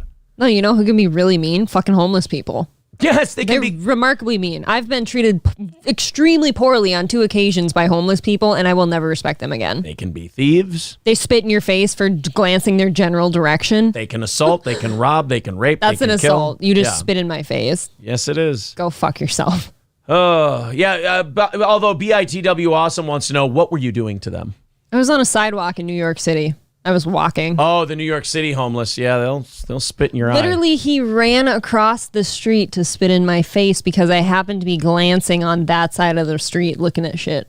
I will say this, you're very attractive, and sometimes I want to spit on you to see if it turns you on. So maybe he was just trying to, feel things out. Maybe it was like that tribe in Ace Ventura 2. He was trying to show his affection. Yeah, I'm sure that's what it was. And what bothered me Did you try even saying more, shikaka to him? No. Okay. I really fucked that up. There were officers, not 20 feet away from us. There was 2 officers just on the sidewalk too. And one of the dads that was with us actually went up to them after what the fuck were you doing? Where were you on that one? Yeah. Because this homeless person just came and spit in teenagers' faces. Can I ask you this one? Was he... No, actually. Wow. So probably, he's homeless, so he probably looks harder than his actual age. He was probably in his 40s or 50s with dreads. I love how at any given time during this show, there is a word written on your tablet that I can point to. I fucking know. I can just go, was it that? Look, I will. What a complete piece of shit. And then. Oh, yeah, I could do that one. Oh, wow, that's a lot of different things. Yeah. Oh, that's mine. I'm just flipping pages. That's, oh, wait, not that one. No. Wait, hold on. No. Not on that one. Oh, wow. We went through a few here. We were good. That's a grocery list. Oh. All right. Oh, no, we're okay. That was stuff from the swatting situation. Wow. Okay. Well, there's one. That whole thing is pretty bad. Yeah. No. Oh, that one's actually says no bad words. Warning, yeah. I fucked your bitch. I fucked your bitch. Just wait. Let me get through all of them. Okay, go ahead. I know my notes. I know if there's slurs in here. Oh, yep, that's a bad one. Okay. There's one. Oh, I'm America's stepmom. Fun. All good. Nope, that one's good. Clean. Insufferable. That one kind of. Yeah, that one's kind of a thing. Come correct. That's funny. I don't know why I have some of these down. Nope. Okay. That's not nice, but it's not. Oh, that's a YG song, so that one's okay. That's just a slur. Offensive. Yeah. Nope, nothing there. I know I've got a good one coming. Cuck. Well, cuck's not bad. Nope, nothing there. That was song suggestions. He likes the guy with the hair. Oh yeah, you like the guy with the Reasons hair. why Aaron is beta. No, that's your guy. No. Call Aaron a skinny boy. You liked that. Okay. That day apparently. Oh my God. I like to look for bad words in here. I know if there's none. That's okay. Yeah, that's offense. Oh wow, there's 1, 2, 3, and then population control. That was my note. Oh, Chinese. Oh, this is dirty Puerto Rican. Oh, Jesus Christ. That one's okay. Prickly pecker. That one's not good. Okay, that's where we're there at. We go. There were quite a few. I have a lot. As we go through. Wow, I had to look up from that and suddenly like head rush, like the lighting was different up here somehow. Mob Tech says this notebook will be used as Exhibit A in the court case. You know the one with the pink lettering on it? Yeah. This one? Yeah. That was sitting at my spot at the kitchen table open the other day, and Aaron didn't like. I didn't see it. I got unreasonably mad at Aaron that he let me leave that out when the kids were here. Wow. Because one of them can read. Can I say something? I'm being self-aware. That was a very sweet thing you just did, because up until now, I never knew that you felt that way about how you responded to me. Of course I did. That's very nice. Well, of like you. Obviously it's not your fault. I left the gay F word up on a notebook. But the last we left this issue, April was yelling at me for the notebook being there. And I was like, what the fuck? I didn't know it was there. I didn't yell at you, in fairness. I can't yell at you when the kids are Not here. yelling, but the tone. There was a tone of being yelled at. All right, so we got... Just, we're gay. Would you stop looking for slurs in the notebook now? Jew shit. Oh. Okay, we can't say that. What is wrong with me? These are my notes. Yeah, this is all your handwriting. Guys, she's writing terrible words. Twist his dick. Hey, Why did I write we need that? to do a show. This is a show now. We need to do a show now. We have that story from Texas. Remember they were going to fire that high school football coach because he made all the kids do like... push-ups. Yeah, 400 push-ups or whatever in the Texas heat and all that stuff. Puking and shit. And then the news reported and they're like, isn't this awful? This is terrible. This is 2023. We shouldn't do this. Well, I guess all the students went and rallied to the coach's side and like, no, he's fucking cool. We love this coach. He's great. This is one of those few stories that gives me like hope for young people. Is that while the news and the parents and everyone's going, oh, it is terrible. How could they do this to the children? The kids are like, yeah, we were fucking assholes. We deserved it. Like, this is Texas. Yeah, making sure we get discipline. Let's check this story out. I feel like it's all the transplants from California complaining and all the regular Texans going, oh, this is just how we do things here. You're going to have to get used to it. I really prefer cis plants. Child Protective Services and the district are both investigating how multiple students following that workout. And today, dozens of students and parents standing in solidarity, urging district leaders to not fire their coach. At the start of Tuesday's Rockwall ISD school board meeting, about 40 Rockwall Heath students and their parents showed up in matching t-shirts reading Keep Harrell. They were there to support head football coach John Harrell, recently placed on administrative leave following a January 6th workout that landed several... January 6th. Oh, not on Insurrection Day. Ominous. That is not a good day to be making kids go to the hospital. It's worse than Friday the 13th. Do you think the skin tone of the two kids who went to the hospital made the school like extra virtue signal? There's a chance. Yeah, like it's two black kids went to the hospital. Oh, we'd better stand up and say something. We need them to know that we're for the black man. Players in the hospital. This isn't about choosing sides, and we as a team want to support Coach Harrell and all of our teammates. And Harrell has been a father figure to a lot of these boys, including me. Bobby, because so many were missing. And if any of you guys have any proactive, look, I sure would appreciate it. Here to a lot of these boys, including me. Bobby Robinson is a Rockwall Heath football parent. I like this guy. He's just wearing flip-flops and shorts to this in a long school sleeve. board meeting. It's so confusing. This should be met with like some khakis, right? I would like some khakis on him. I shouldn't be seeing calves if you're wearing that shirt. That's all. Long sleeve shirts with shorts look weird. It is confusing. I mean, I've been known to wear a hoodie with some, cut off shorts in the summer. If I haven't been outside all day and this guy comes in, I'm confused. I don't know what's going on. Yeah, is it hot outside? Is it cold? I don't know how to dress if this guy walks in the door. Yeah. He says blame shouldn't be on the coach for what he calls a gladiator sport. I think some of us as parents have failed. We should, if our kids are going to play a sport, we should push them and do what we need to as far as at home. Fucking Texas is so hardcore with football. It's ridiculous. This guy's like not accepted in a lot of this country. If these boys are going to play football, then we as parents got to stop being such gay F words, and we got to start making sure that they're grizzled warriors. We see, this is actually our fault. We sent our kids to the coach as a bunch of pussies, and he needs a bunch of warriors. So, you know what, coach? Not only should you be reinstated, But you should get an apology from all of us parents for raising such gays. Such pussies. Dude, bunch of pussies, sir. Screw this guy's like wardrobe faux pas. I like him. Yeah.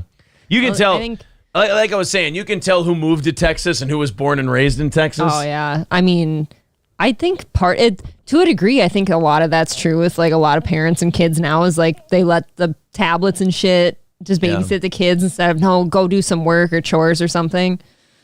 Just because what the demand is when they do go to school, because it's bound to happen again. Maybe not this year, maybe not next year, but it's going to come up again because it's football.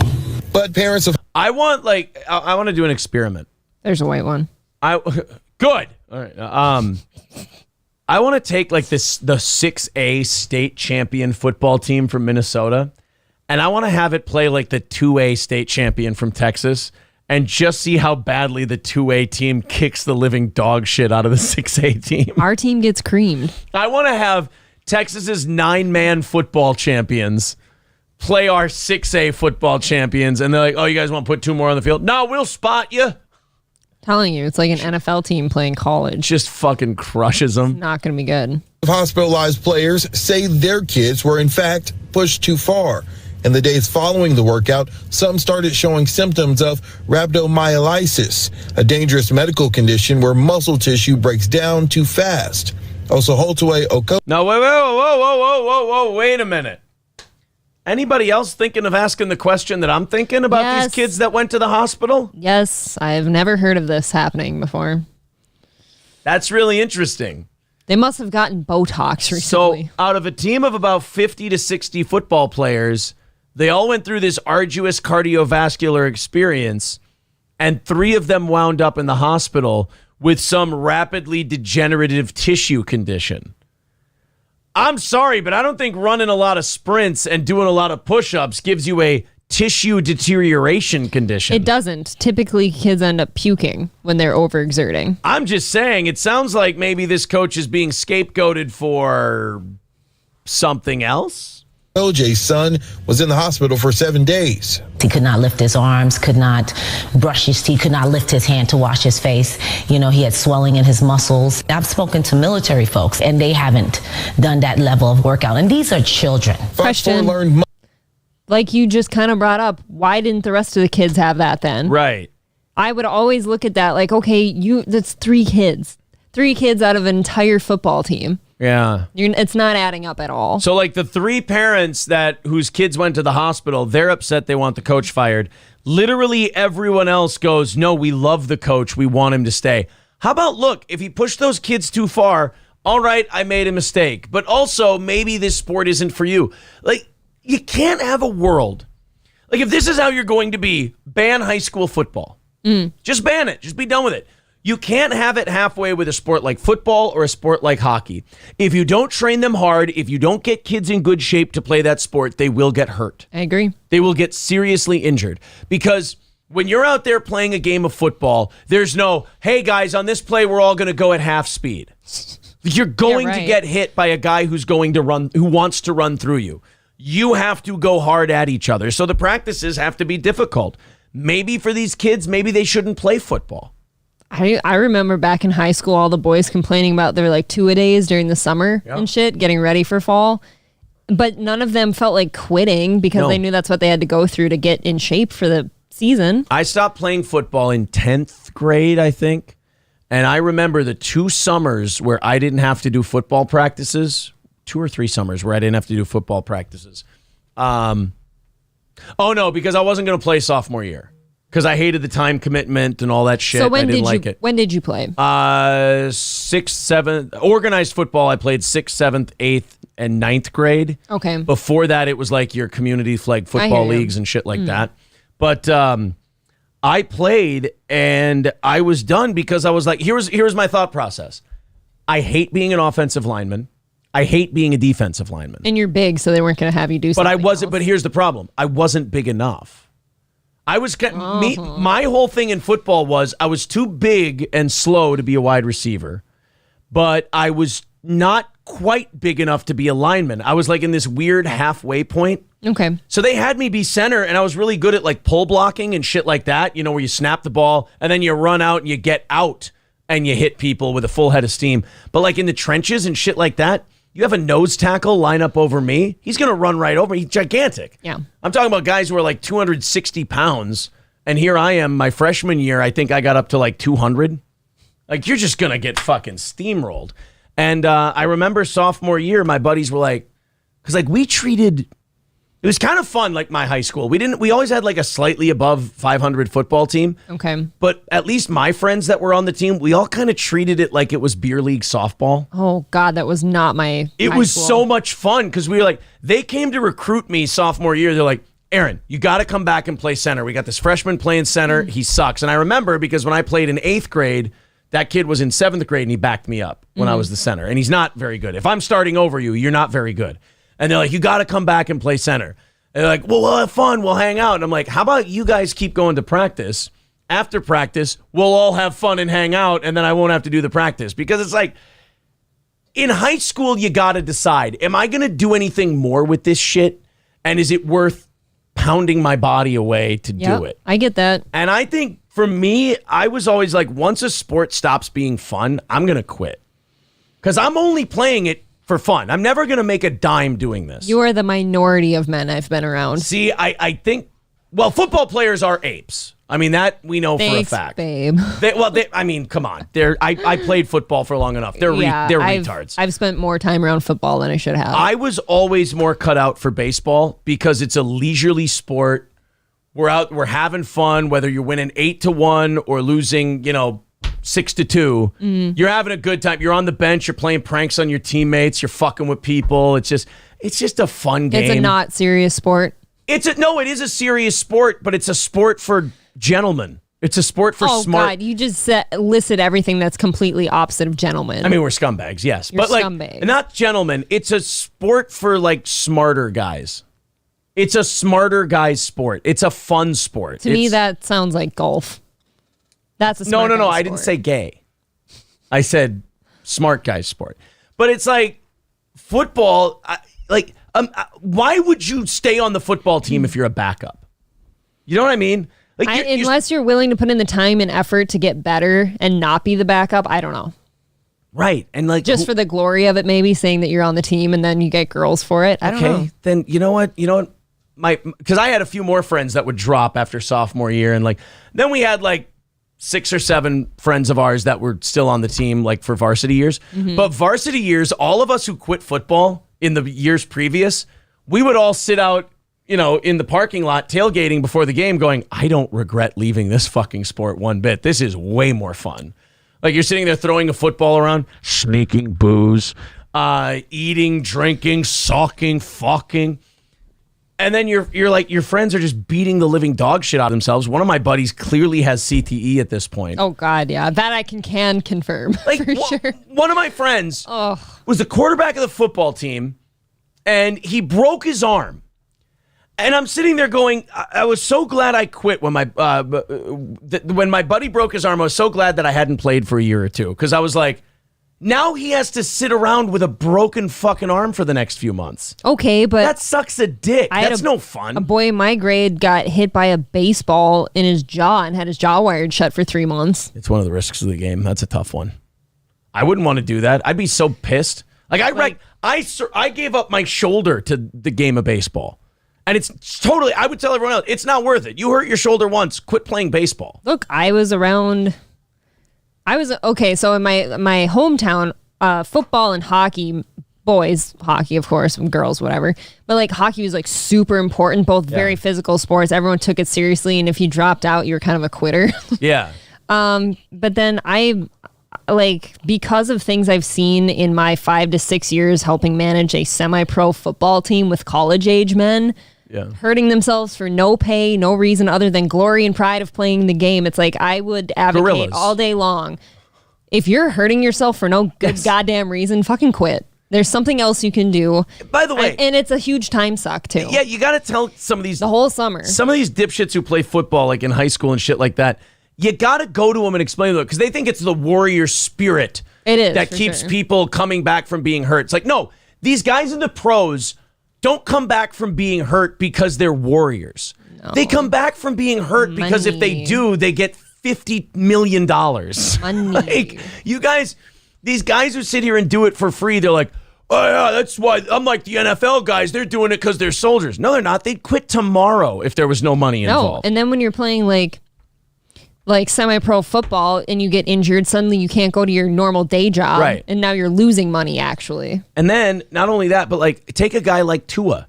Tua Tagovailoa is going to quit playing football and forego dozens, if not $100 million. Why? Because he doesn't want his fucking brain scrambled. No. So if he's not willing to do it for $100 million, don't do it for free. It's dumb. I think the rule should be if you're a responsible parent, your kid has a concussion playing football, you shut it down. That's it. It ain't worth it. I think you had that discussion with me once about your son, and I think you cut it off at 2 concussions. I think I'm at 1. You definitely shut it down for the year. I don't think a kid should play football for the rest of the year if he has a concussion. A developing brain getting my stories I have too. I'm not against you on that. A developing brain getting a concussion has to be remarkably dangerous. It's hard to do your schoolwork, and I've seen people turn into completely angry people out of nowhere from concussions. The Child Protective Services opened an investigation into the incident, separate from the district investigation.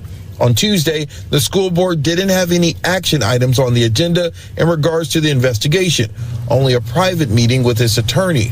But the board president did make a brief statement after the group of Herald supporters spoke. Our hearts and our prayers go out to all the children involved, all the parents involved, all the faculty involved. Cool. Then don't fire my coach, bitch. It sounds like if you're going by a voice vote, it sounds like the keeping the coaches, they have it. Yeah, that's the way to go, clearly. Yeah. Let's go and see what people thought about our little football discussion there.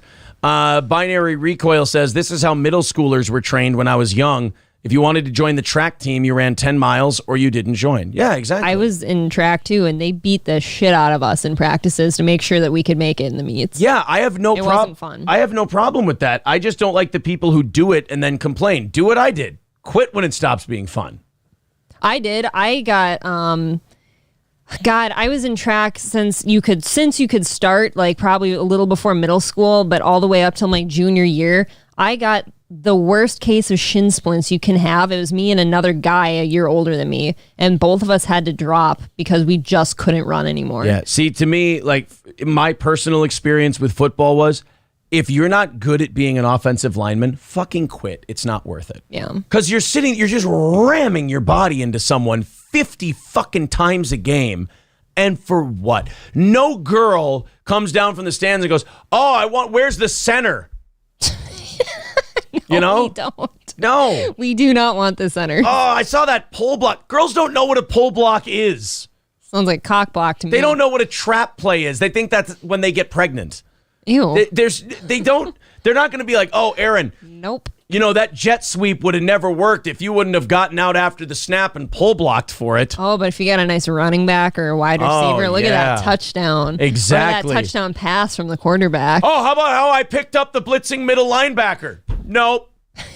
Couldn't happen. You see how that was a post route? Yeah. That safety had to come up to make up for the linebacker blitzing. If that linebacker gets home, there's no touchdown on the post play. But who called the Mike linebacker? Who picked up the blitz? I did. But they get all the glory. And did you suck my dick? No. Usually when I think of centers too, though, they're chubby. I don't want a chubster. I was a little chubby. God, I can't even say it. Don't go for chubsters. I dated 3 chubbies. That's my argument as to why more football players should quit. Yeah, I mean, they don't want to touch your dick. If there's nothing in it for you, then why do it? Right. People are like, people are so like, oh man, running out under the lights and having people cheer. Don't you love that? We got to do that freshman year. You get one game under the lights, and it's on a Thursday night. Mm-hmm. They do it, and we did a game under the lights, and like everyone, like the coaches were even telling us, this is a big moment. And there's going to be a crowd out there. It's going to be a big. They always, people show up for this one freshman game a year, and I ran out there and I did it. And I'm like, I was like making jokes, and friends were like, dude, shut the fuck up. This is a big, and I'm like, this is fucking gay. Well, then clearly it's not for you. You didn't have any pride in it, but most guys do. It wasn't for me because I'm just sitting there going, guys, it's a game. We're playing a fucking football game. This is fun. This is a good time. Honestly, football, like Texas is a great example of it, but for a lot of men and a lot of boys and a lot of like the fathers of the boys that play and stuff like that, like it's a very prideful, sacred thing to have your son playing football. You know, and that like always, to be in it too. Yeah, that always kind of, I couldn't enjoy it unless my kid was enjoying it. So those parents who enjoy it and their kids are like James Vanderbeek in Varsity Blues, that always struck me as fucking weird. Or like dance moms that like throw their daughters in that shit and get them all dressed up and makeup and shit. Oh. Win by 2 Radio says, ironically, the O-line is the most important part of a team and they get 0 credit. Yeah, protecting that quarterback scrawny ass. Making sure that running back doesn't get hit in the backfield. And what do we get? No blowjobs. No pussy. Unless we give them to each other. Just got to crank each other off in the locker room. That's it. No, to me, it was like when people started getting really serious about it, I bailed because I'm just like, guys, this is fun. We've always had fun doing this. It's a good time. You know, you lose a close game. Fuck it. We'll try again next week. Well, at least like my experience in semi-pro, like if there was ever a loss or anything, both teams still go out drinking together. Right, after. that's the so way. There's at least like some consolation for fun after the fact. You treat it like beer league softball. You still have a record and stuff like that, and there are championships for all that shit. And some of the players, if you're good enough, like it's usually in the summers when they're off of college ball. Yeah. A lot of them, some of them did end up going to like arena ball, which is pretty cool, but that's very, very rare. Extremely rare. I have one kid that is abnormally good at sports. Yeah, but I would still say, like, even if a kid's really good at something and they don't want to do it, don't make them. You know? It sucks. Like, it's hard for you to watch as a parent. You're like, wow, he's really good at this. It'd be interesting to see but then you're doing it for you. I will say, though, to quit a sport was heartbreaking for me. Like, I did tennis through my senior year and stuff because, like, my shins could put up with that for a little while. Yeah. But, like, the sprinting in track, I had to pull the plug on that for my senior year, and that was heartbreaking because that was my favorite sport. I get that. That sucked. That's like baseball. That's your glory year too. Yeah, that's like baseball for me. I kept coming back and coming back, like amateur team after amateur team to keep pitching. But like now my shoulder is a piece of shit for the rest of my life because I couldn't just go, when I tore my rotator cuff in high school, I couldn't be like, all right, we'll finish out high school and then we'll be done. It was, oh, I want to keep pitching. Oh, I want to keep going. Oh, I want to keep playing. It's so much fun, blah, blah, blah. And then you just go until you're 25 and you're like, God, this is... Well, that's... still a good time, but fuck. For me, it's like, that's why I don't like going for runs and shit like that because my shins will act up. Yeah. Like I'm more into like weightlifting, or if I want to do cardio, I've got to like elliptical or I got a bike or something like that. I can see wrestlers having a hard time letting it go too because you have to throw your entire self into it. Like you got to make weight and it's you versus one person. Mm-hmm. So like that sense of competition, I can understand. That's why pitching was so hard for me to give up because it was just me against the guy. And that was really? It. The ball's in your hand. You have total control of the game. Nobody can fuck it up but you. I liked that feeling. If anyone's going to fuck this up, it's going to be me. I guess for me, like both of the sports I was in were both like single and team events. Like sometimes like in tennis, you're either in a singles match or a doubles match. So I guess like usually I did doubles. So I would let somebody down if I screwed up. Right. And I liked the team effort. And it was the same for track. Like you can have your individual events, but then I was like the anchor on the most elite race of the entire thing, the 4x4 relay. I was the anchor in that. So like everything rode on me for like the last leg of that race. Yeah. So when I couldn't do it anymore, that was fucking devastating to see me get replaced. All right, guys, where are we at likes-wise? Let's see where we're at before we get into overtime. Aaron tried wrestling, but they kept pinching his man boobs. Yeah, I never got it. Like, you hook up and you try to flip each other. Like, I didn't... I am surprised to hear that you didn't, like, that you weren't in wrestling like that, really, for as much as you like wrestling. Because I knew the difference between the two. I get it a little bit, but... I was like, I know I can't DDT a motherfucker in high school. I can't kick him in the stomach and then drop him. I remember when I was a kid and I asked someone about doing wrestling and I would talk about doing like DDTs and shit like that. Like, oh no, you can't do that in this kind of wrestling. I was like 8 or 9. I was immediately turned off of wrestling forever. I never wanted to do it. Yeah, I was like, this is gay.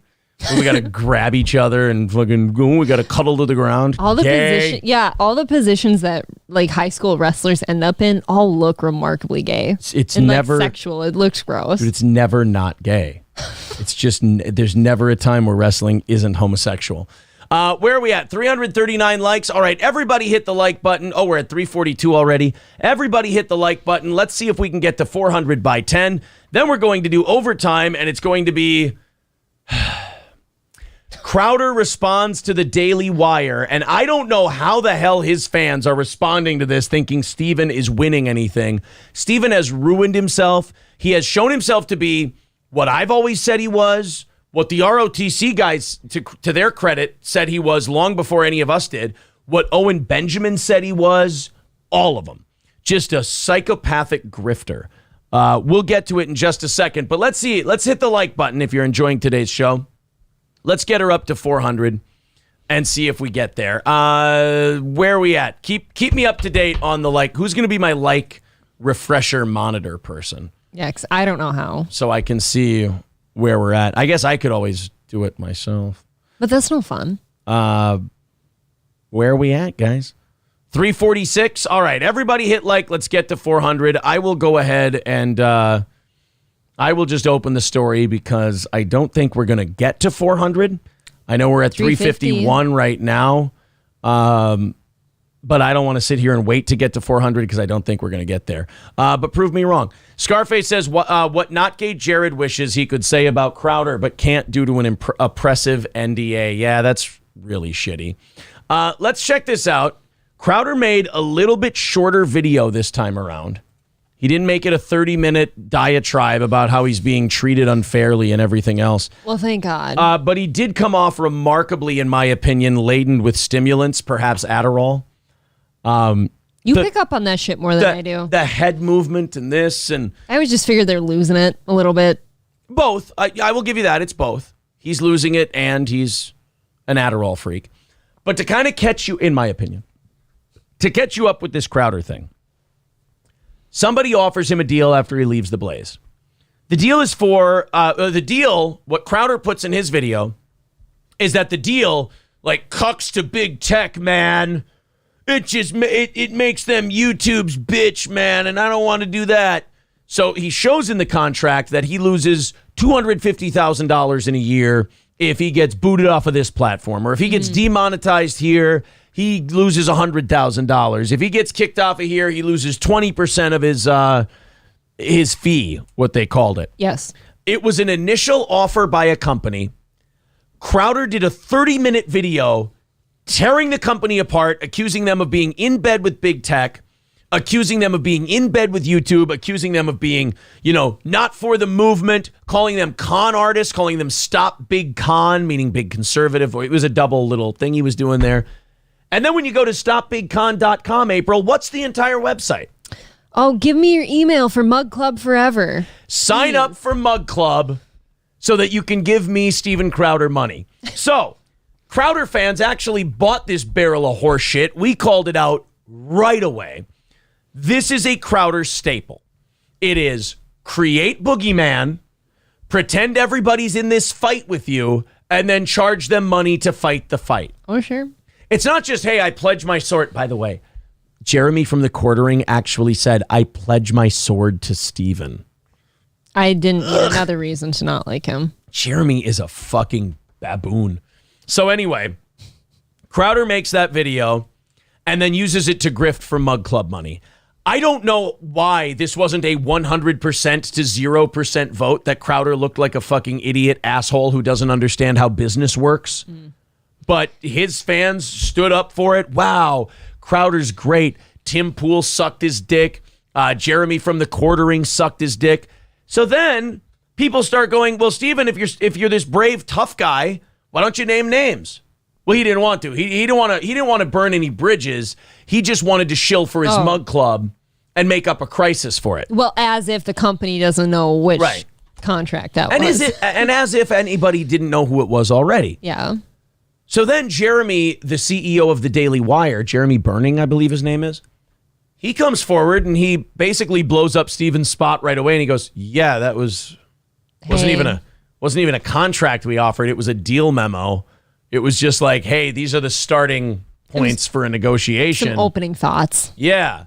So he releases his 20-minute video and reveals to the world what Crowder didn't tell them is that this was a deal for $12.5 million a year. Daily Wire would have basically been mortgaging their house to bring Crowder aboard because they don't have billions of dollars. Nope. They got probably tens, maybe a couple $100 million, but that's about it. So they offer Crowder $50 million over 4 years.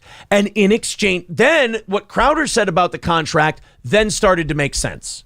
Yep. You're like, oh, well, of course, if a company mortgages their future, they're going to some things. They're going to need to own all your content because they need to monetize it. Yep. And they'll produce your content and they'll put your content out there. But after the 4 years are up, they own that content. It is theirs. You can't take it with you because we need to be able to monetize it. Because like Jeremy from the Daily Wire said, after we advertise and promote for you, this is going to cost us $100 million. So a ton of money. Candace Owens said on Tim Pool's show yesterday, Crowder came back with a counter offer of $120 million instead of $50. And the Daily Wire just said, look, we can't afford that. So then the Daily Wire going, look, we're not a gigantic business like YouTube. We can't afford that number. Sorry, best of luck. You go your way, we'll go ours. Crowder goes on and just starts flaming them because he's a professional, and accuses them of being in bed with big tech. He's a great businessman. Right. So Jeremy goes on, explains it from a business standpoint. It makes total sense. Crowder looks like a jackass.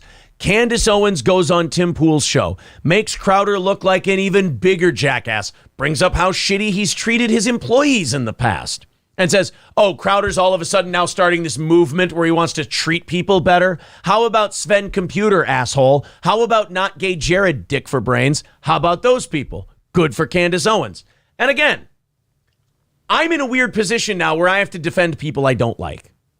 Yeah, but you need to defend the correct people, I guess, that are being honest. What's correct is correct. I'll never be a Daily Wire subscriber. No. I find Ben Shapiro to be boring. I find Jordan Peterson to be a skosh short of having a mental breakdown. I find Candace Owens to just be, I'm sorry, the Daily Wire's black friend that they wanted. It's all very dry. Yeah, it's not my thing. But at least one thing the Daily Wire does that Crowder doesn't seem to grasp is they understand that this is a business and it needs to be profitable first. Crowder reminds me of an episode of Bar Rescue where the woman who owned the pirate bar says to John Taffer, says, but if you change this place or I accept this deal, it'll tear the soul out of this place. That was Crowder's argument to the Daily Wire. Well, we're fighting a movement. Oh, that's interesting. You're fighting a movement? I'm running a fucking business. Like John Taffer said to that woman, businesses don't have souls. They're profit centers. That's it. So when I watched the Crowder video, then I watched the Daily Wire video, the kind of the way I saw it was one's being an angry, petulant, jealous child, and the other being a grown-up who's explaining to us how this situation works. Yep. They need to own Crowder's stuff. They need Crowder to stay on YouTube and Twitter and everywhere else, because if he doesn't, they can't get back the $50 to $120 million they're putting into this. When they pay Crowder $50 million, they're out $50 million bucks. They need to make 100 to make up for the 50. Need to be recouping some money here. So Crowder sees the public opinion go, oh, fuck, Crowder's a lying sack of shit, a dishonest scoundrel. He's a fucking grifter. This Crowder sucks. Well, no, I'm not. So he makes a 15-minute video and he reveals, to show that he's not dishonest and not a piece of shit, he surreptitiously recorded his phone call with Jeremy. Now, a couple things about this. This phone call took place in January. Crowder filed the trademark for StopBigCon.com in September when he knew he was leaving the Blaze. So I'm sorry, I'm having a hard time believing this whole, oh yeah, it was because of this thing with Daily Wire, and that's when I decided I needed to stop Big Con. Well, then you must be fucking Kreskin. Oh, just the thing that pushed me over the edge. You don't understand. Yeah, he must just be a fortune teller because he knew in September that this was all going to happen in January. I knew this would come in handy. Yeah, oh man, I'm glad that I trademarked Stop Big Con. It's not specific at all. Yeah. So that when you go to the website, you can just buy my mug club. So here's Crowder's response to the Daily Wire spanking him like a petulant child.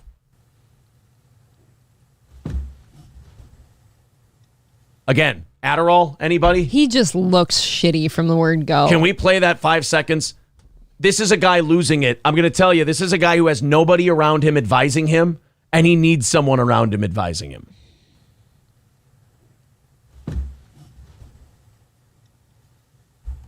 They don't get deals that...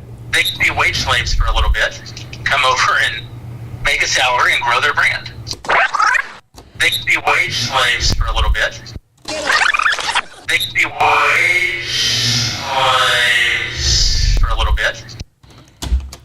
Okay, that's his big damage. This is the other thing Crowder does. He throws out what he thinks are these smoking guns because he's a double-digit IQ dipshit.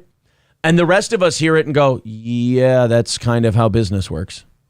Yeah, isn't that something? He thinks he's got like this big own or something The going on. We're like, no. He's asking the Daily Wire guy, what if somebody with only like 100,000 subs came over to your company? He's like, well, since they don't bring us any immediate value, they'd have to be wage slaves for a little bit. Then they can build their brand and then make more money.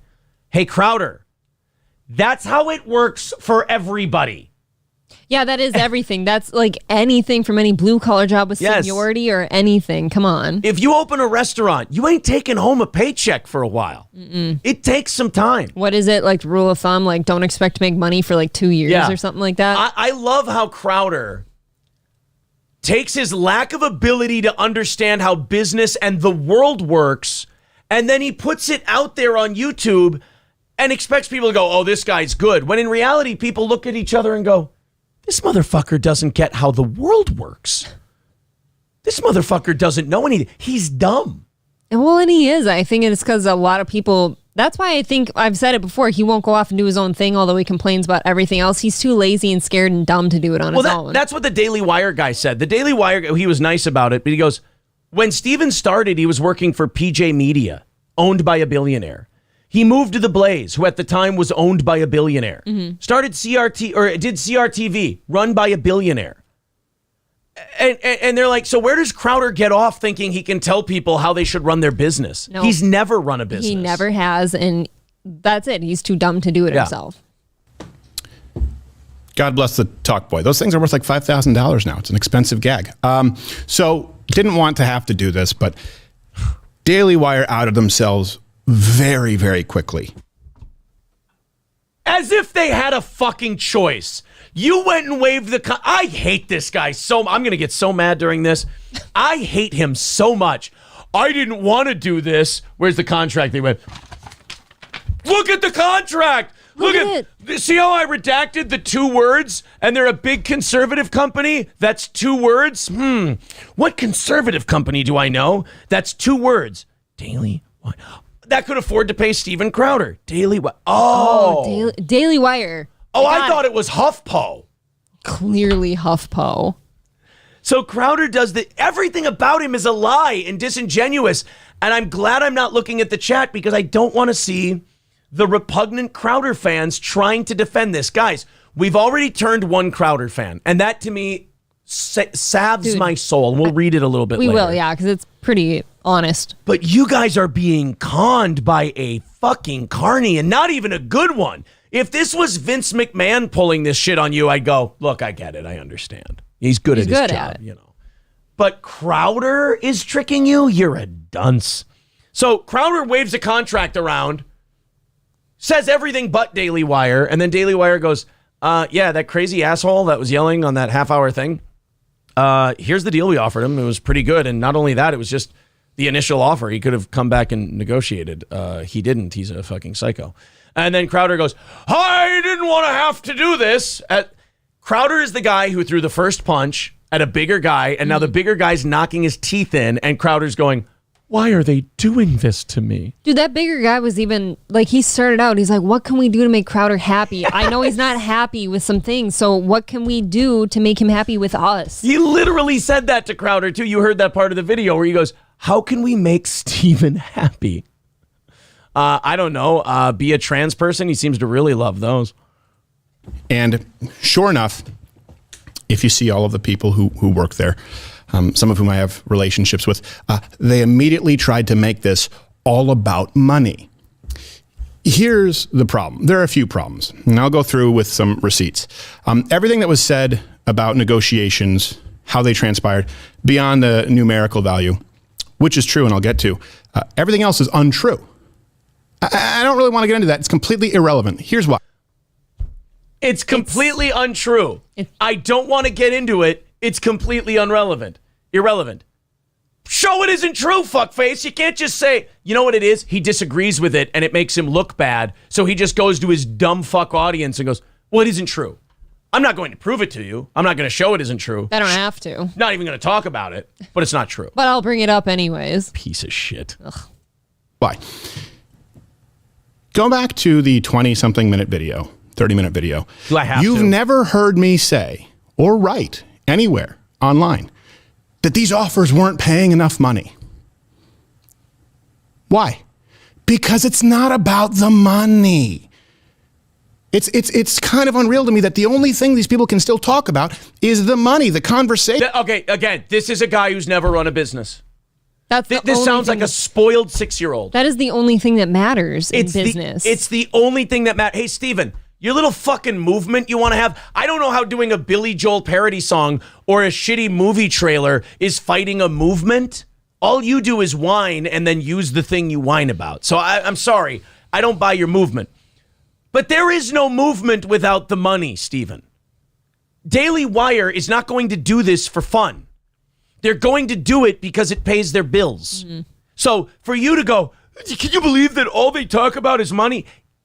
Says the guy who's about to be 50, who wanted to be $120 million richer. It's easy to say it's not about money when you're being offered 4 days a week at $120 million. It's really easy, you disingenuous sack of shit. Daily Wire starts your deal down $100 million. You start the deal up $100 million. They are now playing a game of fucking musical chairs where they're fighting the clock. They have to grab 120. Well, technically, they have to grab 150 to $200 million in order to recoup what they're paying Crowder. So you can sit there with the 150 in the bank and go, that's not about money. Meanwhile, the Daily Wire is like, we need to own everything this motherfucker has. We got to make sure he doesn't get banned from anything because we just spent our entire company's value on bringing this fucking guy in. So now they're stress sweating for the next 4 years trying to get that back. It's like spending money you don't have on an investment you hope pays off for you. So, Steven, it is about money. That's where you're wrong. It's not about your fucking movement, you child. You 16-year-old, you college sophomore. For somebody who doesn't like these college liberals, Steven, you sure do think like them. Well, projection much? It's not about money. It's about the cause and the movement. Grow up, Count Chocula. Nation was about conservatism, the movement, and big tech. They keep talking about money. I'm talking about a country. I'm talking about a movement. I'm talking about making a difference. Now go buy a mug and you can help me fight for the country. Yeah, you got it, Paul Revere. It's not about the money, and Jeremy and the Daily Wire know that. How do I know they know that? Because after, according to what he said, I walked away from the offer. I did place one more call to the Daily Wire, and I made it very, very clear that it wasn't about money.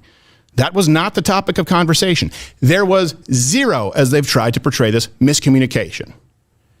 No, there was miscommunication. No. Crowder is incapable of hearing other people. Crowder's going, there is no miscommunication. Yes, there was, Stephen. They're trying to communicate something to you. You're not getting it. They can't do this for the movement. If you want a movement, start one. But he wants to start a movement with someone else's money and then say it's not about money. He's sitting here playing Mr. Misunderstood, too. Yeah. Like, they just don't understand what I'm going for. It's for the country. It's because You're not changing shit. Yeah, it's because in your adderal-lated brain, it makes sense to you. It doesn't make sense to any of us. In his brain, too, like, he doesn't understand. Like, he's trying to change how business in general works, and it just can't be that way. Like, businesses will do what they've got to do to make a profit.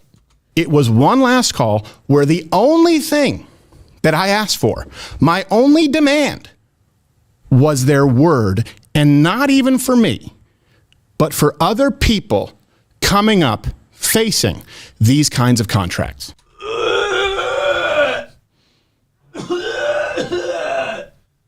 Oh, yeah, Steven, champion of the little man, Steven Crowder. Yeah, so he wanted to make sure that all these young bucks coming up get a fair shake. No, it's not about him having a good deal, in his opinion. Okay, Steven, you want these young kids to be able to come up and have free speech, right? Is that what is? I think so. Waive not gay Jared's NDA. Waive Sven. No shit. Yeah, waive Sven Computer's NDA. Waive all the NDAs of everybody you've signed. If you don't bring Dave Landau back, let him say whatever he wants about you legally. Go ahead. Go ahead. Hey, Steven, balls in your court, captain of self-owning. Wow, that is pretty gay. Free speech matters, but let's take away everyone's free speech that's around me just in case. And you know what Steven would say? Well, I'm running a business. Exactly, fuckface. I've got to protect my business.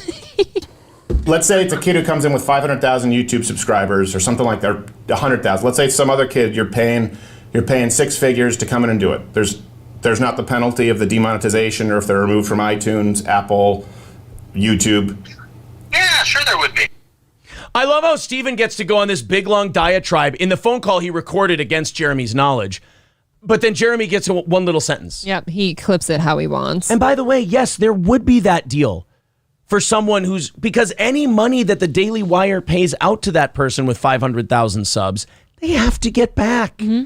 Of course they would cover their ass on the back end. And here's something else. I was also very measured. I was painstakingly clear in taking myself off the table because it wasn't going to be a right fit. That happens in business all the time.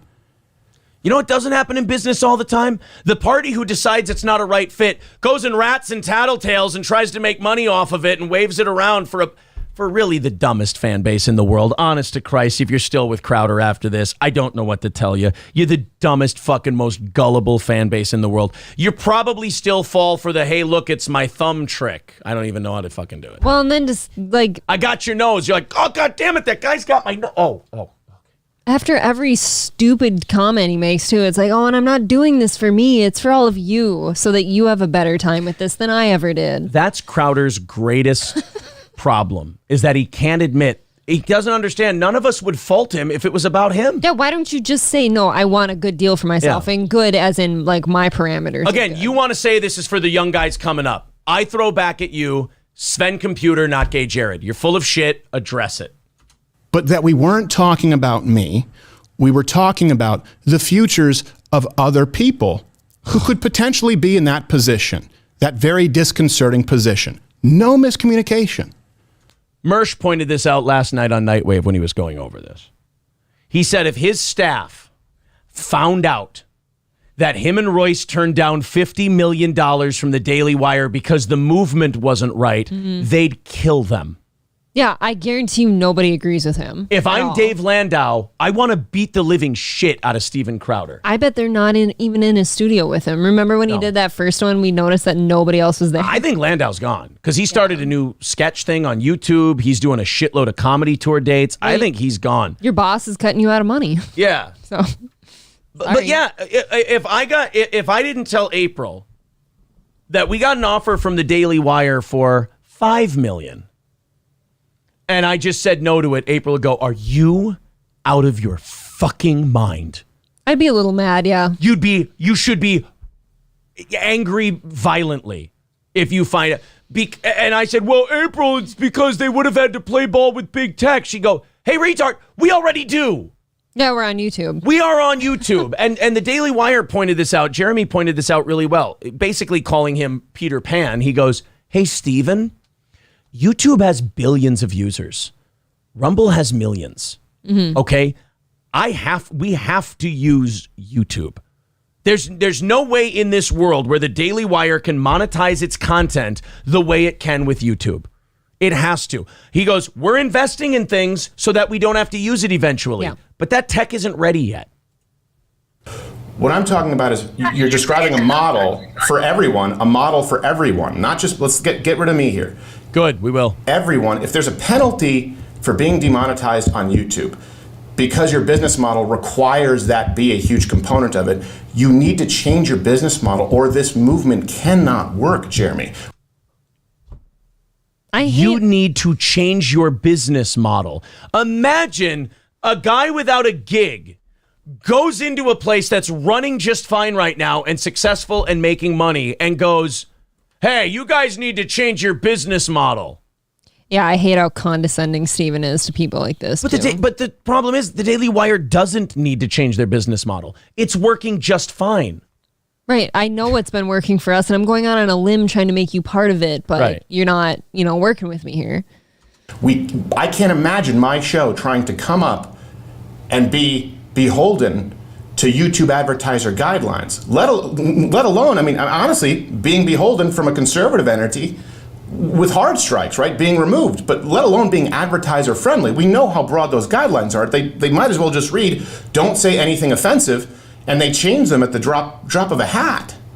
I'm not suggesting that the guidelines aren't terrible. I'm suggesting that if making money off of those platforms is part of how you're justifying the salary you're paying someone, then the fee I keep saying salary, the fee you're paying someone, then when those go away,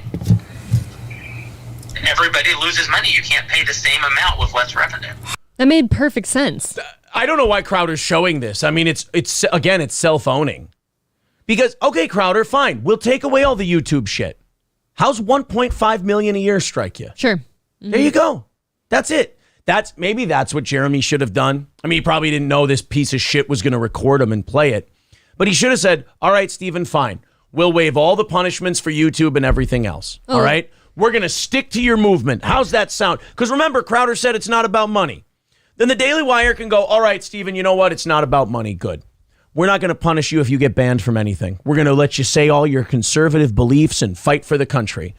How's $1.5 million a year strike you?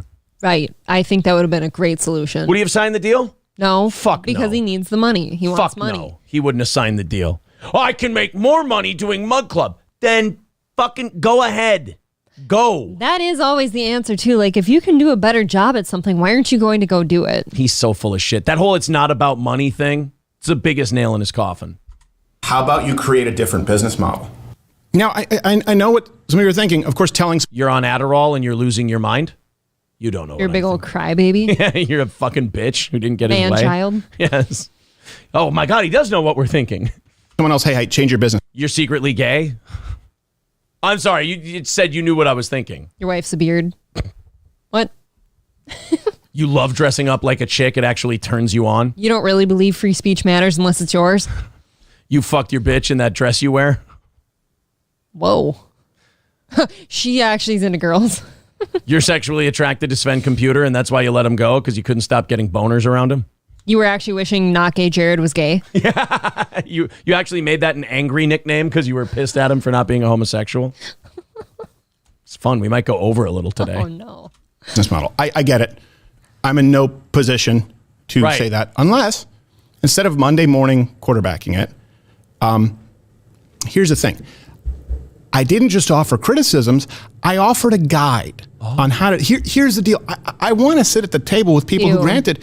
Then why don't you just go do it, you crybaby? Why don't you have your own company? Don't give a guideline to somebody who's running a successful company. Fuck you. That makes me so mad. He wants the money. He wants to work for Daily Wire. He knows he can't uphold the terms of their deal, so now he's making excuses. If he is going to be handing out fucking guidelines to people, he has got to have his own thing. Yeah. Like, he's got to have his own company then. That's it. Have an immense amount of power and have incredibly deep pockets. That is all true, to be clear. And by the way, it's something that I want to have on our side of the aisle. But I offered a guide on how to do it. It is incumbent, this is what this is about. It is incumbent upon conservatives, if we believe what we say, to uncouple, to divest, if you want to use that term, from big tech. A liberal term. That's good. You're using a progressive term that they use about Israel. That's good. Isn't the conservative thing, I'm sorry, but I've lived on this earth long enough. Aren't conservatives like pro-business? Yeah. Aren't they pro-profits? Sure. Like they just want everyone to be left alone so they can make money. And like liberals are the ones who care about like the movement, man, and the cause, man. Conservatives are John Taffer and Bar Rescue saying businesses are just profit centers. They're not the sole people. Nope, you're right. Steven, go be a liberal if this is the way you want to think. They'll go, I mean, they won't accept you because you've shit on them for so long. But they're all into movements that don't make any money. They're all into charity nonprofits and shit like that. Go ahead. Go nuts. That's why they all protect like homeless and shit like that too with the affordable housing and shit. No, I really do challenge him. Like if he knows how to do it better, I need him to come up with his own company. He can sign people. He can pay them whatever he wants, have his own rules, and show us all that he can do it better and that we should all be doing it his way. Enough of this shit for brains. Enough. Shut it. Prove it now. Right? For the business models of the movement as we move forward, to not rely on playing ball with Facebook and with YouTube. That is something that we have to move toward. You know that we've been trying to do that here for years. That's why every single show we say, hey, if you... Oh, weird. It's almost like it's not ready yet and it's going to take a while. Why is that an okay excuse for you, but it's not an okay excuse for the Daily Wire when they're shelling out 9 figures for your hacky ass? That they probably don't have. Isn't he? He just said we need to divest from all this stuff and move towards something different. That's what they're all doing by creating their own. Start yourself then. They're doing their own paywall and shit like that. They're trying. They don't. They want the numbers that YouTube has so they can get to that next thing. Why is that okay for you but not okay for them? Anyone I know that like has their own platform and shit, like they have their own company, a paywall, they still upload clips and shit to YouTube because they know the numbers. Steven, you got 1 million people on Rumble. Go do your show just on Rumble then. Rumble's done it. They've created what you're asking for. But why won't he do just Rumble? Not enough viewers. Not enough monies. It's not about money. It's about my movement. This whole video is a movement. It's a bowel movement. It's shit. You're a liar and a con artist and a fraud, in my opinion. You seem like one. You can watch on Rumble. Please do so. We're not looking to be banned on YouTube, but at least we certainly won't compromise the truth. Okay. In order to be advertiser friendly. Oh, here's the thing. Thank God Crowder's not going to sacrifice the truth. Oh. Here's the thing, Daily Wire, Jeremy, and I really do hope that we can talk at some point. Please, you can pick up. I bet you do. That's the only offer he had. Oh, I hope we can talk sometime. This is crazy ex-girlfriend talk. This is I just keyed your car. Why don't you love me? Talk to me on the phone. He's a crazy ex. I just poured gas in your, sugar in your gas tank. But sugar in the gas tank. Now come love me. Yeah. You fucking lunatic. Oh, man. Royce and Mersch were right all along. He's a Canadian sociopath. Sorry, I wasn't crazy enough to get that right the first time. It's okay. The phone. We've done that. We here have found a way to make that work. For proof. Then why didn't you, man? See election night, our numbers on Rumble there, and see the numbers on Rumble when we get suspended from YouTube. I think it was 4 times this last year. And I went to great lengths to communicate that to the people at Daily Wire. Okay, Crowder. Would that election night stream you did, if you were able to do those numbers every day, would it make $100 million over 4 years? Shut up. Exactly. Stupid. That's why Daily Wire told you... Actually, Daily Wire was still trying to get to. You're the one who shit on the whole thing. That's what they were saying with their deal. We need to be able to make this money back in order to push your message. If it's that, Steven, if it's about the message, take a deal for $1.5 million and put your message out there. There can be no next me if the people at the top with the financial resources are doing the bidding. That's being the arm of big tech. What you just said is, well, we have to play ball with big tech if we want to make money. Well, I don't. Why don't you guys follow a model like I have and scale it? What do you need the Daily Wire for? Then what do you need it for? Oh, fuck. Did you hear?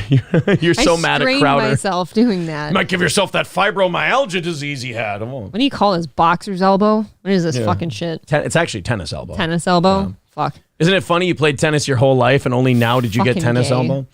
Why don't you do what I've been doing? Hey, Big Nuts, go do it. First of all, we're the ones sitting here with a financially viable company. You're the one who's been working off the charity of billionaires for years. So don't come in here saying that Crowder figured out a way to do it. PJ Media, CRTV, The Blaze, you've never done it on your own. So don't sit here and go, I've done it, follow my model. If they followed your model, they'd be geeked on Adderall and fucking people over the way you are. Instead, They have maybe the biggest name in conservative politics, love him or hate him, Ben Shapiro, Jordan Peterson, Candace Owens, all these other people making massive moves for them and making them money. It kind of reads like he just wants to get at these big companies and rag on them, you know, just for the movement and stuff. And I could see it if he wasn't complaining about the money then and saying he still hopes we can talk later. He wants it so he can say, remember, he planned this Stop Big Con thing 5 months ago. Yeah. So he's just doing this so he can set up the Stop Big Con thing and sell mugs. Never forget, this all goes back to selling mugs, Mug Club subscriptions. That's all this is. That's what I've been doing since 2014. You know that. Has been trying to make sure, which I thought we were all doing, that we can all flip the bird to Silicon Valley. This is saying we need him and you need to play ball. He sounds like a child. He sounds like he a does. teenager. He wants to change the rules of like the game Monopoly when it's been working for hundreds of years. You know, not hundreds. And by the way, before some of you ask for this, look, there's always personal information on phone calls. And for the record, I've recorded 3 people on phone calls in my life. April, how many people have you recorded on phone calls in your life without their knowledge? I've not one, even with permission, none. How about you? I've only beaten 3 of my ex-girlfriends. What? You said you did what now? I've only recorded 3 people on phone calls in my life. Why? Think about that too. Then the next person, like let's say like you were just saying the girlfriend's example. Oh, I've only beaten 3 of them. Then I'm sitting here thinking, oh, so am I next? That's the same thing with the companies. That's a brilliant point. They're not going to want to be with you anymore because they're thinking, am I next? Well, then he's going to use that as victimhood. I swear to you right now, I'm calling it. His next grift, I'm blackballed from conservative circles. I'm blacklisted. Join Mug Club to fight the blacklist. Well, that's all baked into the pie here. Like, of course that's coming. This is the big next grift from Crowder. All 3 are involved with big tech. Just to be clear, the entire call transcript has been sent to others to verify without hopefully having to release the whole thing. And I'll be on Tim Pool's show, I believe, on Monday to talk about it. Now, this is something else that's been brought to my attention. Look, some people have been sent out from Daily Wire and have gotten very personal. Obviously, when we released... Oh, yeah, it's all their fault. You came out and shit on them for a half hour. Oh, yeah, fuck them for being personal. Oh, they said bad things about me. Fucking... And then you only released clips of this phone call after they, like, accurately depicted, like, what they were trying to do with you. And you've cherry-picked the best clips, and they still make you look like shit. Oh, it's really gross. Oh. This video, we didn't name names, and I told you there are a lot of people in the space who have made offers, and it is true. There are quite a few, and there are some others that have been pretty similar to this. This isn't an incredibly unique scenario, but there have been some good people out there too, and we're still talking with them.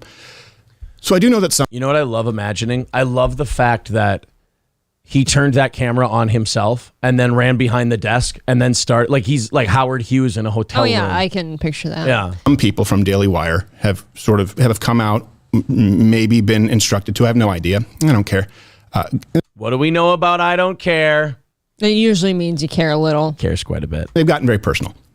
I don't want to do that. At least I didn't want to. He can't even stick to his lie for a second. Oh, Home life with this guy would be miserable. I taped a man's phone conversation with me, but I don't want to get personal. I don't want to fight dirty. He sounds like the kind of guy, like in a personal argument, he'd bring up something from 4 years ago that you've done. He banked it. He recorded it somewhere, took pictures. I'm going to fast forward so we can get to the end of this. We're already over time, but and I haven't looked at the chat. I hope we've turned a few Crowder fans here because your boy is, come get your boy, I think would be the lesson of this one. The next person, I wouldn't take $1 billion. I bet. And certainly not if you understand in context, when behind closed doors, I know, and these people know, and acknowledge exactly what's being done to the next generation of creators. He can't remember. He cares about the next generation. All right. Time to waive that NDA then for Not Gay Jared and Sven Computer. Come on, Steven. Let's go. I'm sure those aren't the only ones either. It's not the only ones. Come on, Steven. You care about that next generation. You can't hold them back. This is about their free speech. Hey, free speech matters. You're wearing the shirt. I feel like you have to do away with NDAs. Can't do NDAs. Matters. Well, he's running a business. Well, there you go. Bench talent, young talent, they don't get deals like this. So they don't get deals that They can be wage slaves for a little bit, come over and make a salary and grow their brand. Steven thinks that's a big own. That is the basis for every business ever, right down to McDonald's employees. I got bad news for you. When Daily Wire pays one of these smaller creators, it is a debt that Daily Wire takes on. That creator is not making them any money. They're paying them a charity, basically, in the hopes that they grow into something bigger and make the Daily Wire money. So I'm sorry, Steven, that is the way the game works. that you then own. Well, I own parts of it. I don't own it. They can, when their contract's up, they can still go out and they'll still be famous. They can keep doing their shows, so go do a show somewhere else. They'll be in a far, far, far better place. You helped to make them. Jay Leno doesn't own the Tonight shows he did, Steven. Jay Leno can't just go with those tonight, and he's a way bigger star than you'll ever be. At least you don't hear him bitching about that. I'm almost glad Crowder does have this recording because there's not a part of this Jeremy guy that looks I like him. Unreasonable here. Yeah, not a little bit. I think he's a good CEO. I think Ben Shapiro's got a good guy running his company. He sounds smart. Yeah. No, not long as this contract. This contract owns it in perpetuity even after the contract. You're paying a lease but getting ownership. No, Steven, they own the shit that they produced. You can go out and do your show still. Once it's over. Yeah. That's what this contract reads.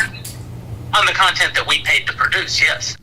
Wow. You know, look, I understand there are going to be differing opinions on this. I understand that. No. That's going to be the same opinion. You're a douche. There. April, do you and I disagree? No. No, we don't have to. See, Steven, there are no differing opinions. We both think you're a douche. Majority of the room. Yeah. I think. Everyone in the room thinks you're a douchebag. Yeah. There's no differing opinion here. You suck. Who does run a business and has to 20, I think maybe 25 employees. I don't know. We're expanding. I understand people run businesses differently and have different priorities.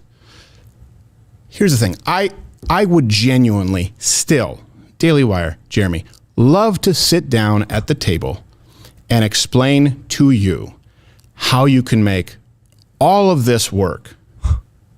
How you can scale what we do and not have to be beholden to the people who we all go out and claim. That's fine, but then you can't have $50 million because the $50 million is predicated on the YouTube shit. So, Steven, you're right. They can do this without being beholden to big tech. You're going to have to take a pay cut because without YouTube, they'll have to take a pay cut. Steven, nobody's arguing with you but yourself. You're arguing with your own points because you probably popped a pill bottle or two. I'm guessing. I don't know. And then you went on this fucking rant because you have no judgment. I really just think he's dumb. He's business He might just dumb. be stupid. Yeah. Claim that we're fighting, and especially with all of the financial resources that you have, which, by the way, are very impressive. And by the way, they're not going to be impressive once they pay you $120 million, though. They need to make, you're going to put them in the poorhouse temporarily until you can make that money back for them. Since fielding requests for people who've sent this in who you guys are under these kinds of contracts, right? You've sent in your emails. If you're looking to either join a network or looking to navigate these contracts, we've been flooded. I'm going to try and get to all of you. But here's the thing. Let me give you... Jeremy from the Quartering sent a picture of his dick and a heart. My word. Right now, my word. Everyone, you can timestamp it, call me on it.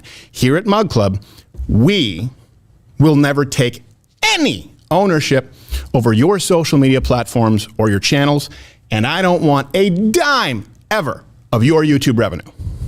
You make your own decision as to whether you want to... Fine, then you'll hire independent contractors. That's fine. Daily Wire hires employees. You don't want to be one, don't be one. Yeah, what the fuck then? If you as Mug Club are sitting here, you're talking and grandstanding like a company who will never take shit from people. If you're your own guy, what do you need him for? I keep asking that. Put up or shut up, Steven. Let's do it. Where's your network? Show us your network, because you've only worked for other people. Want to be monetized or not. Some people want to, some people don't. I just have a problem with requiring that you do and penalizing you if you don't. They need to protect themselves. Jesus Christ. Daily Wire, to the rest of the people out there, give me a call. And look, let me put it this way. If you give Daily Wire, you child, they're not going to give you a call. They're done with Steven Crowder. They're watching this and going, he's embarrassing themselves. I bet you Daily Wire wouldn't offer him the $50 million anymore. No, I certainly wouldn't. Because they'd be like, this guy's going to be damaged goods. He's losing his mind in front of the entire world. If I ever talk to Crowder again, if I'm the Daily Wire, I come up with the funniest contract proposal ever, where it's like, oh, you can get paid this little piddly shit, and I won't ask for this. Like, it's going to be clowning around. Steven, this contract will make you free of YouTube the rest of your career. Oh, great. What is it? $2 million a year. Go ahead. But $2 million a year.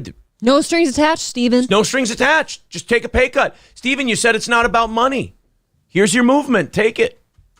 Give me your word. This is all that matters here. Just give me your word that there will never be a clause in a contract again for some unsuspecting kid or someone who doesn't have the luxury to walk away from $50 million, as I did. True, guilty as charged. Give me your word that you will not penalize them 25% for demonetization, another 20%. Cool, then they'll pay them $25,000 a year. Okay, Steven, there you go. That's you looking out for the kids, Steven. You want to put these kids in the poorhouse. That's what you're doing.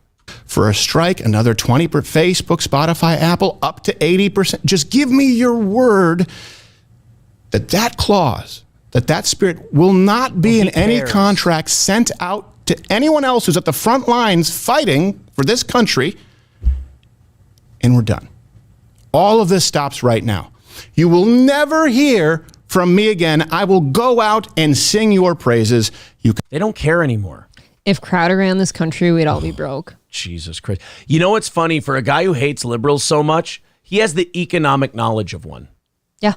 Yeah, he really does. He talks like one. That's really funny to me, is that he has the economic knowledge of a liberal, and he doesn't even understand it. Tim the Ancient with $10 says, I don't understand what Crowder or any of these shows need networks and giant budgets for. How hard is it to set up OBS and cover the same 5 trans M&M type stories that every other show is doing? Exactly. Mm-hmm. Exactly. I think there were also some super chats that we missed. I'm sorry, guys. I didn't know you were still chipping in. We'll knock about 20 off of Monday's goal and call it 295. All right. Thank you. Guys, that is it. That's it for today. I hope you enjoyed it. Eventbrite link in the chat if you'd like to get tickets for this Saturday's comedy show. We're very close to sold out. We got about 17 tickets left. So if you want to come, get your tickets there. That's eventbrite.com, Steel Toe Comedy Show. April, thank you very much. Thank you. Come see us tomorrow. I'm excited. We're going to talk to you again soon. And for those of you who don't come Saturday, we'll be on Sunday evening for the members only show. And then Monday morning at 6 a.m. for the Steel Toe Morning Show. Take it easy, everybody.